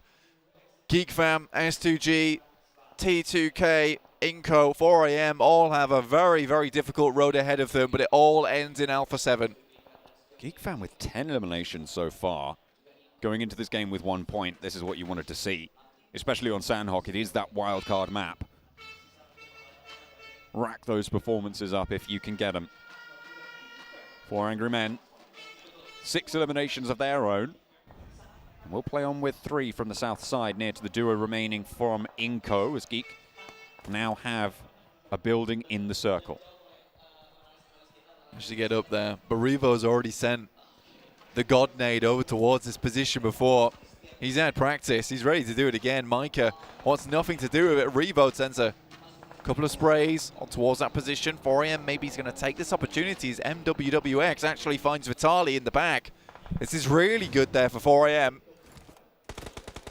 Mafioso doesn't get knocked, a really important factor there for Alpha 7's hold, especially against S2G as Silas gets spotted, but there's an AWM in play. It sees Hamzy and claps him, but unfortunately it's just not enough. There's not that many barrels on it, there's only the one, and Alpha 7 will just shut them out of the circle. Alpha 7 not taking any chances here. They know they wanted a big game to compete with Inco, but Inco already find themselves up towards that top 6 is really still good news, and 5 eliminations found for themselves. Still going well. Alpha 7 on the other hand, 8 eliminations, 4 alive, almost certainly a chicken dinner. Getting a few more eliminations on this game would be great to send them towards that top standing. Certainly would. At the start of the game, the gap was 18 points between Alpha 7 and Inco. 3 of those points have been closed, so they would need a whole heap more, but you've got to start somewhere. A nade in from Carrillo into the inside of the building, but Yuhai already repositions towards the outside. Nenebete falls, that's the last down from Inco. 6th place, 5 elims. Again, solid result. 1st, 2nd, 5th. Excellent, excellent start to their day. What a 3 games they've had. Alpha 7 lose their first player in this situation. Carrillo does get knocked now. Revo looking to go for the res as GeekFam move in. GeekFam, Yuhai and Micah, 49 elims total for Yuhai, 48 elims total for Micah, over towards their particular group, in which case they put up a massive 292 points together with the rest of their team. This is the dream duo that you would want together for GeekFam to try and finish this out. With the changes that were implemented onto Sanhok circles, the damage is too great to out-heal, which is why we've only got 3 teams remaining now in Zone 8. 4 Angry Men under pressure. GeekFam going down as well. Alpha 7 start to ramp up for their final shout. 3rd place with 11 eliminations for the Malaysian squad. GeekFam are doing so well in this Sanhok game, and they definitely needed it. However, Alpha 7, the bell of the ball now. 2 players up and kicking as they flush out 1 and find another knock over towards 4 Angry Men. Just Svan left standing between them and the chicken dinner with 13 eliminations. They snap it on up, and it's a Brazilian back-to-back. That seemed absolutely easy there for them. Really well done to Alpha 7. I mean, they picked up a very strong compound. The circle kept coming over towards them. Revo was very quick to deal with the competition in Inco that came up from the south side. Instead, they were paying way too much attention over towards S2G, but Revo quite quickly and simply dealt with the threat from the south. And I think for Alpha 7, that from there, it was just a case of clearing out those players on each and every single side. Obviously, this is a team that's extremely serious. This is what they expect to put up. This is what the kind of numbers that they want to see during these games. And I think for them, this should see them now in first place, just about. With Inco maybe still holding on to it with that result they had. But again, we'll find out over on the desk later.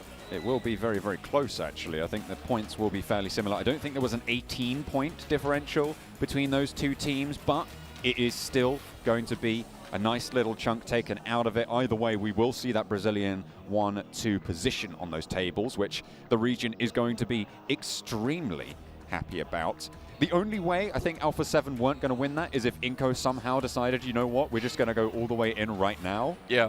But that would have been a bad decision for Inco to make, given the information they had. It would have been very hard as well. I mean, they were delayed so long by Buradam, as well as some of the other teams over on that coastal side like 4 AM. So for Inco, there was a lot going on in terms of researching around that area. What could they do? Where could they go? And I'm now casting to the beat of the drum behind me, which is fine. I'm okay with that. S2G keep up the pace a little bit as well. They did manage to stay alive for fairly long into the game. 4 Angry Men getting a lot done in that match to boot. A nice little turn up for them. Geek Fam, 10 eliminations. I'm vibing right now. I'm having a great time. This is so good. I'm so happy. This is what you want to see. The crowd is absolutely popping. At least one side of the crowd's popping. We like that side of the crowd the most. I think we need some more energy from the rest of the crowd. They can't hear me though, but you know I'm sending psychic vibes. You know, to raise the beat. You know, drop the beat. The flags, the passion, the power of the crowd, seemingly spurring on Brazil somehow. Yeah. Other side of the world. They're like, no, you will not cheer for your home team. You're cheering for us, right? Yeah. Cool. They just want to stop the cheering as badly as possible. They're making this look rough. They're doing it with cruelty, with grace. I'm loving to see it from the Brazilian teams at the moment. All look very strong, and I think they kind of perfected this central play style now. They all look very strong at it. It does influence Kemin, though. He's feeling a little bit like that wild card from Brazil. I sort of expected them to be in a position where Inco or Alpha 7 would be. However, we have only seen 3 matches so far, and there is still a little bit of time for them to start to step up, to gather that momentum, to carry on forwards. But for now, it's all Alpha 7.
I was asking you two, you beautiful analysts, is there going to be domination continuously throughout this day from Brazil? And it has happened. Look at this. Alpha 7 takes home a massive game, 29 total points, and that especially is in a fashion that was, I want to say, I was so impressed by how they controlled that compound, how they swamped out of it as well, took control of both sides and pretty much disrupted the play of everyone else.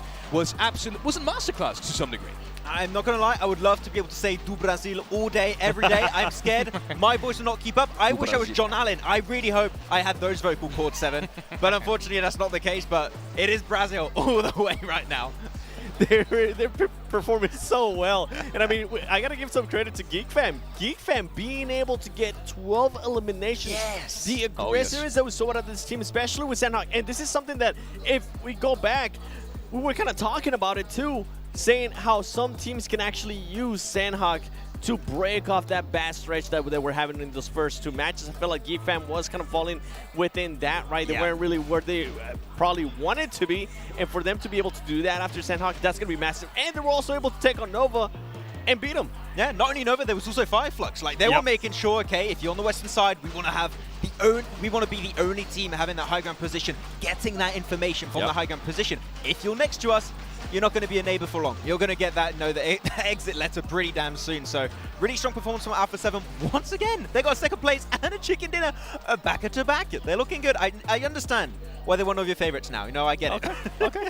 It's pretty interesting. You were just talking about the western side of things. And I mean, the original fight that started that whole skirmish on the western side, that was Nova against Godlike Stalwart, wasn't it? And that was a completely interesting fight because I just want to highlight a specific player, Parabol, that held on towards that wall side of the compound, right, that crossing on the street, and he held that super important eastern flank play. I'm not sure who it was from Godlike Stalwart, but he got that frag, and I think that kind of really solidified their position on the western side, and I was really rooting for them to, capitalize on towards that, but they didn't in the end, did they?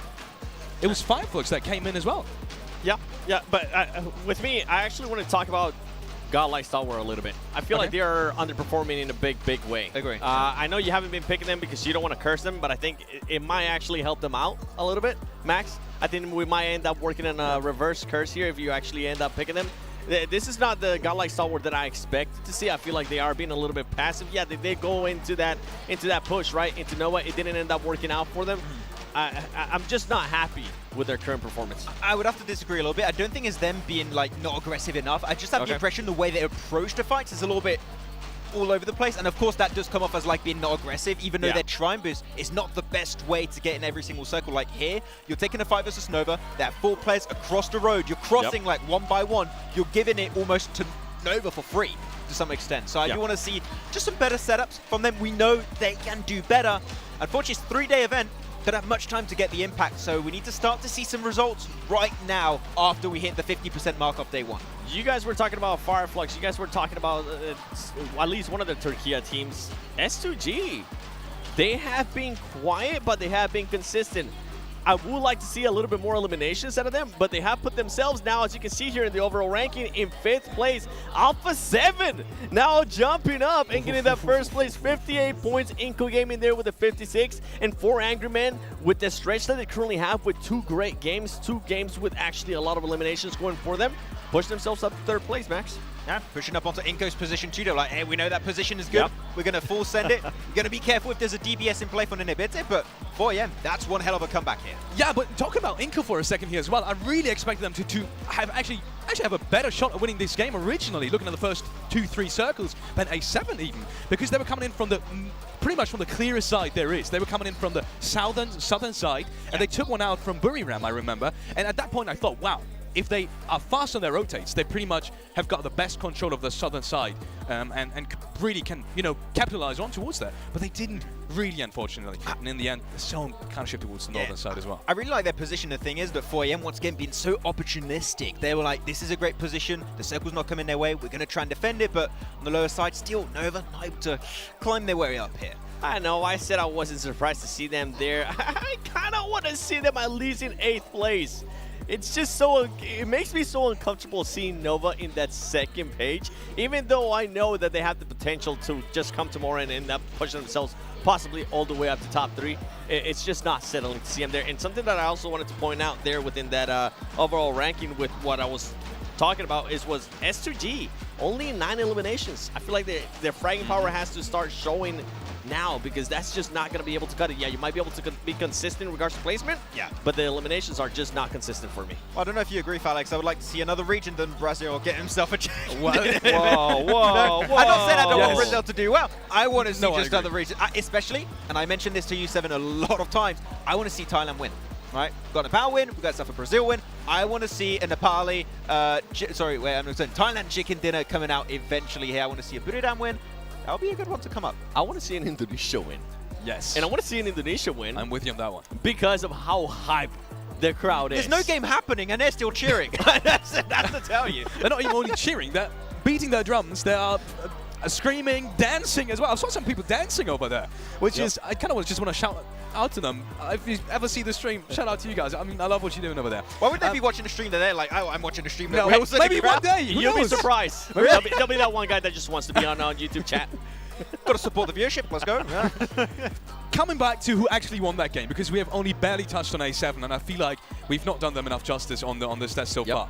A7, how they controlled that compound, how they controlled everything around that compound especially. What stood out to you the most, and maybe was there anything particularly looking forward for? Because, for example, something that I have noticed, Carrillo after the game, he did not look happy at all. He was, I think he was devastated that he got flushed there in the end, and it did not seem like he was in a good mood. I gotta say, I appreciate the pronunciation. Carrillo. Hey, Carrillo. A rolled that R pretty well.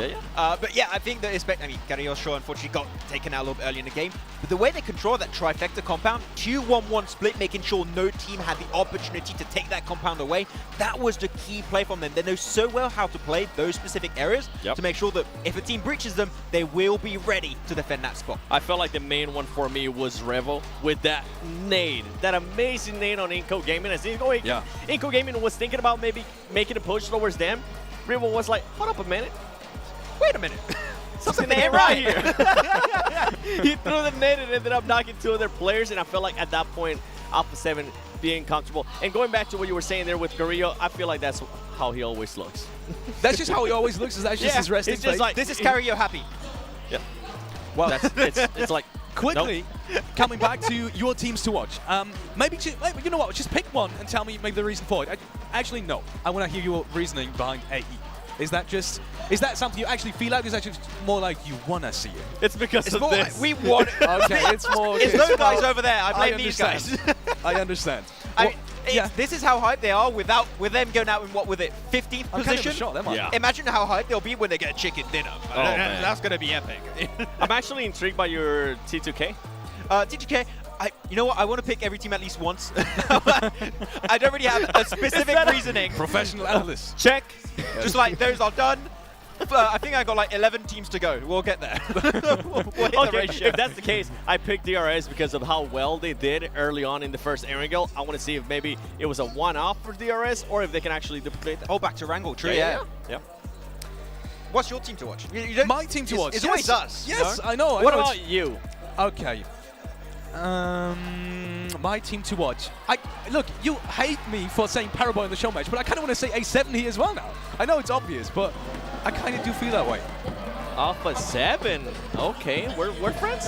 We're friends. Yeah, we're great friends. Go with that. Let's go, baby. But no, seriously, I mean, I said it before the tournament as well. I don't know if you guys remember, but I said if A7 gets off to a good start, I know they've got the individual power. I know they've got the will. I know they got plenty of support back home as well, and also here in the stadium. Yeah. And they are the kind of team I expect to. I know I also said I don't have complete, insight into how that team works dynamically between the players, but I felt like they're the ones that really just thrive on good results. They thrive on enthusiasm. They are the ones that thrive on confidence, as opposed to, for example, Nova. They're just always good. Yep. With that being said, oh, look at this. We have them, just now that we're talking about them, we actually have them in the picture as well. Either way, we do have the next match coming up in just under 2 minutes, and with that, we are heading over to the casters. John Allen in black. We are getting into match number 4, back over to Erangel. We've had our Sanhok, we've had our fun blank. Now we've got to get serious. But what do you mean? Sanhok is very serious. It's serious business, actually. But yeah, I think I'd completely agree with Alex. I think that, when you look at a team like Alpha 7, they are massively momentum-based. I think this is a team that once they get rolling on the tracks, very hard to derail this train. So I think they're going to continue going at this type of speed, chugging away, getting those points. Inco, doesn't really bother me too much. I think that they're almost sorting out this problem that they had before, which is, they get a couple of good matches at the start of the day, and then things start to taper off a little bit. That's the typical Inco play, but I think what we see now is those 2 good matches, and then consistent results, right? That's the big kicker, and it's very difficult to catch a team like that who puts up 2 very good performances and then it's just 10 points, 10 points, 10 points, 10 points. You can't really profit over the top of that. The team continues that way because you're waiting for the opportunity, really. If you're a team underneath them, you're waiting for the opportunity where, yeah, you can get a great game and get some consistent points, but they're forever ahead of you. It becomes a real slog. For teams that are looking to place in the top, you're looking at around about from a 12 to a 15-point average. That's what you're going to be looking for over these 18-game sets. And if you're able to hit 10 points as an average on your bad games, in quotes, right, your bad games, absolutely you're going to have the firepower to be able to blast out and put those 5 extra per game on your really good ones. Absolutely. So we are now halfway through the day, I would say. I think, obviously the show match, 7 matches to play today, but 6 of those are the only ones that count towards the PMGC. 3,000 was taken home by Fireflux earlier for the 1v1 show matches.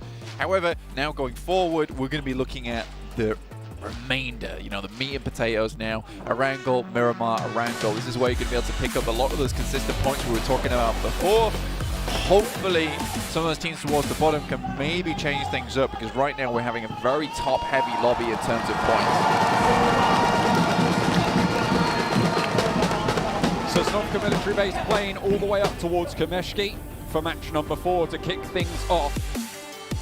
Nobody really dropping on C block so far in the games today, but it looks like that might change as Vampire out very, very early, but there's a team to join them as well.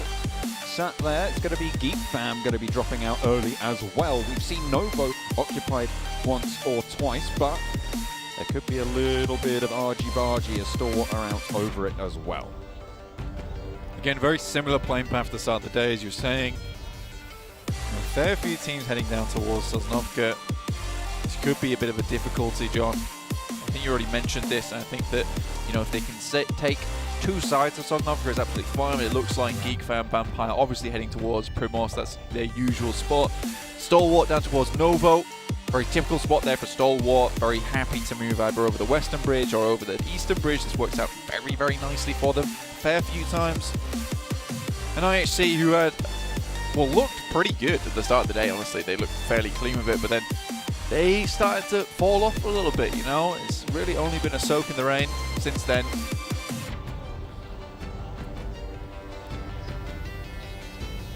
Keeping themselves from being mucky as they're going to have to go forwards into this Western Circle. Pretty hard shift here, Blank, at the start of things. Certainly going to be a competition to be able to get out to that west side. Absolutely. And they want to win that competition. No awards yet, though. Only the competition. Only the competition here to get through over towards that western side. Massive clump of teams over on the eastern side. I think this is where it becomes a little bit more difficult, because there is a lot of these difficult rotates over towards Rozhok, down towards Ruins. It becomes complicated. There's a few hurdles you'll have to pass. And a lot of these teams become hurdles in of themselves, and leaping over them isn't going to be as easy as before. Has he got some height on him? Nenebete looking to get a little bit of height here against Godless. A shotgun and a pistol in the arsenal here. Godless is left a little bit isolated, but the rest of the team may be looking to provide some backup. We'll have to wait and see how that one turns on out. The Sharks are swirling. T2K have got their own scrap to be dealing with. A really nice pickup there, and timely too for the shotgun. Able to load it on up as well. Looks to unload 1, 2, a third and a fourth, but it's not going to be good enough to find the knocks. Fortunately though, T2K have got a team, and they will be pushing forwards with Legend seemingly unarmed in this scenario. Not too sure what you were going to do on the off angle there. Lutz is coming on through as we head back over to Godless with IHC in on the ground floor. Things are really popping off. And two sides of the map here, some really cheeky little hot drops. That's what happens when you have early circles on a hard shift. In comes the backup from IHC now as Squash on the ground floor taken low. Godless held out for long enough in the meantime as Nenebete goes up to the top floor and will be able to get the flush. Losing a teammate, not quite just yet. Nenebete still with the auto shotgun, playing around the side, looks for the reload as well, and manages to get the magazine back into the breach. Turns the corner and shut down by Ziol. Flush goes through as well, and IHC claim the building. Squash left, down and low. IHC looking for a little bit more. Unfortunately, it will be Vitali and Becker left to continue. Lutz, though, we always say this guy is an absolute specialist when it comes to long-range shooting. He's the sniper of the team, but even if you put that revolver in his hands, you know, I was feeling Western. I was feeling Clint Eastwood. The hay bale started to just pass through. He was blasting. It was very fun to watch. I enjoy that. Don't often see someone be effective with the revolver. And he put his little tan cap on, jumped off the horse, his spurs jingling as he took down the players over on T2K. This buggy ain't big enough for the both of us. This vehicle definitely isn't. That's for sure. Now Fireflux kind of have to just send away Soulless. Very low. Turkey on turkey action here. I mean, I had that at Christmas, but we're having it here over at PMGC 2. I only had a chicken. Really? Yeah. Well, I mean, to be fair, only 4 meat Shame. eaters at my Christmas. Shame. Only four. Shame. It only had to feed 4. Shame. There's no point in having a turkey. Shame. Unless you have to feed more Look, people. I was actually saying, why don't we just have a chicken this year? But then I thought to myself, it's I would tradition. like to eat turkey for 3 weeks, yeah. Yeah, I made curry sandwich. That's pretty good. 2 chicken dinners. Oh. Yeah. Out of turkey. Well, no. How'd you do that? No. That's wow. I'm thinking about PUBG PUBG.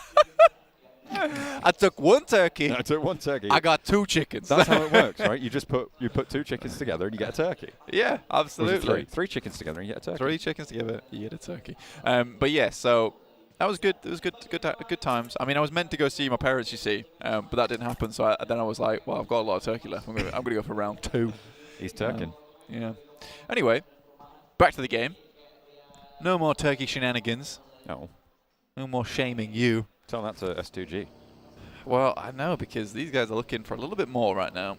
I think for S2G, it's gone quite well, this game, so far. Good amount of work done. I think that they're keeping up pace. It's this top 5 that we're kind of looking at, but I'm almost sneaking in there in 6th place, 27 points. That's good. That's great news. Geek Fam also, I think we looked at this team and we're like, oh, well, they're not performing amazingly. They're not performing super powerfully. However, you look at them, 23 points in 7th place is pretty good.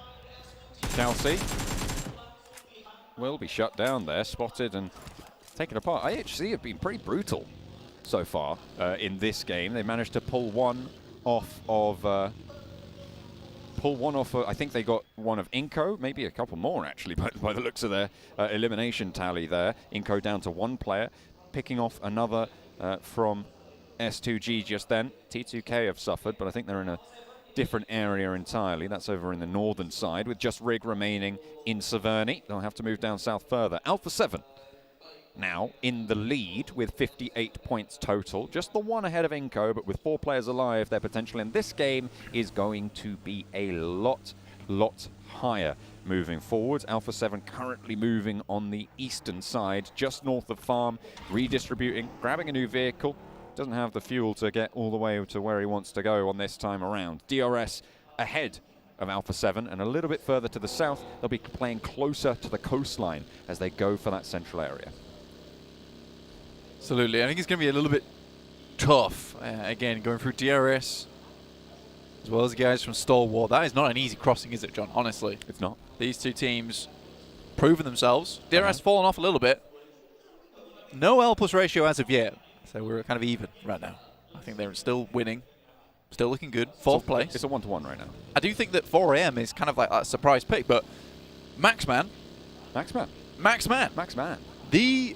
Maxi Man, right? Maxi move. He always trusted in the 4AM. He did. I respected that. I liked that from him. Respectable. He knew that this is going to be the comeback from this team. Smart. And again, we were talking about at the beginning of the day, it was a shame not to see them in 2021 because they did so well in 2020, right? 2022, 4AM is back, and I'm happy to see it. 3rd place, though Inko and A7 would not have, well, actually A7, yes. Inko probably further down for me, honestly, and I think that the current performance of 56 is kind of ridiculous. Again, only 1 player remaining now, so potentially falling off the leaderboard just a little bit, but it's going to be difficult for some teams beneath them to catch up towards that 56. Circle back to the mainland, keeps the land on in, so we're not going to have a weird crunch on proceedings. Not just yet. Geek Fam on 4 alive. Still early doors on the game. 56 players remaining. 2 teams, though, down to 1 player, which is quite significant. Those hot drops really punishing so far into the game. Central locations, again, occupied by Wolves, by Nova as well. And are returning to the center as well for the Alter Egos.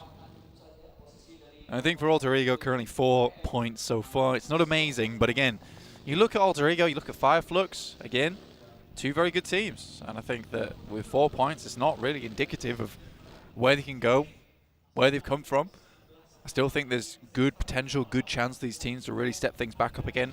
Alpha 7, however, 58 points and looking to streak out further now is great news. I think this is, again, they're a momentum-based team with 3 matches still left to go, John. This could be easily A7 finishing the day on 100 points. If they can keep it going. That is that question, though, because if you're a momentum team, it kind of bites both ways, right? Because sure, when you get going, it's great. Inco go down. It's good news for them for opening a lead. But if you struggle to gain that momentum back when you lose it, that is equally just as punishing and can be the other side of that coin.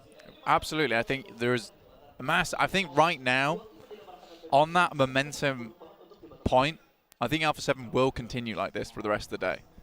Or at least get some decent, consistent points. If they can push that 100-point mark, that would be ideal, because that's really what you want to do with this momentum right now. You want to take that velocity and send it straight towards those high placements, because if tomorrow, like you say, John, we do have that fall from grades for Alpha 7, they need that big buffer.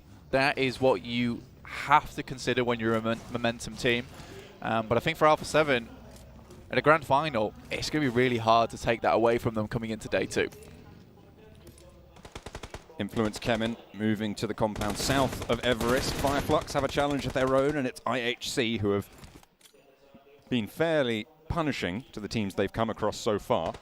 4 eliminations this game. Solke forwards, position against Demo, burns the ridgeline away and forces him to the right. Nades pouring in from Ketch as well to really do the damage, and Demo does dive down into the ditch. Alex sailing on past, can't really do too much about it. Ziol into the building, Solus ready with the nade, looking to cook it up.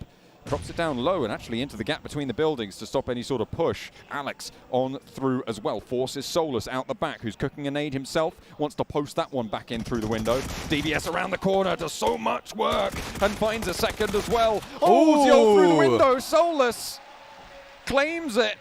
Excellent hold. 6 elims now. All we're talking about, saying that Fireflux could easily bring this one back around right now. With that kind of position, over towards the northwest side and an easy enough rotate downwards. Fireflux has a good chance now. Wolves versus Alter Egos, though. Picking them apart slowly but surely, and 4AM also getting involved on the action. Really unfortunate for Alter Ego. They had a very nice central spot, now down to just 2 players. IHC were on for a decent game there as well, but they did fall to Fireflux. Not good. IHC kind of needed that one to keep themselves in the conversation. Inside of the Gatka compounds, Nova find themselves a nice little stronghold on the south side of the next circle, but they are close to Stalwart, close to Buradam as well. You've got Alpha 7 on their northern side. Slap bang in the center, it's the remaining duo from Alter Egos, but as I said, they are a duo. They are only 2 remaining. With the Wolves close by, I'm sure they're going to fear the moon as it comes to Wax. Stalwart down towards their south side. Nova also in that position. Now look at Nova. Defending champions right now, 13 points, 12th place. I really don't think that they expected this kind of opposition coming into the finals. I really do think that they were potentially looking at 4AM, looking at Buradam, maybe Influence Kemen, but we've got so many different faces here up towards that top side, and Nova really hasn't been able to catch up too much. Again, Nova is this team that suddenly out of nowhere starts popping off, and again, we see it on the screen right now versus Buradam. Landing the shots, but both of those reses are being stuck right now. So hopefully Buradam can get both of their downed players back to feet and stay up as 4. They will be able to do that. Trot on they will into the game. Kengzo on the back, looking to just heal up. Sky only as well.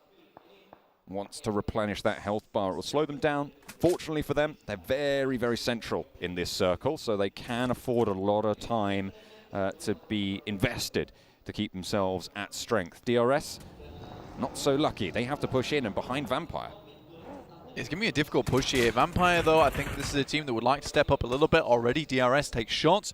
Stoned, very unwilling to allow this kind of push to come through. Right now, they're in a really tough spot at the moment.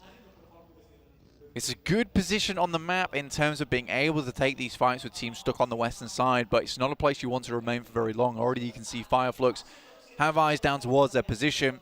They're going to have to move soon. 4AM also were holding on that roadside, but looks like they're going to move further towards that eastern edge. Alter Ego stealing Gatka, and they will now share it with 4AM. Crash comes through to bring the remaining duo from 4AM into the fold, playing 3-on-1 with an off-angle split in the compound, in the buildings, against the standoff south of them. Pretty powerful, all things considered. Skutxiao is split from the rest of the squad. Wolves, bottom of the tables right now. 2 points total when you include the elimination they've got this game so far. And in Gatka, they will find themselves locking horns with 4AM and Alter Ego. The team that, if they take down Alter Ego, they might be able to leapfrog them fairly fast as well. I mean, for Wolves, it's really not been a great start to the day, but with 4 players here, a strong spot towards Gatka, you will have to face off against 4AM, who are looking to maybe this game get ahead of Inco, sit themselves in second place. Be very, very nice there for 33 Span and the rest of his team. Being able to recreate this core around him. Field this fantastic team on 4AM. Vampire moving forwards, find a building that they were looking for. It's a really strong compound, that one, given the circle, given the lay of it. A lot of oversight for Vampire to be able to hold here on the fields around them, but unfortunately Fireflux have other ideas. Stoned gets lined up on, and the crosshairs will snipe him down. Luckily they are in the building and can get a little bit more of a foothold here. Unfortunately though, Schweppes is there and will be spotted. That's Geek Fam to be chiming into the engagement from further into the circle. Sure, they might have a lot of sightlines away from them, but there's a lot of sightlines towards them and people are taking advantage of that. Yeah, for Vampire right now, this is all about just restabilizing.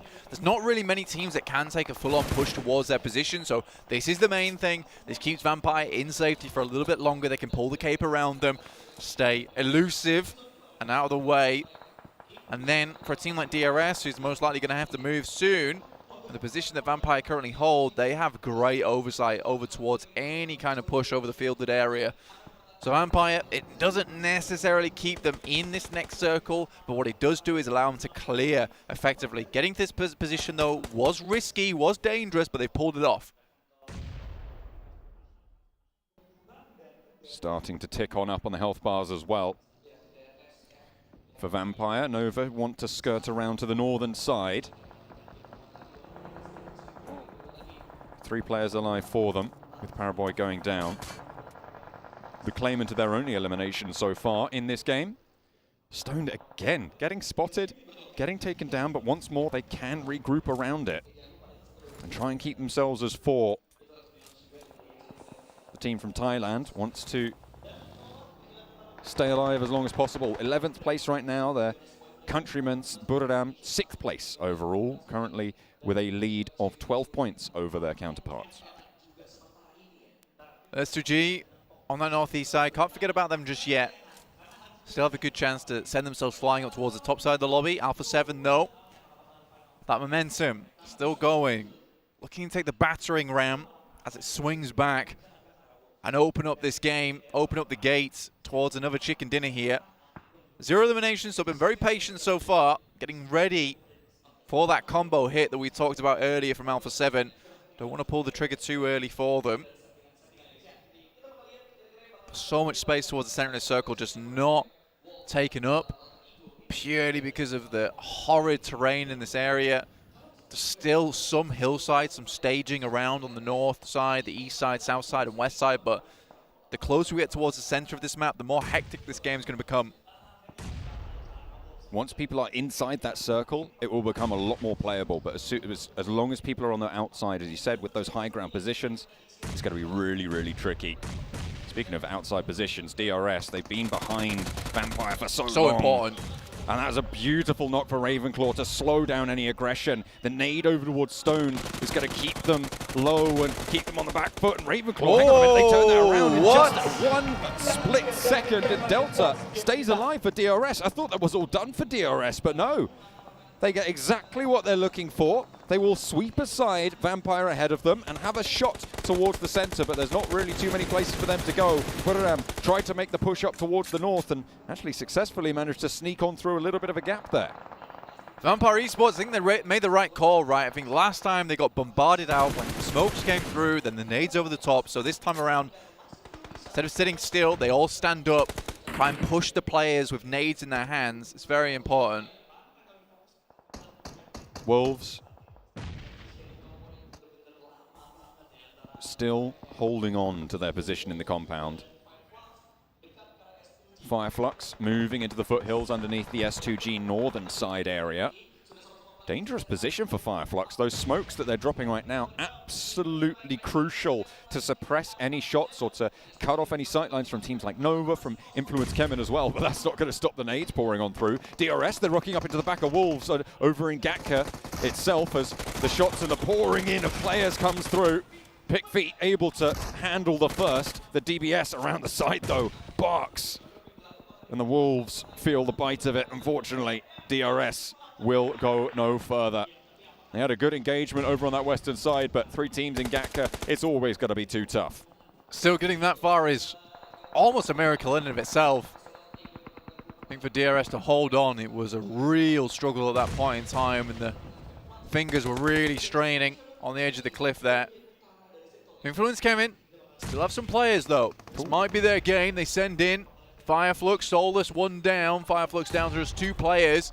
And Solkay's looking to push this one far. Silas from Turkey able to do for 1 onto Solkay there. Nice little knock around the side of the rock. Instantly flushed out as well. But there's the answer. A lineup and a knockdown over on towards Influence Kemen. As S2G and Fireflux both suffering the pressure felt by the rest of the lobby from the Brazilian sides. Nades over the top. And Influence Kemen looking very, very healthy here. All 4 of them up and active. S2G not so lucky. Looking to pull out the broom here. Sweep the guys from S2G. And S2G is immediately retreated to a bit of more of a defensive position where they can turtle up, hopefully restabilize, push back against the guys from Influence Kemen. 4AM do have sightlines towards them. And we will head further towards the center of the circle. I said it was nasty. I said it was cruel. It certainly is. For all these teams over in Gatka, though, leaving is the worst part of this game. Alter Egos trying to stay alive for as long as possible. Only the 1 player now remains for them. Alpha 7, eastern side. Nades over the top towards Geek Fam. Micah, low. Knocked, flushed, will fall, and Geek Fam are down to 2. Wolves are continuing to move through this compound, but the stairs prove too difficult for them to summit. Pick Feet goes down first, and they need to stick this res. Now towards the top side of things, they have Beautiful and Remember, who are pushing WWX up those stairs continuously. The DBS around the corner, and that is a really heads-up little hop out and a hop in, as well as WWX wants even more from the top rope. The turnbuckle is slamming them down. Finally, they put a stop to the chaos, but the damage is done. Wolves are slowed down. 5 eliminations, sure, but can they keep it going from the position that they hold? There is so much more to handle, and 4AM, they do go down. I mean, there's a hop out there, and Nova looks like they picked up that final player. Goodness me, you can see just how good 4AM is. They will not go any further, unfortunately. The top of those tables looking to be a little bit firmer now. Pick Feet, nades over the top. Out into the fields, potentially over towards Geek Fam, but Alpha 7, 4 players alive, looking very healthy. On the southeast side, if they can dispatch Stalwart, they are in a prime position for this next circle. But Stalwart not the easiest to deal with, unfortunately for them. Order picks up 1. King with the Bison as well over onto Pick Feet. King does get shot down towards them as well. Jimmy and Order now the last 2 for Nova, but they are slowing the Wolves down enough to make this exit hard. Really, really tough indeed for the Wolves. Order with the AKM iron sights. Loosen shots from the grass. There's really one only important fight here between Alpha 7 and Stalwart. The 2 remaining 4-player teams. Whoever wins this fight will most likely win the game. Wolves, though, do finally go down. Geek Fam, 4 eliminations, 2 players left alive. Still going strong. We talked about at the beginning of this game. Definitely not out of the mix yet. Stalwart still with their challenge at their doorstep. Shots over towards Mythic behind the ridge line from Action, but Not really getting too much more than that. Repositions coming through from Alpha 7. A lot of damage done actually to the health bars here, and there's the off angle, a third party, and an aid over the top from top. Is going to slam down straight onto Mythic. An answer from Mafioso. The Molotov slows any aggression to move across the way. Mafioso wants to suppress the back as well. He's dealing with threats on two fronts now, as Alpha 7 can influence this fight, but Influence Kemen have their own say in things. As Lil Boy makes it tough. Makes it really, really tough indeed for Alpha 7 to stay alive into this one. Carrillo needs to hold there, but cannot do the job. One player now alive. It's Revo for Alpha 7. Further on into the circle with a position to hold. Wants to just stay alive and open the gap against Inco as much as possible, but Influence Kemen, they want to join their teammates from Brazil up towards the top. Revo, complete clutch player as well in this lobby, so wouldn't count him out just yet. Influence Kemen really dominated control from that northern side. Wanted to continue to put down the damage. Order from Nova. Another powerhouse in their own right. Buradam with Sky only. Got a lot of these individual players who are extremely good left remaining in this final circle. What a cool finish here on Erangel. Stalwart. 4 players alive here from Mongolia. IHC kind of stole the limelight from them a little bit, but Godlike Stalwart are playing pretty well here. Unfortunately, they did just take a knock, and they are kind of cornered somewhat towards the blue zone, and a tough run they'll have ahead of them. Buradam eliminated 7th place. Order still going for Nova.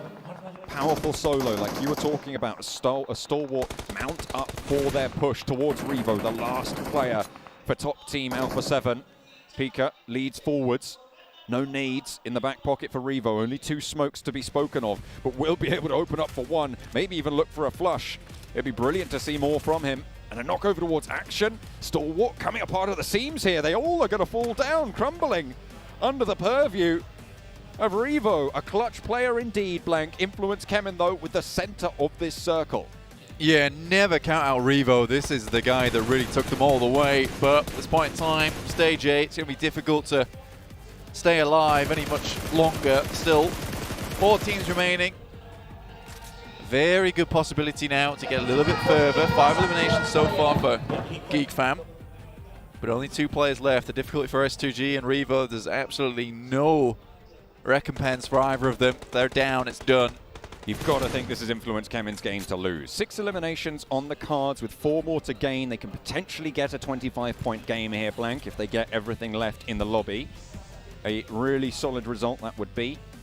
Would see them nice and tidy up the tables. Sort of middle of the pack right now.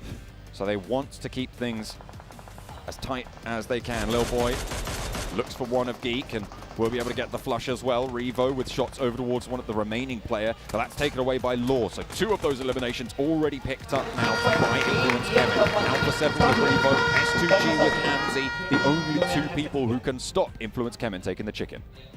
It's going to be really difficult for Hamzy G and Revo, but both very, very strong players.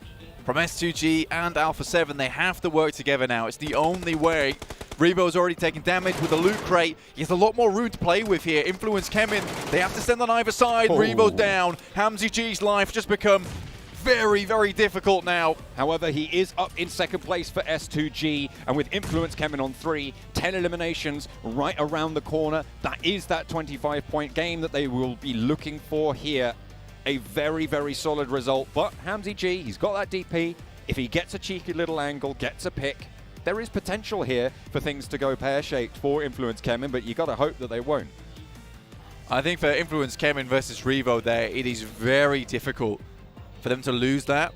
But Revo is such a good player, they have to make all the right calls. They subdue Hamzy G on that side, send 2 players out wide so they can refrag off one another, and then send 1 player to finish the job on the edge. So I think no matter what happened to Revo there, this is something that Influence Kemen's always been very, very good at, and that is teamwork and working on the fly to make that kind of teamwork happen. And a quick bird's eye view here to just check exactly what's going on. Again, you got Lil Boy in the back, very covered at the moment. Law, as well as Kariowski up front, ready to refrag off one another, and Lil Boy's kind of that insurance, just trying to spot by jumping. This is what makes a 3v1 almost impossible to lose. The way they've set this up, yeah, I don't think that we're going to see anything but Influence Kevin chicken dinner, and you can see exactly why this is one of the best teams to come out from South America. Maybe not on the table right now, but Influence Kevin are a force, and they will be reckoning with everybody else in the lobby on Erangel this time around. Match number 4 goes the way of, again, a Brazilian team. Blank, that's 3 in a row that Brazil have been able to win. Yeah, I mean, it's not really changing too much, is it? I mean, Brazil is really crushing the leaderboards today, which is not something we expected, but something that maybe was cooking in the pot backstage throughout the entirety of this year as we see more and more teams from South America, from Turkey, from all these new types of regions and regions that we've been with for a long time, suddenly finding just the right core, the right team, the right additions, the right players. And again, as James Yang was saying, they had 600,000 plus sign-ups towards PMCO. You can imagine the amount of players that do just get sifted through, get sent through the old blender, honestly. Yeah. And there's just so much new talent and absolutely fantastic players to pick from now. I think anywhere in the world has the chance to have a World Championship team. Absolutely, and at the moment, a lot of power being seen from Brazil, but we have seen glimmers from a lot of other regions. I think the big surprise for me is that the Chinese teams haven't been as powerful as maybe we would have expected, coming from a region that has for a long time, well, first of all, holds the defending champions. Give them time. Yeah, exactly. Give them time. Maybe we just have to give them a little bit of time, but with Brazil, as powerful as they are, laying that rail track in front of them as they go, do they have that time to play with? Only time itself will tell.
Do Brazil. It does not stop, and it doesn't seem to stop anytime soon either. Honestly, this is sensational from Brazil, not from any team specifically, but from all the teams. Influence Kevin picking up 24 wins, 24 very important points as well. Did I say wins? 24 points is obviously what I meant. 24 very important points in the context of the overall ranking, which we're going to see later, and also Alpha 7 in 3rd place, picking up 15. And there is one team in the midst of this, which is S2G. And looking at the elims, that is a storyline that we might just want to touch on briefly. It is. I mean, I was talking about it earlier before this match, and they kind of showcasing it here perfectly.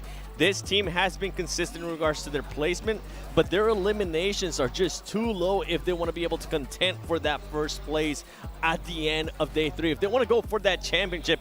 And to be fair, I mean, little boy, 3 elims, 928 damage. You can see Revo as well, lots from Fireflux. Something I do want to point out, and something that we were kind of talking about there during that game, is that now every Brazilian team has a win, Max.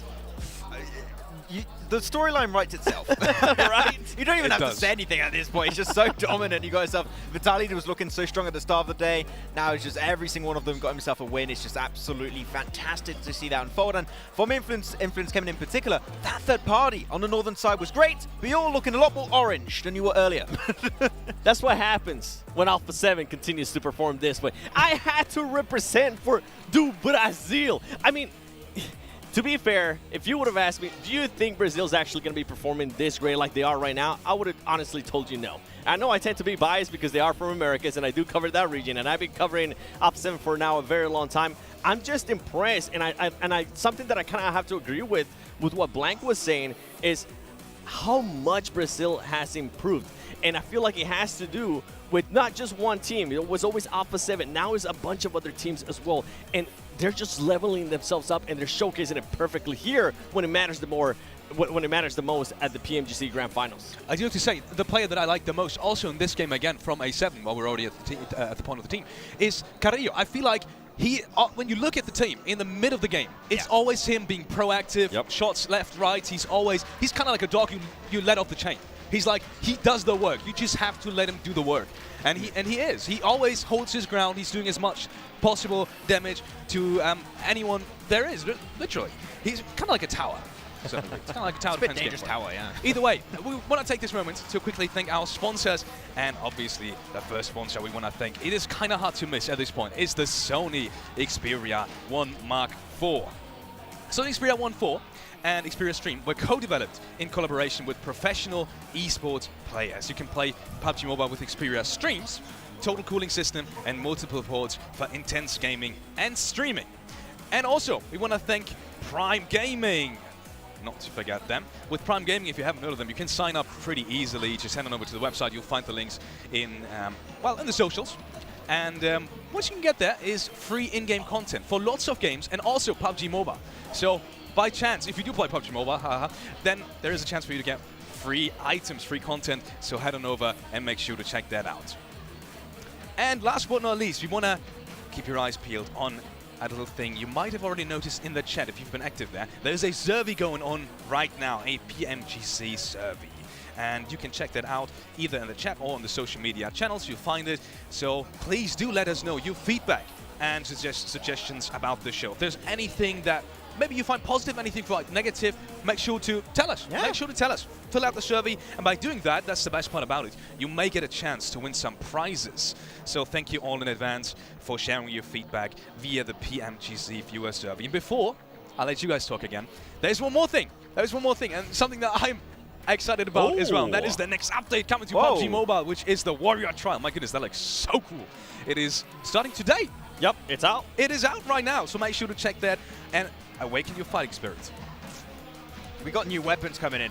I can't wait for that in particular. For the next PMPLs and stuff, like, it's going to be a big change of meta. I updated my game before this, and I was like, I shouldn't have because I want to play so bad.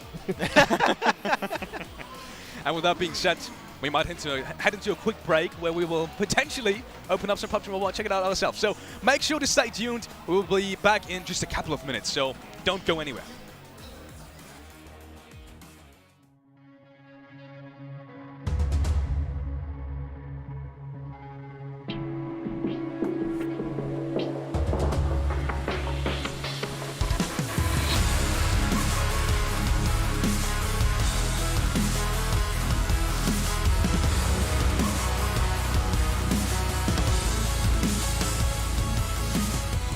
Yanlış yaptığı yer de var.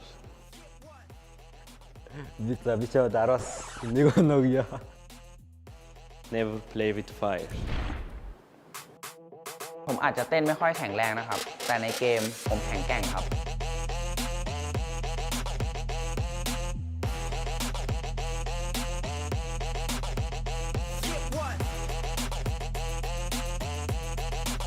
You watch me. Showtime! Fast.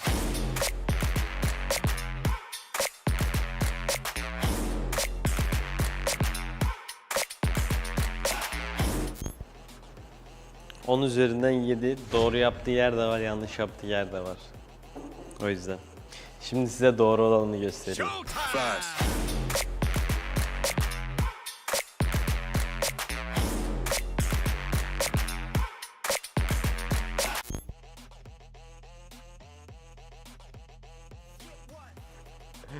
Bisa taros ini kono ya.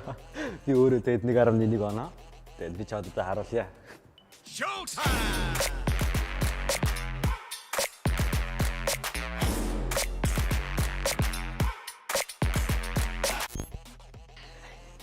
Good try. A bit awkward, but yeah. I would like to give him 5 per 10. Okay lah, not bad. But I will show you what's the real PUBG dance. You watch me. Showtime! Fast.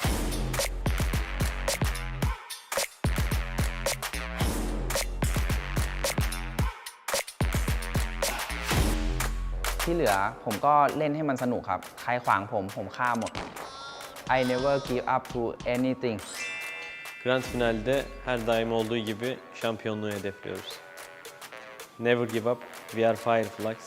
Never play with fire. Бид нэр PCR-оор хамаг чадлаараа бүх юмаа дайж тоглоно. Бид нар тоглолт гэхээс өмнө бид бол сталворт гэж нэгнийгээ зоригжуулж, нэгэнд дэм өгч ордог. I perform very well, and I will show them my true color, my true pure skill, and I will try to beat them as far as I want to. So that's it. Thank you guys for watching. Don't forget to watch us and support us in the grand final. İzlediğiniz için teşekkürler. Grand finalde Finalde уулзцаа.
Welcome back to PMGC day number 1. It's the 6th of January and we're about to write some history because Brazil, as the region, there's a potential that we might see all of them either in the top 5 or maybe even the top 3 because they're on their way there. Influence came in with an absolute crazy performance and we will be taking a look at the overall rankings in just a matter of seconds to see where they actually do stand. How many points? Does anyone remember how many points they actually got in that game? Too many. Too many. A Too lot. many. That was pretty A fast. lot. It was above 20 though, easily, right? Yeah, more than 20. Actually, let's just take a look. We have the overall ranking ready for you guys at home, so we can see. Something interesting. I want to see if Inco Gaming ended up dropping off because that was their worst match so far. So let's find out, and they did it. 57 points. But Alpha 7, What? 73 points. I might have to go to the Alpha 7 player that let me borrow this and tell him that I'm just not going to return it. Oh, I'm it's just gonna keep loaned? You didn't? I thought you bought it. I was like, man, he's got his merch. No. I might get one. Yeah, you might get one, yeah. But the fact that the 3 Brazilian teams are all in the Yes. top 5, like top 4 actually, it's just something absolutely mental when you're looking at it. Of course, though, the fact that S2G, we did criticize them a little bit before the break, the fact that they currently lack eliminations. Still, the simple fact that they're in 3rd position with that lack, unfortunately, of eliminations is impressive. If they can work on that small part of the game, well, it's a pretty big part. Yeah. If they can work on that part of the game, chances are they could push themselves up in 1st place. Especially if they can somehow get a chicken dinner at least in one of the 2 matches that we have left. And then you have God like Stalwart with 27 points. And I kind of want to go down a little bit more because what's interesting for me and something that I want to talk about, and we kind of hinted at earlier too, is Wolves Esports and Alter Ego. Both of the teams that got an automatic invite here to the Grand Finals are currently at the end. But I am happy to see that Wolves Esports did have one of their best matches there in the last Erangel. 100%. While we're at the topic of godlike Stalwart especially, I really liked their play in the last game, and that's why I felt like maybe this is a breaking point, because it felt like they really took initiative and took the game into their own hands when they pushed across the ridgeline on towards A7. I'm not sure if you guys remember. And I really liked it. I was sitting here and was like, damn, that is the correct play in that scenario, even though it didn't work out perfectly. You know, the circle afterwards didn't perfectly work out in their favor. And, you know, obviously, Influence Champion was just too strong in that game. I feel like maybe, just maybe, they're getting into the groove of things now. Yeah. We do know Stalwart clearly in the years that we know in this team now that this is a team that is willing to make changes when they're needed. And I think that it's hard to do like changes on an event like this on like a per game basis. I do think that at the end of today, they're going to go back to the drawing board, be like, okay, what worked for us? What didn't work for us? Unfortunately, a lot did not work for them today. and I do trust in them that they are going to be making changes. In Stalwart, I do trust. Even when you're doing good, I mean, we saw Alpha 7, they kind of made a mistake. They had a great split in the last Erangel, but they just weren't able to cover up their lines. They ended up getting third party, and then it kind of allowed a guy like Stalwart to just push up. So even if the teams are doing good, they're still going to be able to learn a lot from what we're seeing today. Yeah, while we have also a little bit of time, I do realize that IHC is a team that we did not talk about too much, in the sense that they got, I think it was that, 13 eliminations, only 4 placement points, and we saw they took fights that I think the IHC don't really need that much. So I would like to see them just chill a little bit more, focus on getting good positions before taking fights that don't really bring too much in your favor. Teams to watch. Let's take a look at who you guys picked. Starting off with the Maxman. Wolves, okay. I'll ask you about that in a second. Influence coming again, and Godlike Stalwart. Starting out with Wolves, because you both picked that team, interestingly enough. We're talking about invited teams not performing well right now, both at the last places. Alter Ego and Wolves. Any reason on why that potentially might change now? I think it's the player of Remember that we're both thinking about in that compounded Gatka. Like, he just clutched it out. I think it was versus 4 Angry Men, actually, at the time. Like, they took himself, I think it was a 2v3, 2v4 scenario inside the Gatka compound. I was like, okay, they're showing a little bit of confidence. Good to see from them. Hopefully they can elaborate in a chicken dinner. I want to see a Wolves win. That will be cool. Ooh, I'm actually in. You want to see a Wolves win? I actually want to see a Fireflux, not a win, but at least the top 5, because this team ended up with 7 eliminations. It's a team that you were picking to be within the top 5, and right now they're currently just not performing. I can very much do me that. I can very much Listen, imagine I didn't bring up Fireflux other win, curse, so you know what, Max? I'm actually letting you scot-free. Thank you. We are going into match number 5, ladies and gentlemen. And who other to do it with than John Allen and Blank? Take it away, boys. T2K.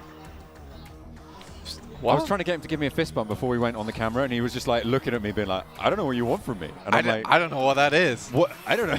That seems to be a fist. I don't know what to do with it right now.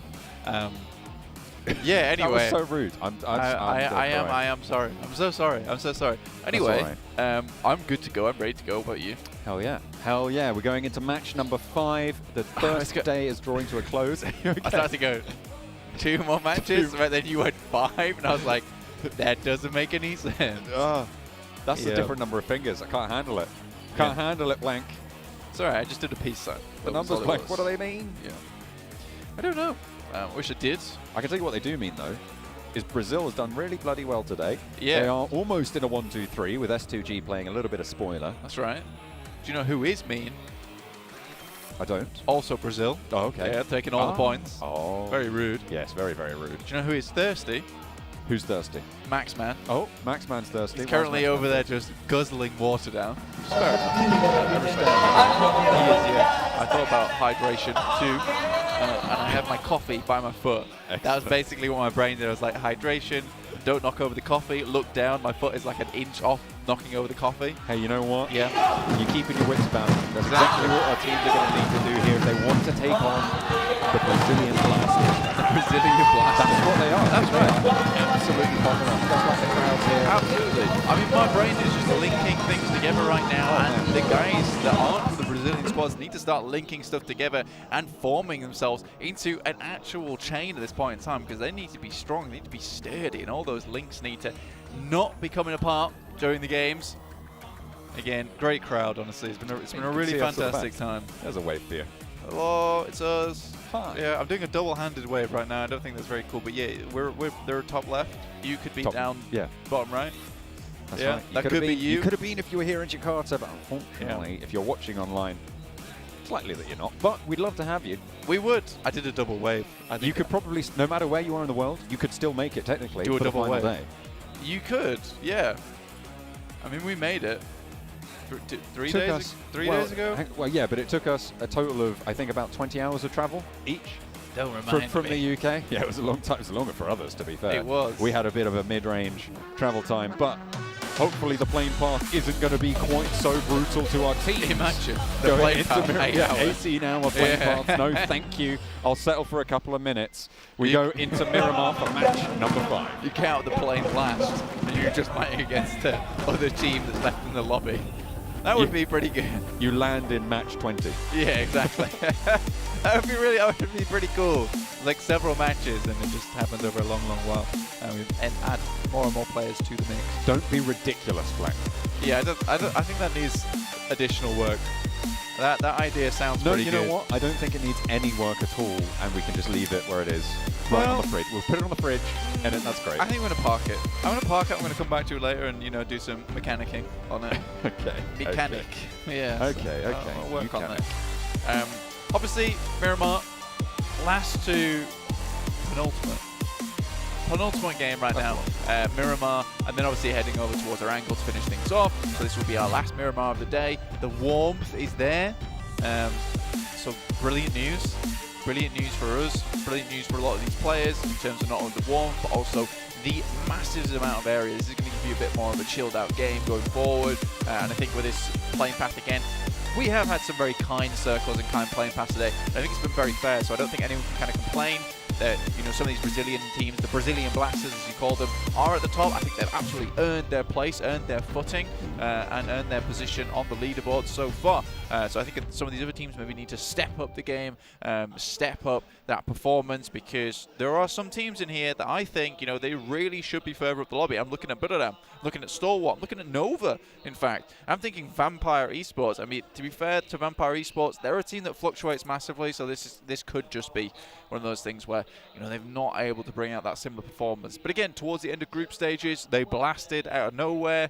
But again, there's only 3 days this time around, and if they can't make it in 3 days, I'm making the you're done zone. Making the cut. Well, no matter what, at the end of 3 days, everybody's done this season, right? This is the finals. This is the grand finals of the PMGC for 2022.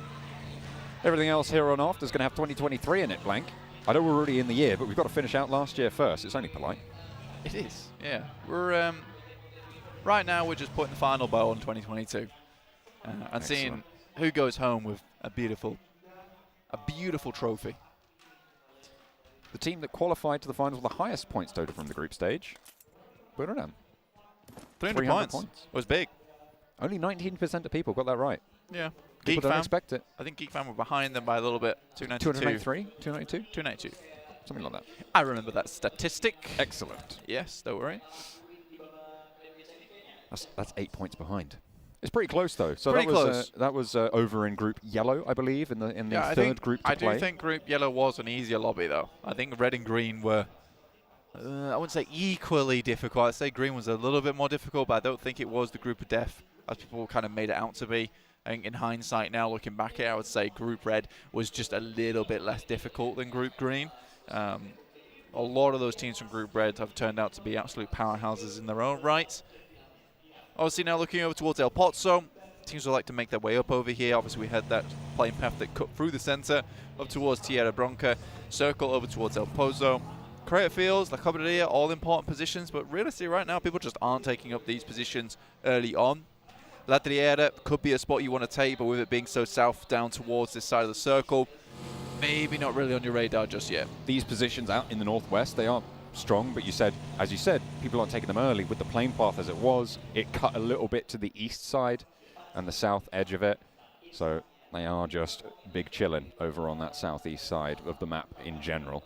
Going to have to head northeast in just that little bit. S2G making that break first towards the northwest side, leaving Silas up towards Crater Fields. This is a position that typically we would have seen HVVP play coming in from the previous group stages, and to be honest, that is the team that I think people are most surprised is not here. Given their performance, given the way they played, and in general their strength across each of the regions and each of the sections of the progression to try and get here that they had, it seemed like they were a shoo-in, but they were just about pipped to the post. I think, we had a case of, there's only so many teams that can make it through, and we had a lot of teams coming through to PMGC, and they were just beat to the post, honestly. I think they were some of the greatest Western European teams of all time, HVP and Mad Bulls. It's just sad not to see them here at the PMGC Grand Finals. Sad because obviously we're Western European casters, but I do think that they would have fit in here. But again, both those teams made big mistakes. I think that you look at Mad Bulls, they fell off hard They really over did. on that first week, and I think they spent far too much time kind of posturing and looking for those easy points. I think they had to come out blazing. HBB, on the other hand, get towards that last chance off the back of some very aggressive plays, and then they get to that last chance, and instead of being aggressive, they go all passive. And I think it's that pressure that really gets to both those teams. And I think a lot of the teams we're seeing here made it through to the PMGC Grand Finals are these teams who are just happy to be like, look, we have to full send it.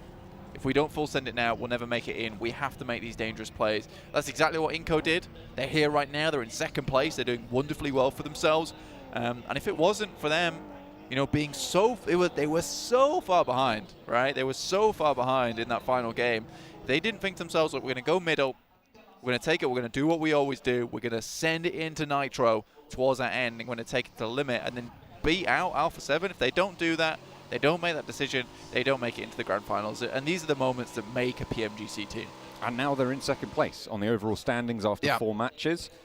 With the 5th on the cards, they stand a clean 14 points ahead of 3rd place right now. So they have got that buffer moving on in, but even further ahead are Alpha 7, who have been terrifying so far today. Over 4 matches to pick up 73 points. That's almost a 20-point average, Blank. That is really, really tight. It's playing at, what is that? I think that's an 18-point average on each of the games so far, which is really, really quite incredible. To get 18 points on one game is a great performance. To do it over 4, absolutely disgusting, unbeatable on a day. And you talked about it before, not unlikely we could see Alpha 7 on a 100-point day to kick things off. Yeah, I mean, it's only 27 points now. It's very doable. True. I mean, they won 27 points after, I think it was 2 games. So there's definitely a chance here for them. I think also, similarly with their current rotation, up over towards that northern side of the map, Mafioso, Revo, Carrillo, Mythic, all heading down towards Cabrera. I like this 2-2 split as well. You've got 2 players over in the blue watching out for any other teams, any other players that will be moving down over this side of the map, and then 2 players who are already forward, already in towards the circle. That's good play. That's good play in general, a smart play. But what it also does is gets you over towards Credit Fields. The fact that no one's taken up this ridge side this early on is a catastrophe, in my opinion. And I think it should have been taken up so much earlier.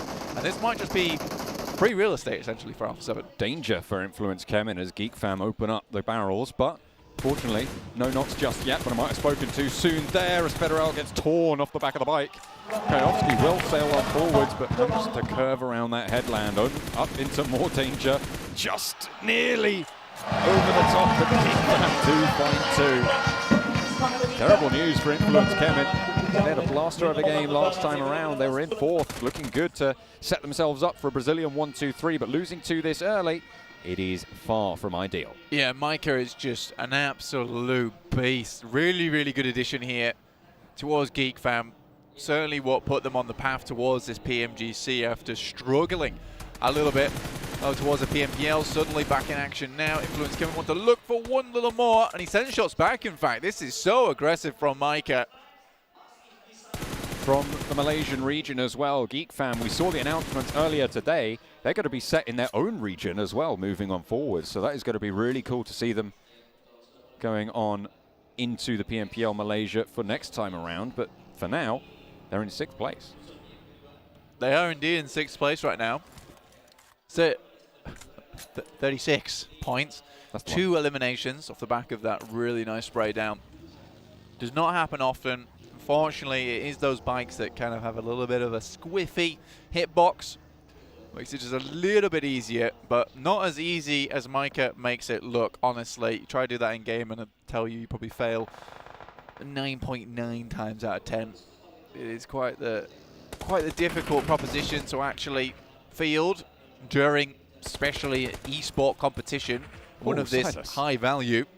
Goodness me, S2G, I mean, they were 14 points behind Inco, but they've already taken 2 of the Inco players down. Squash under pressure, and then they bet they're trying to get away from it as well. And 3 eliminations found for pretty much Silas in that scenario. Excellent knocks coming on through for the S2G squad. 4 angry men close by in the foothills here. Nene Bete managing to stay alive for Inco. I say that as he does go down. 16th place. S2G with a chance now to leapfrog if they can keep it going. Geek Fam do lose 1 to Stalwart. 3 players now staying alive for Geek Fam. This is on the northeastern side. Buriram going to skirt around this engagement to the south edge of it. They're probably going to be coming into conflict with Nova and maybe even T2K in the next couple of minutes. Nova looking to put us on some points this game. 23 so far. It's not ideal. Again, that 40-point margin seems to be where you really want to be at the end of the day. Alpha 7, though, really on track right now to send themselves blistering towards a really strong position within this tournament. Remember, 2 days to go, though. Anything can happen over those 2 days, but I think realistically, by the time we get to match 6, some of these teams would like to see themselves towards, 60 points. I think that's where we're going to see the majority of these top 5 teams. Oh, King 1-for-1 as Jimmy trades him off. But they can't really stretch out towards this position. Sky only does get flushed out by Paraboy. And there's plenty of off angles to play with, but against them is Kingzo. My Name P also laying order down. King is low and out. 2 players now active against the 3 from Buriram. Paraboy and Jimmy looking to reposition for this, but Kingzo doesn't want to let them slow down. Tiger as well, moving up on high, up on that ridge line. Jimmy repositions towards order and might even go straight into the headland that Tiger currently occupies. Jimmy swinging out wide, spots the buggy, knows he has to fade away, needs to win the trade as well if Nova want to stay alive in this game. One of the last 2 players standing for the squad from China, and Jimmy looks for the challenge, will find the shots. And Tiger goes down. Buriram lose their outpost. Buriram United really looking to put some more points on the board here, but losing 1 player, another knock comes through, tries to trade some of these off over towards Nova. Finds at least 1 here, and Kengzo is going to have to bring out something big. Said he'd destroy anyone in his way, but forgets that can't be the solo player on his team. There needs to be people rallying around him to make this happen. That's how they did so well over in the league stage. A potential urban finish here as El Pozo gets shrunk down towards further south on the southeast side. Pretty hard shift on this circle. Paraboy, Order playing as a duo now. Moving together, moving it in close. They do have a player at the back. Jimmy still active, of course, after winning that trade. My Name P at the back. Kengzo's position should be spotted there. Steps out for the challenge, but Order on the ball as ever. My Name P also under pressure now. Backed off that ridge line. Buriram down to 1. Just sent back. The swiftest of plays there coming through from Nova. Sure, down to 1 player, but that is a display of dominance. You know that Nova's not messing around. Again, though, they need to get, I'd say, around about another at least 27 points on this day to begin with a running. That would see them very well set up for tomorrow to try and leapfrog and get that first place. It won't be easy by any stretch of the word, but I think 27 points is doable off a bad day.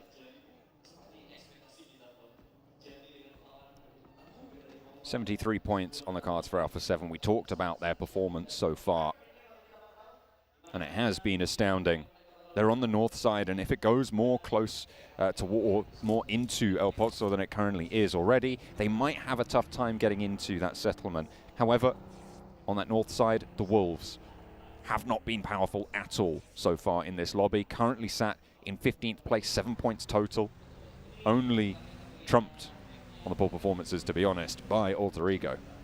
Stalwart off towards that eastern side definitely could also be a problem, but I think they're going to be laid up by Nova quicker than we see Alpha 7 put themselves in the purview, those lads over there.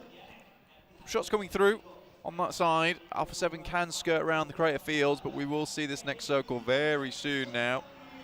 Ooh. Okay. A little crash coming on through. Influence Kevin. Get the cage rattled by the team that the crowd is cheering for the loudest. Alter Ego able to find the final 2 from Influence Kevin. I mean, pure decimation coming through from Alter Egos, and I bet that certainly was an Alter Ego there, because that looked fearsome. Brought something out different, put on the angry face. That's absolutely fine. Geek Fam, northwest side, still kind of sandwiched between Alter Egos and Alpha 7, but Alpha 7 now taking their opportunity to move through crater fields, undetected by S2G or any other players down towards that south side. See if Alter Egos are able to take any shots towards these rotates. Come through now. You are right, this is looking more and more like an urban finish now with players and teams all cooped up in El Pozo. It's not a fun place to finish as well. Not a lot of these buildings are even all that good. Really a pick of... I don't really know what I'd pick, honestly. Yeah, it's very, very tricky, especially in urban environments, to choose a winner. It's almost kind of worth choosing a team not in the middle there, because you don't know which of those is going to win, and you're more likely to win with a team that is just going to sweep the outside, in which case Alpha 7, I guess, would be my pick. Could do. I think also Fireflux have a strong spot. Alter Egos, though, what a quick swing by. Very nice. Straight in towards the city, ahead of Geek Fam as well, who took a little bit of too long, in my opinion, to get into position.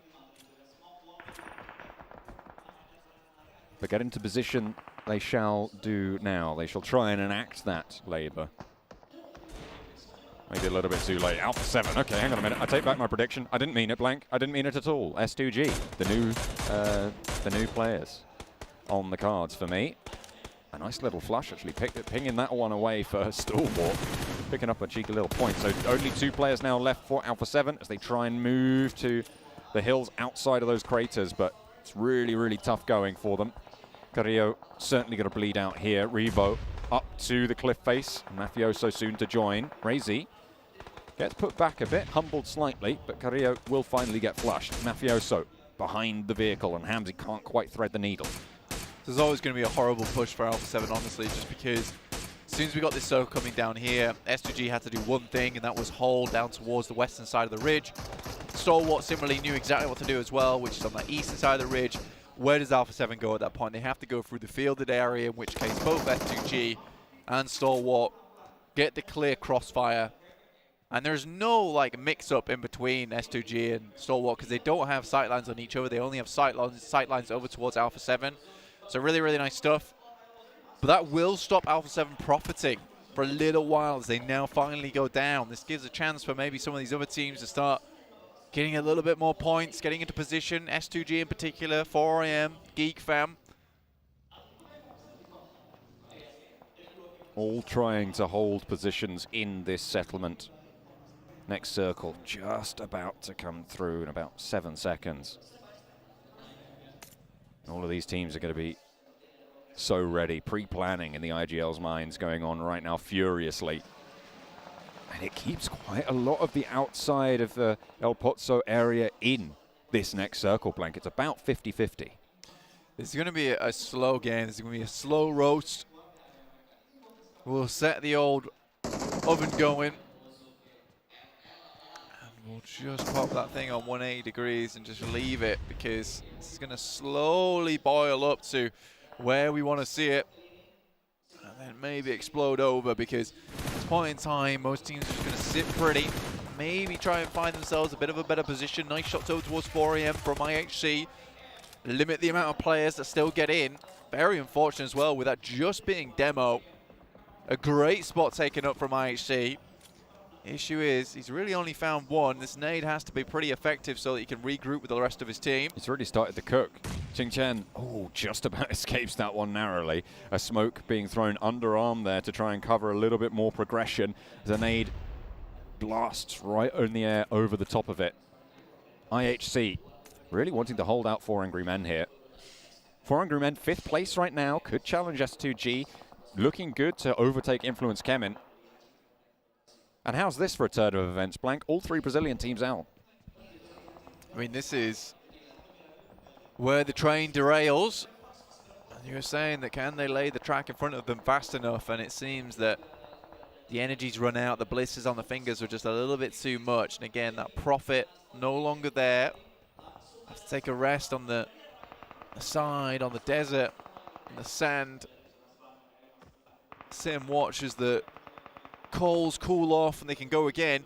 S2G, though, looking to put in a good game right now. 3rd place. Really the only team still up and running in that top 5. 4AM's got a real struggle bus of an opportunity ahead of them. They still have to get Xing Chen into position as well as MWWX. 33 Svan, the only one actually inside the circle. Everybody's still inside our box, although are just kind of chill right now. WWX slowly moving forwards. You're right, IHC forcing them to struggle on just a little bit at their doorstep. Not only that, you got Alter Egos as well, trying to slow everything down on this western side. Alter Egos on this north side of El Pozo in general, going to have one of the better times getting out of the settlement should the circle shift out that way, Blank. Yeah, still have a chance here as well. A very good chance, in fact, because they have the most of the high ground buildings to play around with. Their major idea at the moment is to do exactly this. Slowly pick away at these teams on the western side. IHC probably the biggest problem here. Vampire Esports ahead of them. This is a really good chance now for Alter Egos. Order down, flushed. 4 Angry Men getting chipped away at. Svan, last player standing now for the squad. Alter Egos will spot it. The circle goes half and half yet again. So everybody will have to crunch just that little bit closer. That's bad news for IHC, bad news for Svan from 4 Angry Men. Geek Fam probably going to have a tough time of it, but this northern edge, I think, is going to be the cruelest for the two teams taking occupation up by this mountain, this high ground position from S2G and Stalwart, both of whom are going to have to move south. You would be surprised. There's still a lot of cover to play on that northern edge on El Pozo.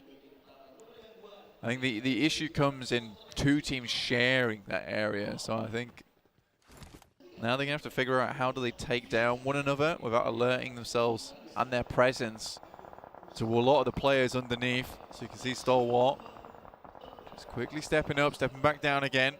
Press 2G, sending Silas across. Oh, this is really important.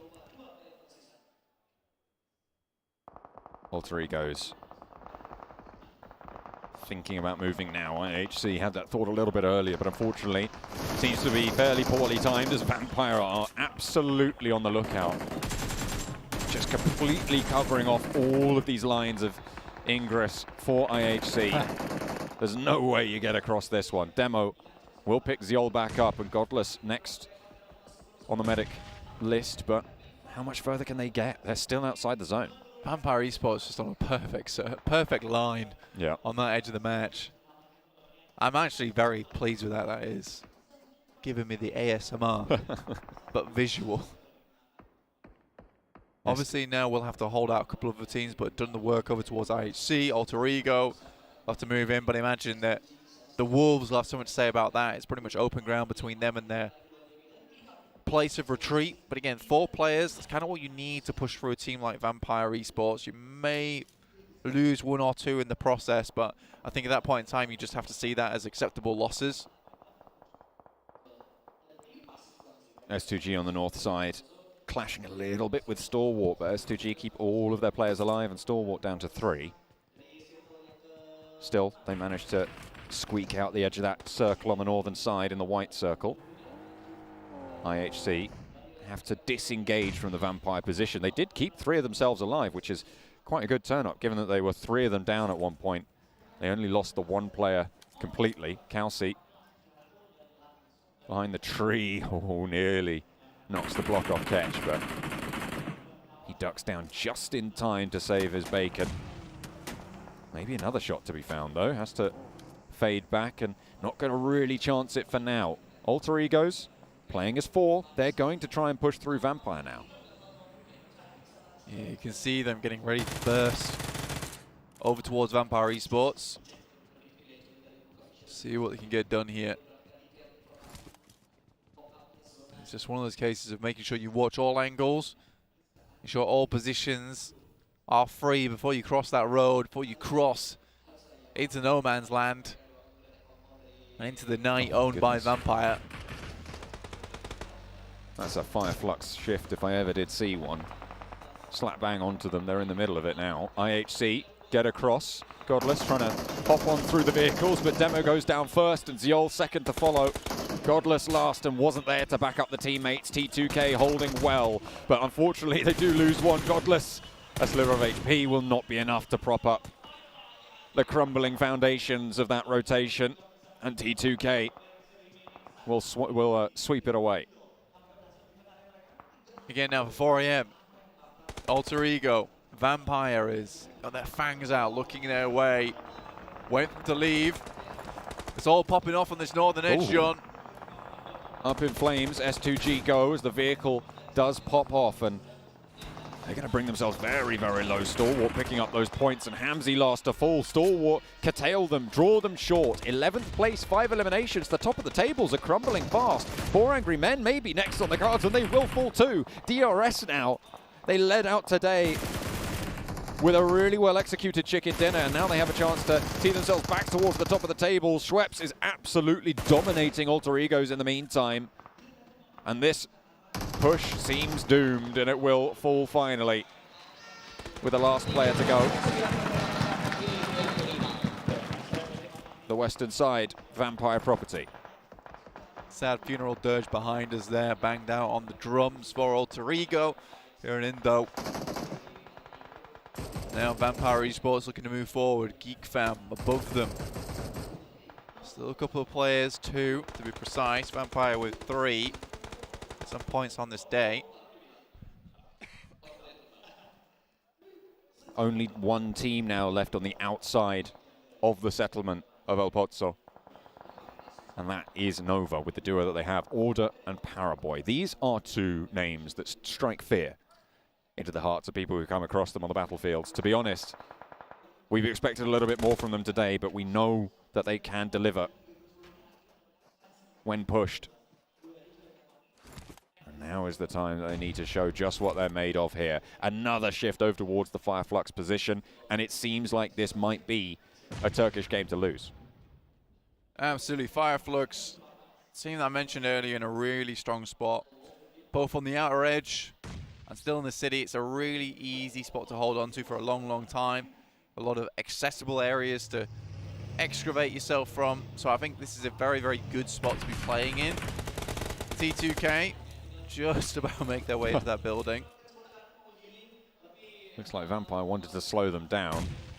Well, that's a beautiful nade over the top from Stoned.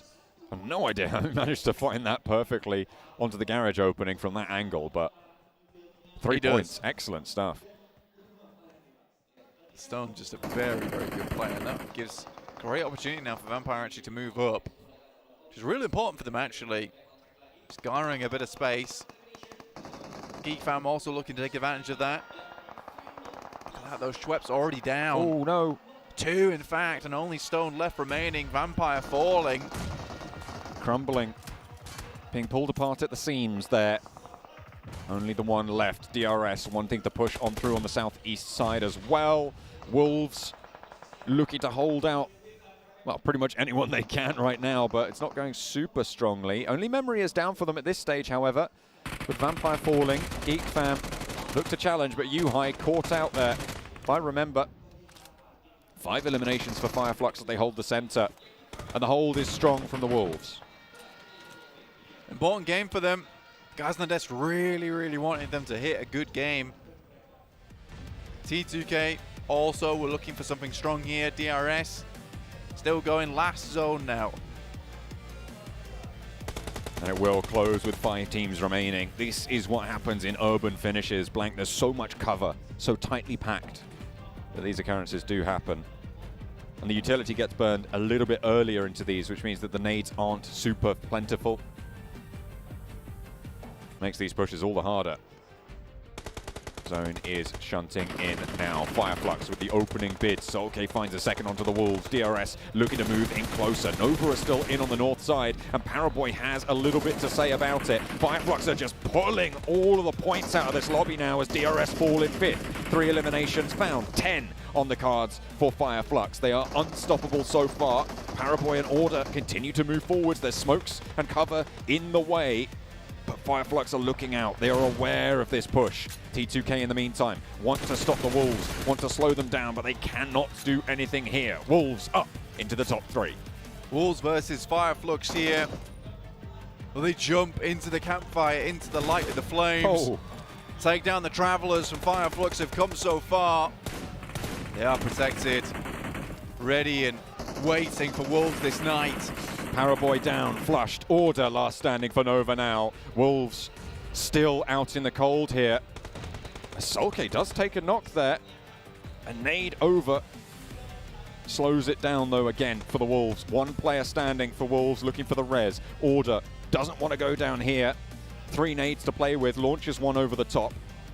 If he can just eliminate the Wolves, that's an excellent little boost to the placement point. Solus out and into the outside now behind the burnt out van, but Solus looks for the challenge. Order not quite able to stay alive because the Wolves have the off angle. They've res with 2, catches down and Solke's low. If they can get a pick onto Lutz, it's huge for them. Oh, a lovely little headshot through the window. Takes a lot of health off the Lutz health bar, and now they need to try and keep it all together. Remember is up close, but he is solo now. 1 versus 3 against Fireflux. And out into the blue, they have to fall. Ketch has to vault out, and he might just go down to it. They try to strafe out wide, and Fireflux just about pull it back together. What a way to close it down, but either way, it is a Fireflux position, it is a Fireflux circle, and it is a Fireflux chicken dinner. With Seven's blessing, they take it this far. Who's looking for a bit of a win. Get them towards that top side. Good amount of eliminations. Can tell from the faces though that this win came a little late for their liking. Still it was strong. Yes, they were gifted some strong position in the circle, but getting that done from there, not easy. You really have to be very aware of what's going around in the circle to ensure you can pick up all those eliminations, pick up those positions, and know exactly what to do next.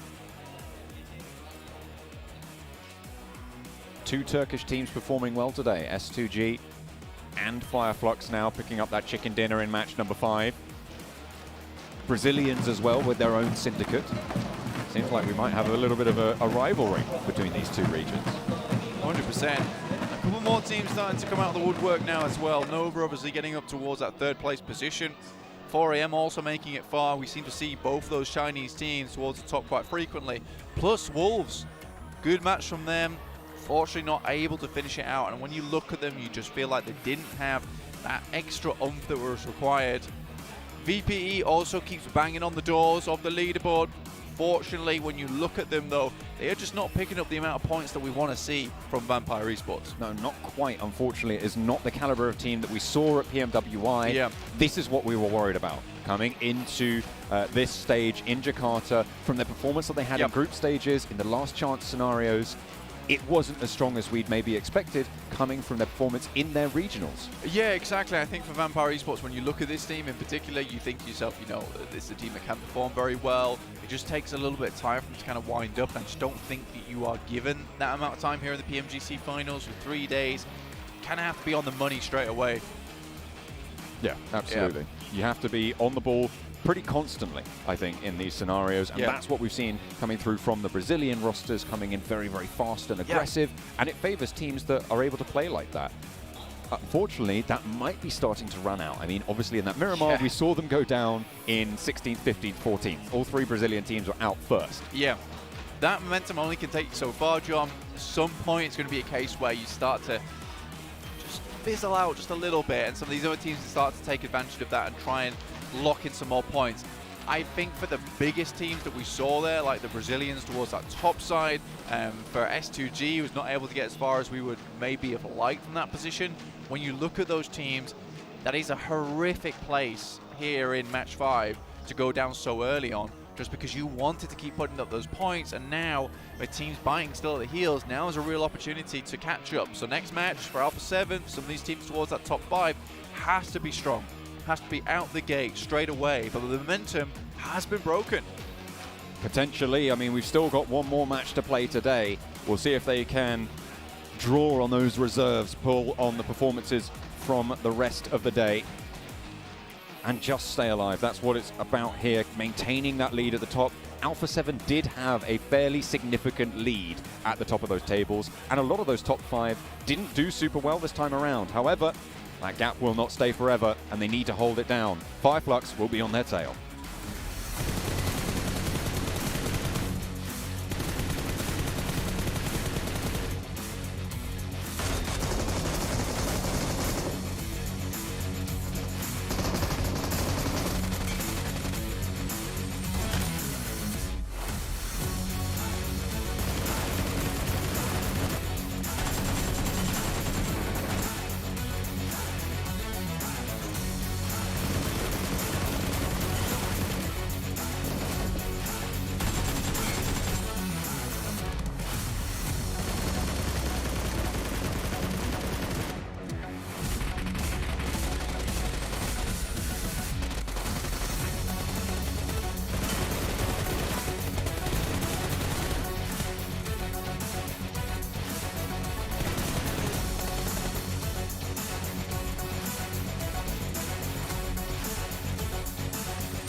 just when you think you have figured out a storyline in terms of what is happening on day one, it all changes. It all changes from top to bottom.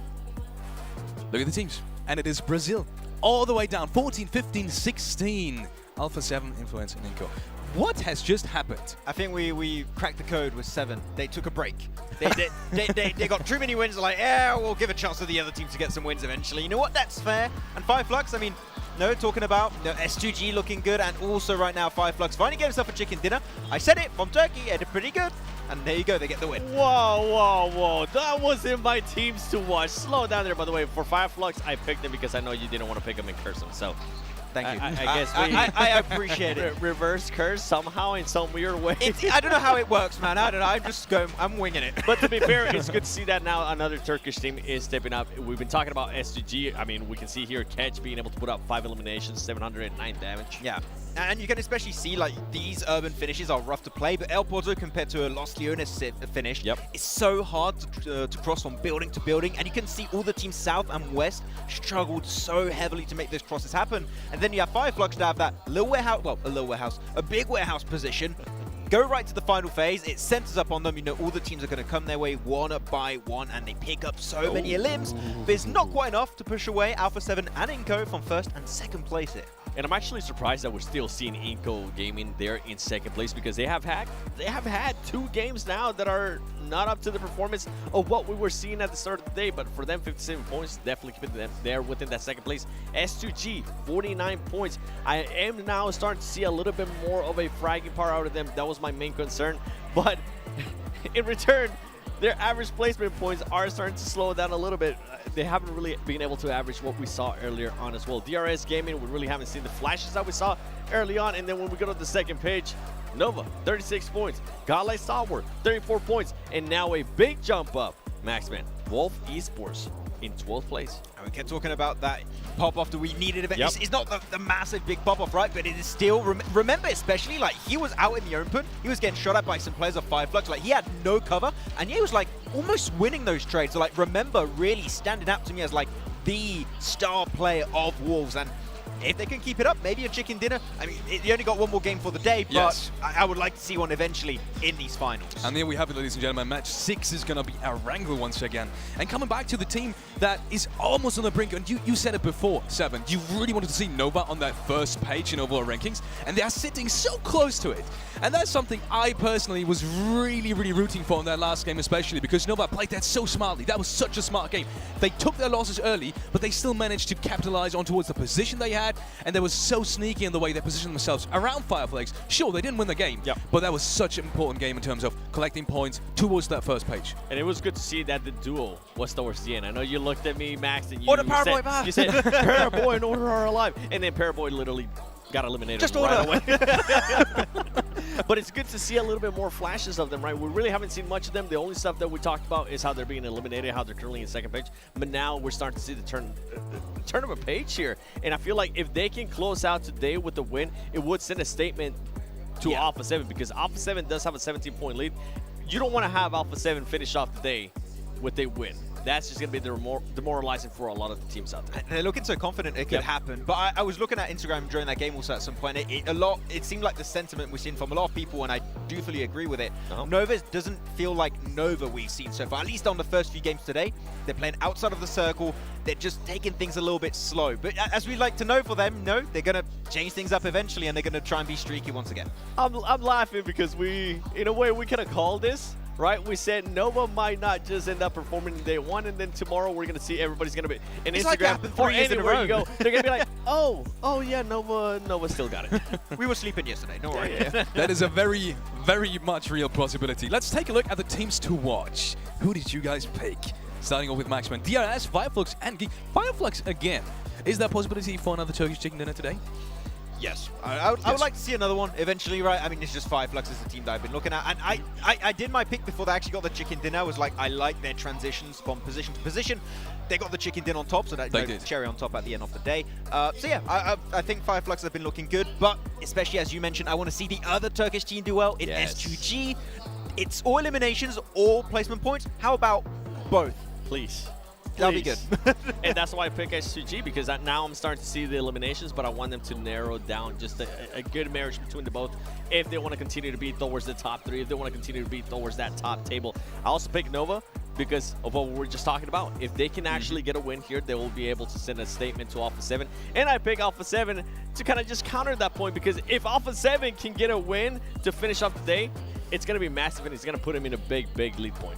Depending on how these teams perform, actually, there's a possibility of one of the Brazil teams actually dropping out of the top 8. We've seen all of them being in top 3, stacked right on top of each other. That'll be a crazy scenario as well. But yeah, Nova, pretty interesting pick. I do have to say, it felt like something is coming up. It's kind of like that feeling. The feeling, you know, when the tingle, the Spider-Man senses to some degree. I feel like it's changing now. Paraboy. I feel like if I had to pick, I would pick Nova as well. Tingle, yes, yeah. I know I'm a Paraboy fan, but let me be a Paraboy fan. I do feel that way. I'm with you, and I feel like that way. We're starting to see Paraboy a lot more during the matches. We're actually starting to see him being able to get some knocks, if not being able to steal some elims from the other teams. Yeah. Even that, I would say that we saw some improvements throughout the day, because we saw in that very first game, they lost, I think it was Order to the side of Alter Ego very, very early on in that game, right? And now, we don't tend to see them lose like a player like randomly in the early game. Like, it's a slow like sense of improvement we are seeing, but once they go back to the drawing board today, I think that tomorrow, day 3, that's when we can expect some big step-ups from Nova. I mean, they're not the back-to-back world champions for nothing, right? They are a team that is willing to make these adaptations, so don't count them out. It's just day 1. And another team that I do want to mention on as we are going into the last game, it's going to be Inco Gaming. I want to see a little bit more of what we were seeing early on in the day. They were showing great flashes. It was mostly because of Vitaly. I mean, a player that was able to get back-to-back games with 6 eliminations was great for them. We really haven't been able to see Vitaly in the past 2 matches, and we really haven't been able to see Nenebete. Yeah, we got a chance to see him here and there with the shotgun, but that's about it. I feel like we need to start seeing those players a lot more. It would be very scary if for those teams it was like somewhat of a flash in a pan. Like, it's a good start of the day. The thing is, this will not carry you for these 3 days. Yes. If you do not follow with at least consistency, it doesn't matter if you don't get chicken dinners, but if you're not consistent and getting points in every single few matches, you might just fall out of that relevancy point. Talking about consistency, as a team, I was very surprised to see that it's still in top 5. It's Full Angry Man. They were still in top 5. They still had, I think, around 43 points, and they were very consistent in terms of placement and elimination points. That was very even scoreboard, and I was surprised because they don't immediately, right? They don't stick out immediately when watching the games. But they're the ones, they're always in the background, they're always working, they're very consistent in their rotations as well. They barely lose anyone early game.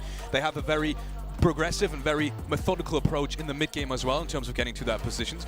And I feel like them rotating as a 4-stack and very rarely taking chances in the early game is allowing them to do that.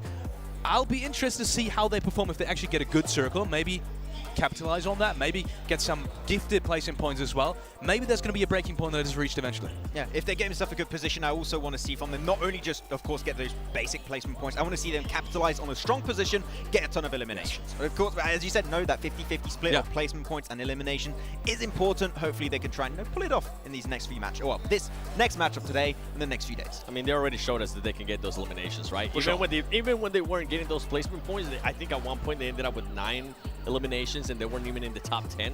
That just goes to show what they are able to do, what they are capable of. And talking about consistency, I think that's kind of why I'm going back to Inco Gaming. Inco Gaming right now, I was surprised to see them in 2nd place, but then I was thinking about it, well, they're kind of getting lucky because the teams that are trying to catch up to them are actually not performing in the past 2 matches as well, but Inco Gaming needs to just get out of that. If not, they're not going to be in 2nd place at the end of the day. I thought the start of the last game was really interesting well because of that, because we saw some very, I don't really want to say aggressive, too aggressive rotations at least, some fairly normal rotations, but they got caught off guard. And that's the first time that has happened so far. And I, myself as an experience as a player, I can tell when you get eliminated early on in a rotation, that trust in how your rotations are being done in certain circles, certain edges, that does kind of slip. Maybe sometimes it's just subconsciously, but does kind of sometimes slip away, especially if you get hit with a absolutely, nasty spray like we've seen in the start of the early games there. And it didn't only hit one Brazil team, it hit both of these in the first 2 positions. So not only obviously not only Inko, but INF and A7 as well. All of these got eliminated early on, and all of these rotations didn't quite work out in Miramar. Yeah, of course. I mean, if you lose yourself a play or two in the early stage, of course, you're hoping to make those adaptations, make those changes on the fly, and of course, put yourself in a strong position. Run out, still looking at this venue. So it feels so surreal to be here. It's been 2 years, man, since we had like a live audience for PMGC Grand Finals. It feels so good to have everyone right here. And I mean, still waiting for that alter ego, like chicken dinner. Would be cool to finish off the day with it, please. I feel like that's what we're all wishing for, right? If they do get it, I mean, hopefully tomorrow we'll have some merch from them so we can actually give them some support here as well. But I'm trying to think back. I'm trying to actually bring it back a little bit more. We were talking about the Brazilian teams too. I feel like Alpha 7, just the position that they put themselves there in the last Miramar, they allowed themselves to just be third party, I think, by 2 different teams, which wasn't great. And I feel like in the previous games as well, they were doing the same thing too. Godlike Stalwart, Max, we have to talk about No, I don't want to. Please. I don't want to. Please, Max, what's going on with them? Unfortunately, I do not know. As I did say, it's a team that can make those changes. I said that about them and Nova, but I think that they're like prime examples of teams that after today's matches, they're going to go back home. Well, go back to the hotel, which is a great hotel, by the way. Definitely come around to visit. And I think that they're going to make some adaptations. I think that right now, it's not about them lacking aggressiveness. I think they've shown it in the past. It's just the setups for specific fights and how they rotate in those positions is just sometimes a little bit off to me. And I think maybe a lack of scouting sometimes. Like, it does seem like there's a lack of information. So we'll see if Stalwart can make the changes. But I also picked them. You said no try. I picked them. It didn't work out. So I unfortunately, it's out of my hands. I have no power here. We'll let it slide. We'll let it slide. And something that you mentioned earlier, too, is with Stalwart Esports, I mean, with Stalwart, Godlike Stalwart, is that they're not going to be making changes throughout the day. It's probably going to happen tomorrow. So I'm going to be really excited to see what kind of changes they do make tomorrow at the beginning of the day. It is super interesting. I'm just looking at the backstage area and that degree as well, because all of these teams have their coaches ready, analyzing, looking at the map stream while their players are obviously playing and preparing. And it's super interesting just watching over their shoulder and what they focus on in terms of circle shifts. What are the other teams reacting to that circle shift? And that information, as you said, specifically, Seven, that isn't always talked about during the games right now, but mostly after each day, right? So that's when the improvements most of the time actually do come into effect. And for example, I just saw, now that we have Fireflux here, just spoke to the Fireflux coach as well in between the games. And they were definitely looking at some of the Miramar circles. So who knows? Maybe some improvements for tomorrow. But with Fireflux, it's a good bounce back. I mean, this was a team that was towards the bottom of the table when we were looking at the overall. And now for them to be able to get that win, it's going to be completely different. It's going to be a bit of a confidence booster for them too. This is a team that you do have them finishing at least within the top 5. And if with what they showcase, I might start getting behind that, Max. Yeah, that's why I mentioned during the team intros at the very start, like the team that currently, I believe, has the single record of 27 elimination for a single chicken dinner in the full season championship of Europe. And it goes to show this team that if they are in a position where they can achieve a chicken dinner, they tend to just dominate that one specific game. They just give you no breathing space if you're up against them. So that's why I just love so much about Fireflux. And of course, if they have a strong position like that, most of the time that chicken dinner is just not going to slip through their fingers. And I think that's something I actually enjoy a lot that we have seen today. Every single time a team is put into a situation where they are either blessed by the stone or they do end up with a great position, they end up taking full advantage of it. I mean, we saw it with Inko Gaming right from the get-go, right? And you mentioned it now with Fireflux too. What other team would you want to see in that situation where they just everything goes the right way and you think they will be able to take full advantage of it? I got to go back to it, but like Buriram, I have just not seen them in that kind of position, because really, if they were in a game-winning position during the league stage, they would just dominate. Like, they would truly dominate. My Name P especially was the one that would just pop the hell off in a lot of these matches. I think we had a Pachinki finish at one point where he just completely shredded the lobby. I want to see Buriram in that position, like a position where, like, okay, this should be their game. Are they going to potentially throw it away, or are they truly going to be trying to secure that chicken dinner, get like double-digit eliminations? Unfortunately, so far, they've been silent as my Dark Horse team, and it's not been shown up as well as I wanted to. Okay, for me, it would actually be Wolves Esports. I feel like they're finally starting to come into their own. I would like to see what would happen if they are put into that situation, and I think they can really showcase it. And now, maybe they're starting to feel a little bit more the other teams, right? It was going to take a little bit of time since they didn't get a chance to play in any of the group stages or anything like that. They just got straight sent to the Grand Finals. I feel like this team can definitely showcase a lot and can actually surprise a lot of people coming into tomorrow as well. Well, we're talking about teams that are actually have the potential to surprise us. I want to talk about AE because they do have surprised me. They did have surprised me in that last game. Did you guys see that breach? I was looking at it backstage in the monitor, and you could just hear, I think, 3 buildings further down the street, you could still hear the screams of everyone in the audience. That was one hell of a breach. And with that kind of confidence, with that kind of explosiveness and the quick decision-making, I could, once again, I know they haven't been performing that well today. I could 100% see them coming back. I'm actually really happy you bring that up because when we look back on that first game where we criticized them quite a bit, right, Seven, where we said they just didn't really want to defend their position on the edge of the circle, too passive, actually retreating further in the circle, which caused them to like just crumble apart at some point. That breach that you mentioned there, Falex, just showed a little bit more confidence. Like, okay, that didn't work out. We're willing to make that change of overall, like, the mentality of we just want to be a little bit more aggressive. If there's a fight that makes sense to take, we will take it. No hesitation. And that's the alter ego I want to see not only for the rest of today, hopefully for the next 2 days of play. 100%, and I feel like if they would have played the group stages, right, if they would not have the direct invite, I think they would have already been in that position. I think this is a perfect symptom. Just like Wolves, I know we've talked about it already, but it's a perfect symptom of just not being 100% used. Not, you know, there is this subconscious process where you have to get used to a lobby. Used to your lobby, used to these names, used to these rotations. It's every tournament is the same. There's this learning period. Yeah, another factor with Alter Ego has to be the fan base. I mean, we can hear him, right? We can hear him trying to get hyped up. At what point does that start creeping into their mind saying, hey, we're actually like not performing well and so many people came to support us? I feel like that extra pressure is going to be big on their shoulders coming into the next 2 days if they don't start performing at least a little bit better. I got to say the audience though is absolutely wholesome. Like even when they have a bad game, they're like, hey, let's go, next game is going to be fine. So I got to say the support is 10 out of 10 right now. Wouldn't change it for anything in the world. Yeah, 100%, but I feel like it's still going to be eating the players in their mind. Maybe a little bit. You know?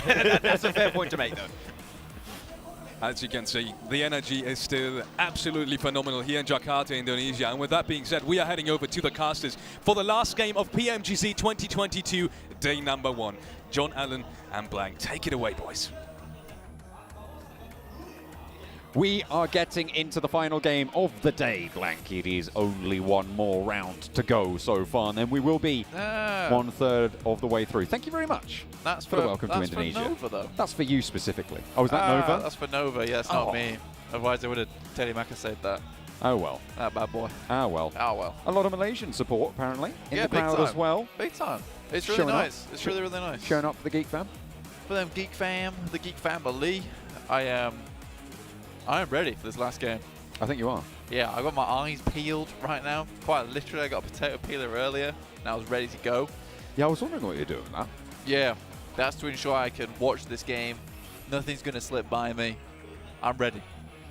Well, we did have potatoes for dinner. I'd wondered if you'd been doing the catering, but no. Yeah, I had potato dauphine. That's right. Dauphine. Dauphine. Had a little bit of rice with that, and we are going to be making sure that the final game comes with perfect chicken dinner, maybe with a side of potatoes. If you are lucky, Frank will peel them for you. Primorsk to the Pubg plane path, a little bit further north than that, but it's going to be fairly kind yet. Again, no real drama on the plane path. That's right, John. I mean, I like my chicken dinner, I like my dauphine, but can I get a whoop whoop?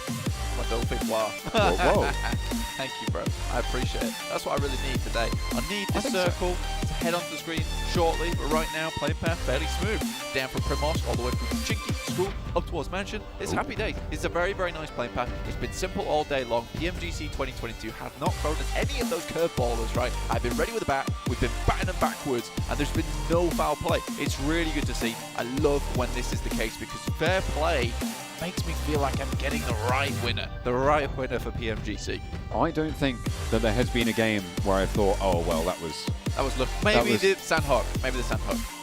Potentially, yeah. There was a little bit. Well, right? There was a little bit of favour there, but they did. Yeah, they fragged out. They defended it. They held it well. They got their angles right, and they played it as they should do. Fireflux, they did get shrunk on towards, but again, same story, right? They held out well, and they played it, I think, in the right way. So I am not unhappy about pretty much any of the results, and and because of that, as you've just said, I am absolutely happy that with the fact that Alpha 7 is at the top right now. Absolutely. I mean, everyone's pulled out the right dance moves today for the right occasion, for the right song, for the right dance floor. And I think that we've seen people deserve to be where they currently are. I think Alpha 7 going down that last game a little bit too early, though. has opened things up just a little bit. So Alpha 7 looking for a big game here on Erangel to really secure their spot. 26 points would see them at that big 100, breaking the triple-digit barrier. Not really an opportunity for any other team in the lobby currently so far. 57 points for Inco Gaming, S2G. Seven was talking about what I was talking about earlier.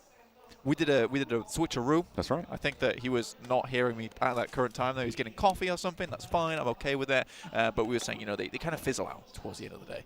Taper off. That's okay. You know, the nitro does tend to burn through very, very quickly. And that's fine. That's fine. For Inco, what it is for them is just getting up those points, getting them in. Which is why this is the problem. This is why they might not get that first place spot, because I think that you do need to keep punching those numbers, especially on that last day. Again, though, Inco does have this weird thing where, you know, on that last day, they switch it up. Well, that was a bird. No. They switch it up where they can do their big games at the end of the day, and they'd have some kind of rubbish games at the start of the day. We do have, like, some kind of weird ant colony currently on our monitors. Yeah, it's... and John pointed one that was on the screen. I thought it was like, oh, there's a bird there. And I was like, oh, damn. And then it started moving upside down. I was like, birds don't do that. No, they don't. That's not on yeah. What day of the week is it? They're like our mates now, basically. Not on a Friday. Not on a it's Friday. true. We have become... Yeah. We're actually training them to carry coffee cups over towards us, like on a big ant and train. to take them away to recycling as well. Yeah, exactly. It's great. It's going well. It is, I would say. Northeast Circle shift comes through. Influence came in fairly central in Yasnaya to it. The only Brazilian team outside of the top three right now. Inco and Alpha 7 occupying the top 2 spots so far. All the way on the northern side, T2K, who have had, I wouldn't say a hugely awful day, but just really nothing special. Currently in 13th place, 23 points. It's not criminal, but it's not good. Yeah, it's nothing that's going to get you sent to jail. No one's going to come around your place asking questions. I do have some questions for VPE, though. Like, what is going on? Can you be better, please? And can I have a jersey, please? Yeah, that'd be nice. That would be nice. I would like that. But yeah, like Vampire do have pretty cool jerseys and merch, I think. Yeah, it's kind of like that red. I do think that Alter Ego currently so far has my attention, but that's kind of got like that Japanese anime vibe, and I think that's kind of why it particularly appeals to me. Also, the Alpha 7 tech jacket there that Seven was modeling. That is pretty cool. Pretty cool. I don't think I could pull that off, though. I think you got to be really cool like Alpha 7 to do that type of thing, and also 7 themselves. That's right. Yeah. Yeah. Not Alpha 7, but 7-7. 7 Worlds Gaming 7. Yeah. Don't you Minecraft villager me.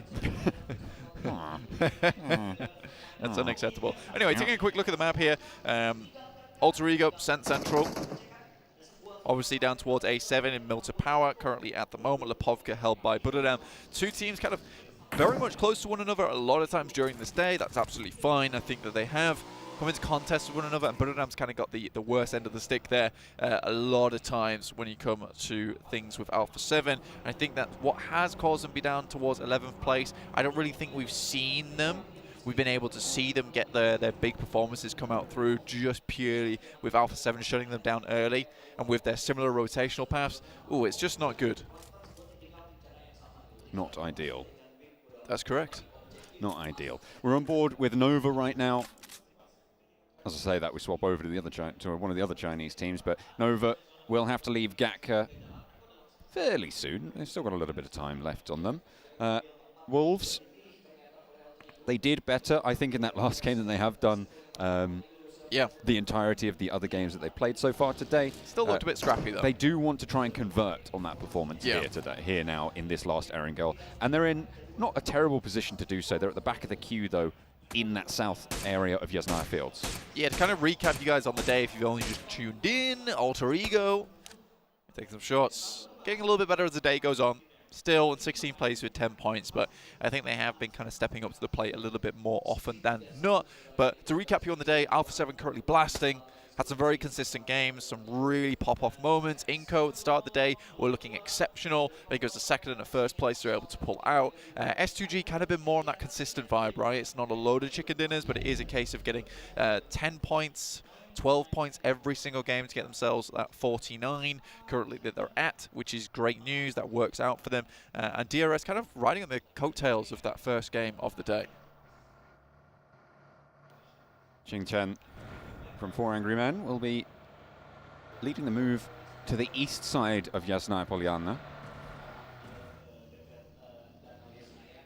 with a 2-2 split on their rotation, so they'll regroup onto the position that they find themselves. They're going to take up occupancy, potentially even on the east end of Yasnaya, but might go a little bit further south into a couple of the buildings, the compounds just to the side of those Yasnaya fields. The circle kind of undecided right now in terms of going north or south of that river, which is always a big sticking point for a lot of teams. Yeah, I mean, this is where it's kind of difficult for a lot of teams to figure out where they want to go next. So again, this is one of our fairer circles. You don't really have to think about going down towards that western bridge. You have to think about holding around. And especially if you are one of these teams down towards Sosnovka like Stalwart, you don't have to worry about teams gatekeeping you, because more than likely they're more concerned about heading up towards that northern side, find themselves a position in the map, and then playing from there.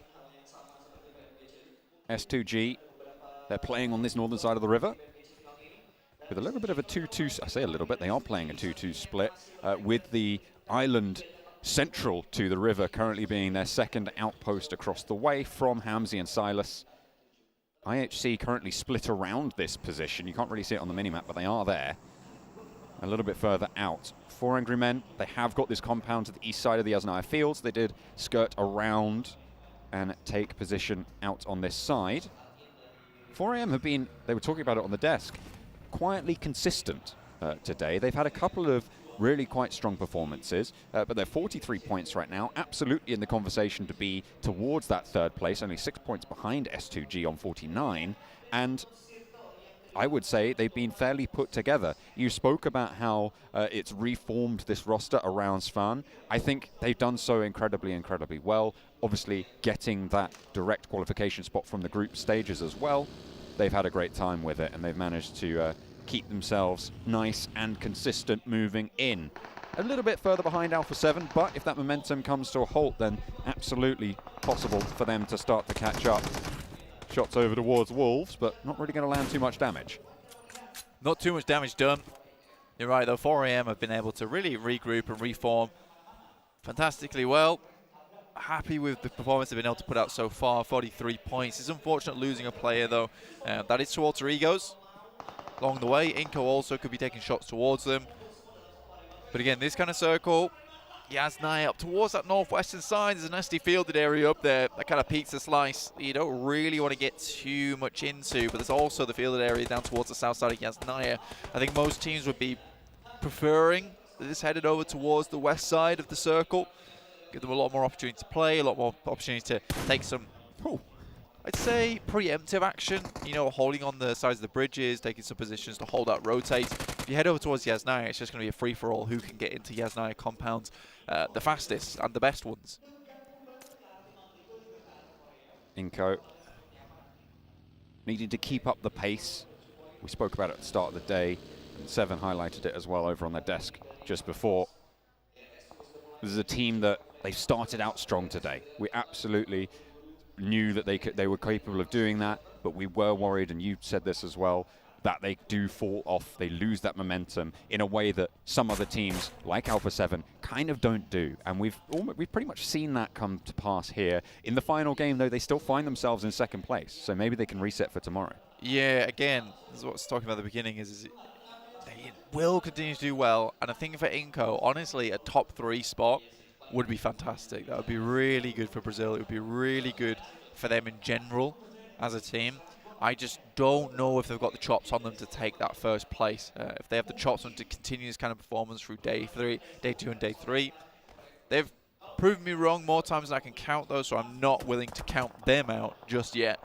So we'll wait till that last day. I think for Inco, this is just a case of a wonderful story unfolding in front of us, and hopefully, you know, these 2 Brazilian teams towards that top side can continue to duke it out for that first and second place.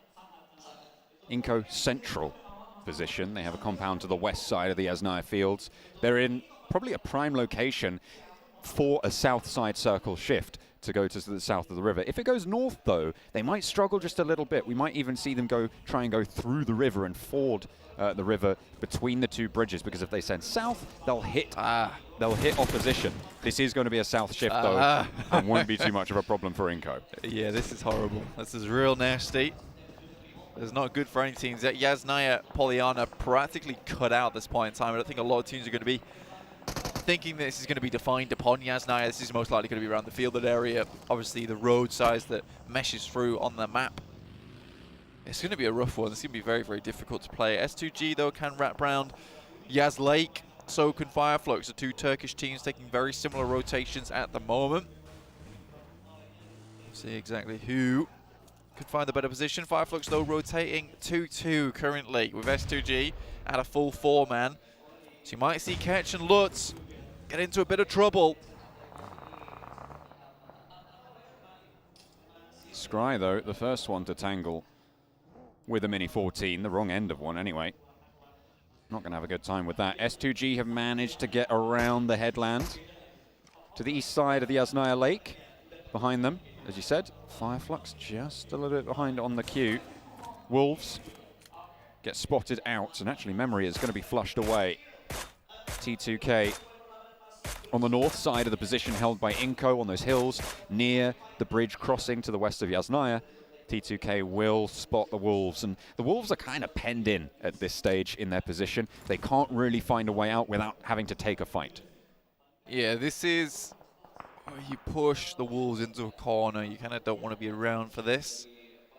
Depends if you can continue to move forward, maybe try and take them out on a very aggressive push, but I think at this point in time you just leave them there, happy with the knowledge of their position.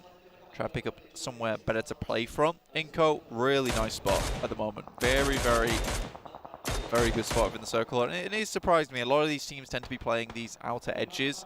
And Inko's just like, well, that is the priority compound within the circle. We're going to take it. And I think it just is that sense. So a lot of these other teams are assuming that it's already taken at this point in time.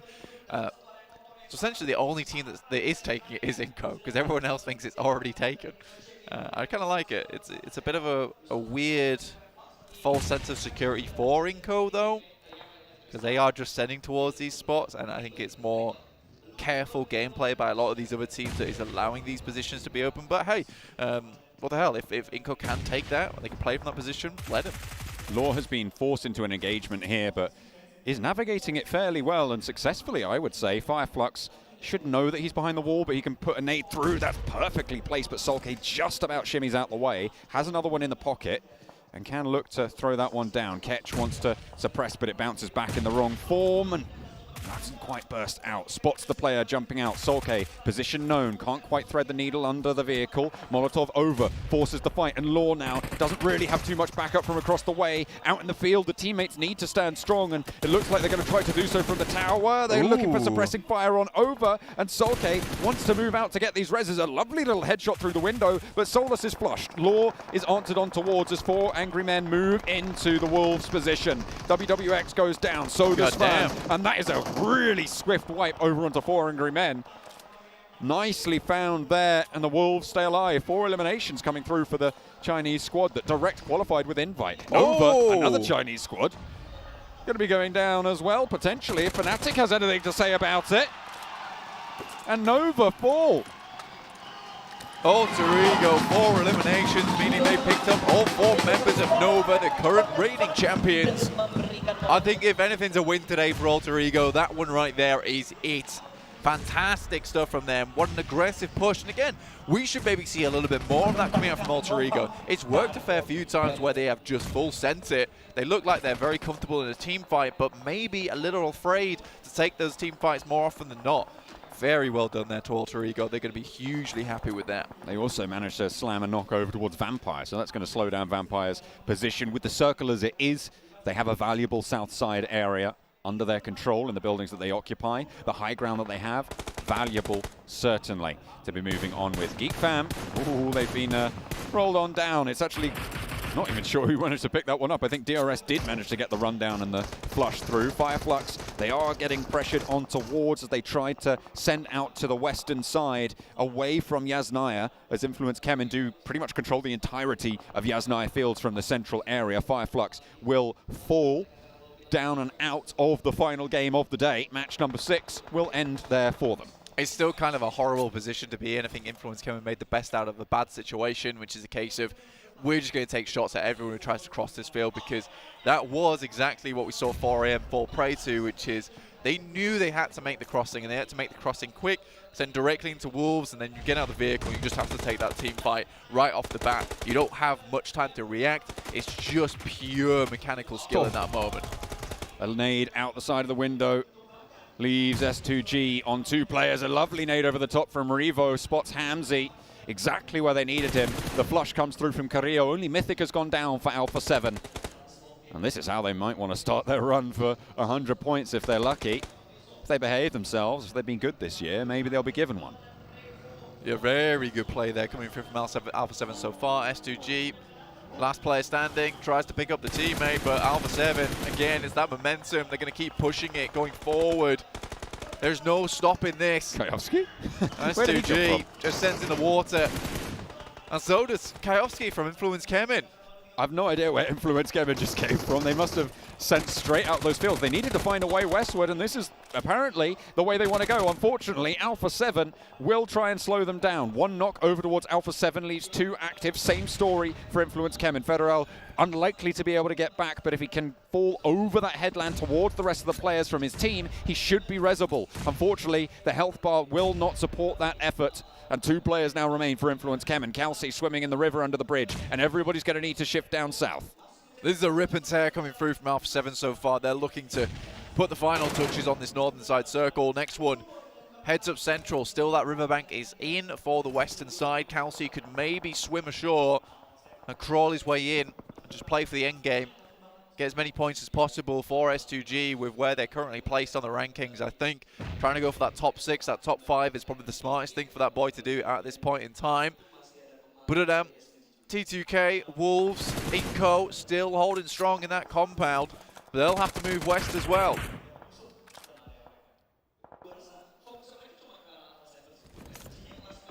Alter Egos on the southeast side will have to hold off against Geek Fam and potentially even push in against Vampire.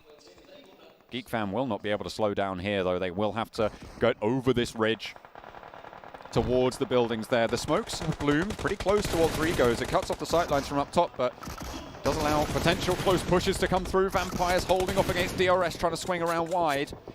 And it goes well. 2 players now left for DRS, Delta and Gianti. On the south. Sneaking around, trying to hold it out. Vampire huddled, hunkered down under the watchful gaze of Geek Fam and Alter Egos. Hang on a minute, T2K, they're taking the shots over towards Alpha 7, giving out heavy punishment. Only 1 player left standing. Revo flushed out. Carrillo, the last available for Alpha 7. No 100 points today. Done and dusted. Looked like it could go further. We said that T2K were looking kind of like that team that nothing special came through, but taking down the first place team in the lobby fairly cleanly. It's certainly something to be proud of there. With 7 eliminations, takes them up to 30. Placed them just behind Buddhadam so far in 11th place. Great nade. There's a fair bit of damage. Now Lil Boy's looking to send one back. S2G, last player remaining. Oh my goodness me, Kayovski super, super low. You have to stick this, but the nade's coming through. An excellent answer, drop down, evade the nade. Kayovski needs to get res. Can he get it? Can he tag it? Oh, he's managed to fade the nade also. And 2 players stay alive from Influence Kemin. No, what? How did that happen? Was the blue zone there? Did he jump off the res? I think he might have jumped off the res for just a second. It's point in the day, those kind of mistakes do come through. Just a little tap. That's it. That's all it takes. Especially when he's on that amount of HP. Basically as thick as a feather there. Looking down to Wolves. Still going pretty strong so far. Did lose 1 player in the process. VPE also lost 1. I think this would be a good opportunity for VPE to put some points on the board right now from this south side. And if they can, you know, maybe tomorrow is a little bit easier because still, right, 21 points. Only 20 points behind a 5th place here currently at the moment with Geek Fam at 43. You know, there's a real opportunity with a chicken dinner at the end of the day. That 1st place is still in sight. I think when we get through to that 6th game tomorrow, that's where we'll start to see the leaderboard solidify a little bit more. Next circle coming in just a moment, in just a second, and it heads up north, away from Inco. They will have to leave their compound finally, but it goes towards the last player from Influence Kemin and towards T2K with a massive chunk of this next circle available to them. Buddhadam as well from the eastern side. Inco still going though for Brazil. Looking at it from forward, Alter Ego Goodness me, quick shots, quick fire. Pubg lights up Micah and lights up Jakarta as well. The crowd goes wild for the shots. Beautiful through the window there. Snipes wants to move forwards, but fantastic. Fnatic going to lead the charge in. Potato with the backup as well. They manage to get the side swipe through. Potato hits the deck behind the wall, drains the magazines of the defense as well for GeekFam, and they are not able to land the shots on the answer, but the two back players at the back for Alter Ego. Oh, gonna go low. Oh no, Potato taken down. One player now standing. It's just Pubg. He was able to do so much from the back before, but now Micah is back up and kicking. Snipes as well, moves forwards. A flush over onto Fnatic. 3 players active for GeekFam. 1 has been found. Pubg with a second as well, and that's GeekFam going down. He stays alive, and Alter Ego with the last match of the day. Keep 2 of themselves up, and it's 6 eliminations. From Nova all the way to GeekFam, they've certainly set themselves a pace here in this final game. Looking to go a little bit further now. Inco, 4 players alive, will have to skirt themselves out of this corner over on the east. Moving up towards Wolves' position. This is where we start to hit those wheels, start getting them screeching a little bit as we pass over that starting line. Go on, Pubg. The hero for Alter Ego, now looking to smoke his cross, but with Inco paying attention to you, you've got to wonder how likely it is you get much further here. Pubg hits the deck, looks for a heal, but the zone is closing still. It will not tag him before he gets the heal off, and actually manages to stand up, send some shots back towards Inco, and gets on his feet again. Those 2 legs doing so much work. Shimmies behind the tree, stays in it. Squash has yet to find the angle, and finally, oh, a little bit of craziness to end out their day. 6 eliminations. They'll take it. They'll take it. That gives time for Vampire Esports to move over towards that position, though. They certainly got some information from the third party. They were close by enough. Wolves also take a casualty. I think that's down to 2 players now. 5 eliminations. T2K at 8. Really strong spot they're currently holding over towards that northern side, and no one can challenge them. Wolves, 2 players alive against Inco, playing with 2 up the top as well. Becker behind the tree, auto shotgun, wants to move closer. Pickfeet is there, and IHC are pushing in behind the Wolves. Squash is down and close to the Wolves with IHC bearing down upon them. It's unlikely you get Squash back up, but if the time is right, might be able to get it. No, Beautiful sees to it, and that's not going to be possible. Alex does get spotted out. And 10 eliminations coming from T2K from the bottom of the tables. They have had a pretty solid match number 6. Into the top 5 they go. See how much further they can get. Wolves right now. Still looking to send this a little bit closer. Inco. Unenabede still up. Becker. Wolves. Beautiful goes down, and Inco might be able to capitalize on the top of this. Oh, the nade goes over the top. Pickfeet will not continue on that one. I think Nenebete might be able to find the shotgun play. He's still got a pump action shotgun. Surprised about that.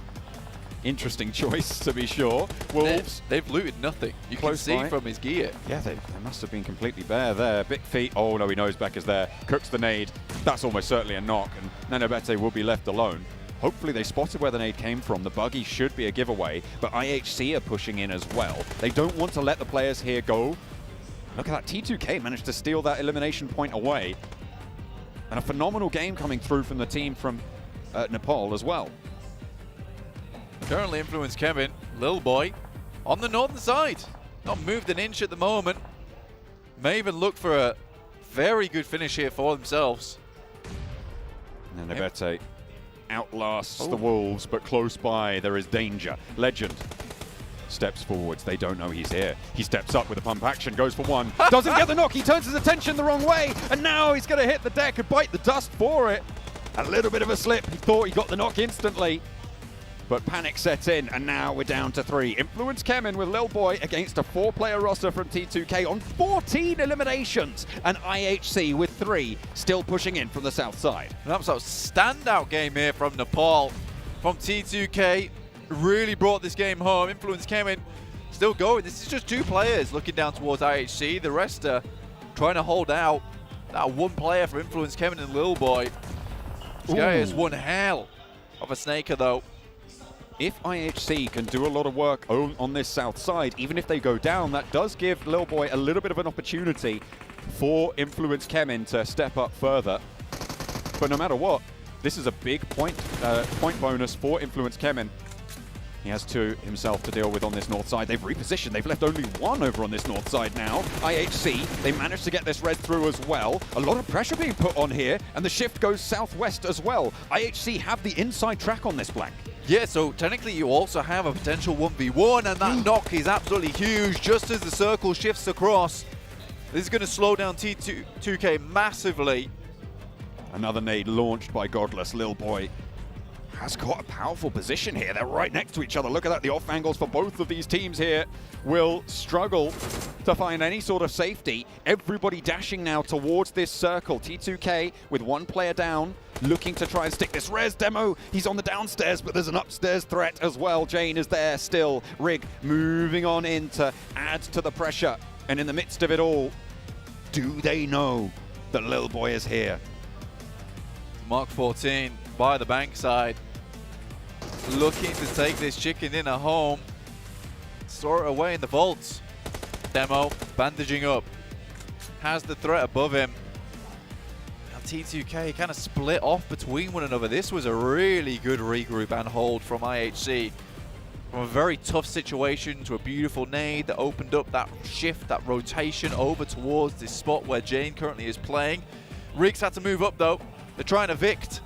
Demo moves out. This is crazy stuff, and he nades his teammate. Rick, what are you doing? Miscommunication bites them. And T2K losing a forward outpost. That is so much ground for IHC to try and move through. Lil Boy also potential to capitalize on this. Two players at the back for T2K. There's no way you get this res now. Demo giving them the old do-si-do, and Rig spoils his own team's chances here. Influence Kemin might even be in with a shot if things go pear-shaped for either of these two teams. Godless falls, maybe answering with a knockover on up towards T2K, but it's not going to happen. Godless flushed, and there it is. Zeol finally standing up for IHC. Legend now in the thick of it. Last zone about to encroach. Zeol moves through. They know there's a further player all the way out wide. And IHC, probably the only team with the full information here that there is a solo snaking around. Demo, you can see that he is moving through. Zeol, a really brilliant opener. And there's two players from IHC active. Low HP from Zeol. Rig looking for Demo, hits the deck for the drop shot, and maybe able to find it. Demo falls down, and there's a chance for Influence Kemin to come through strong here. Rig last standing for T2K will keep them going. Zeol is there. And it's 1 versus 1 versus 1. No chance of reses. And Lil Boy is still going. Zeol from behind the rock looks for the challenge. The burn forces him back, and Rig looks for a second. Managed to get the heal off, so he's got the HP to play with. Full magazines on both sides, and in they go for the flush. Rig still active here. Zeol, no nades to fear. Pushes up high on the rock. That is bold as brass. Zeol still fading it around the edge. And Lil Boy's just being quiet. Waiting for this fight to conclude. He has full broadside over towards Zeol. Zeol's done a marvelous job to take down the majority of the players. The T2K keeps looking down towards Influence Kemin's position here. Rig goes for some HP, a little bit more. Kemin found. Zeol is absolutely putting on a masterclass right now. Looks to finish it off. There it is around the side of the rock. It's IHC to be able to take things down right at the closing moments. T2K, a disastrous nade from Rig, started a collapse that brought down the House of Cards. I mean, Joel, from the moment he stepped up to the plate there, he just looked marvelous. I don't think he was going to let that one take away. As soon as he saw that nade from Brig hit one of their teammates, obviously at that point in time, T2K is absolutely scrambling for help. They're looking for anything they can find, and Zeol just capitalizes on the panic like Batman, drops in, swoops in, turns off the light. Quick 1-2 punch, and T2K are running scared. Now that's what I call vengeance from IHC. That off angle was so pivotal as well for him to be able to operate so freely in that area of the map without the threat. I mean, the fact that he took that position, tried to bait Lil Boy out whilst also maintaining pressure onto Rig there, it's a really, really hard play because you are splitting your attention in a 180-degree angle. Being able to go and see you're behind, look towards your front, look towards your behind, make sure Lil Boy's not moved out. Yeah, I think he was a great play as well because he exposes himself to Lil Boy, knowing that Lil Boy's waiting for that fight to conclude. He doesn't want to take the fight with T2K who can get behind that rock. He wants to fight Zhol, so it gives Zhol all the time in the world. It's just so good, and that's why I call it a masterclass, because that is tactical play coming through from Zhol. And not only that, even if you know that Lil Boy is going to try and chime in on that fight, it's likely that he's going to target the player that you're fighting because you're looking the opposite direction. It's more likely that they're going to be a threat to him, right? Yeah. So he's going to try and take down that threat to him instead of shooting you in the back and potentially just being spotted by the player further up the hill and going down. You just want to wait. You just want to wait for that fight to conclude and then take down the player that you have broadside on. It is very smart from Zhol, and I think he played to the mindset that we saw Lil Boy in there, which is a little bit greedy, honestly. I think if I'm Lil Boy, I'd just take the shots over towards Zhol, but it was Lil Boy wanting the chicken dinner. I mean, you got to respect it. They want the points. To be fair, Influence Kemin, they are the furthest down the table of the Brazilian rosters right now, but still a third place finish there. I didn't quite catch how many eliminations they had. I think they had a couple on the board, but still, they managed to put up some decent numbers. T2K, however, I would say they lost that rather than IHC won. Yeah. Obviously with Zhol's exception.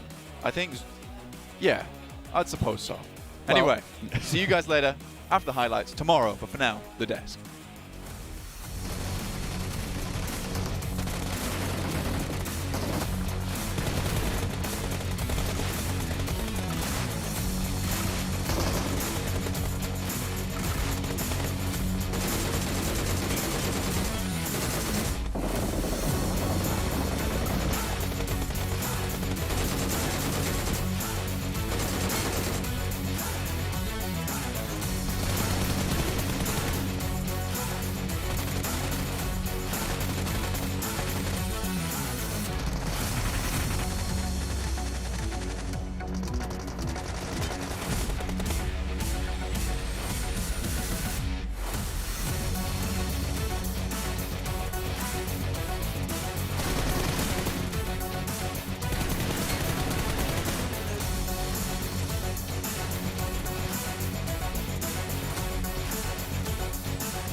Welcome back to the desk and the match rankings after one of the most interesting games that we have seen so far in PMGC 2022 Grand Finals. I don't even know where to start, honestly. T2K was first. Even after they lost the game, I just saw 28 points, even after losing that game, a game that I was so sure they had in their bags.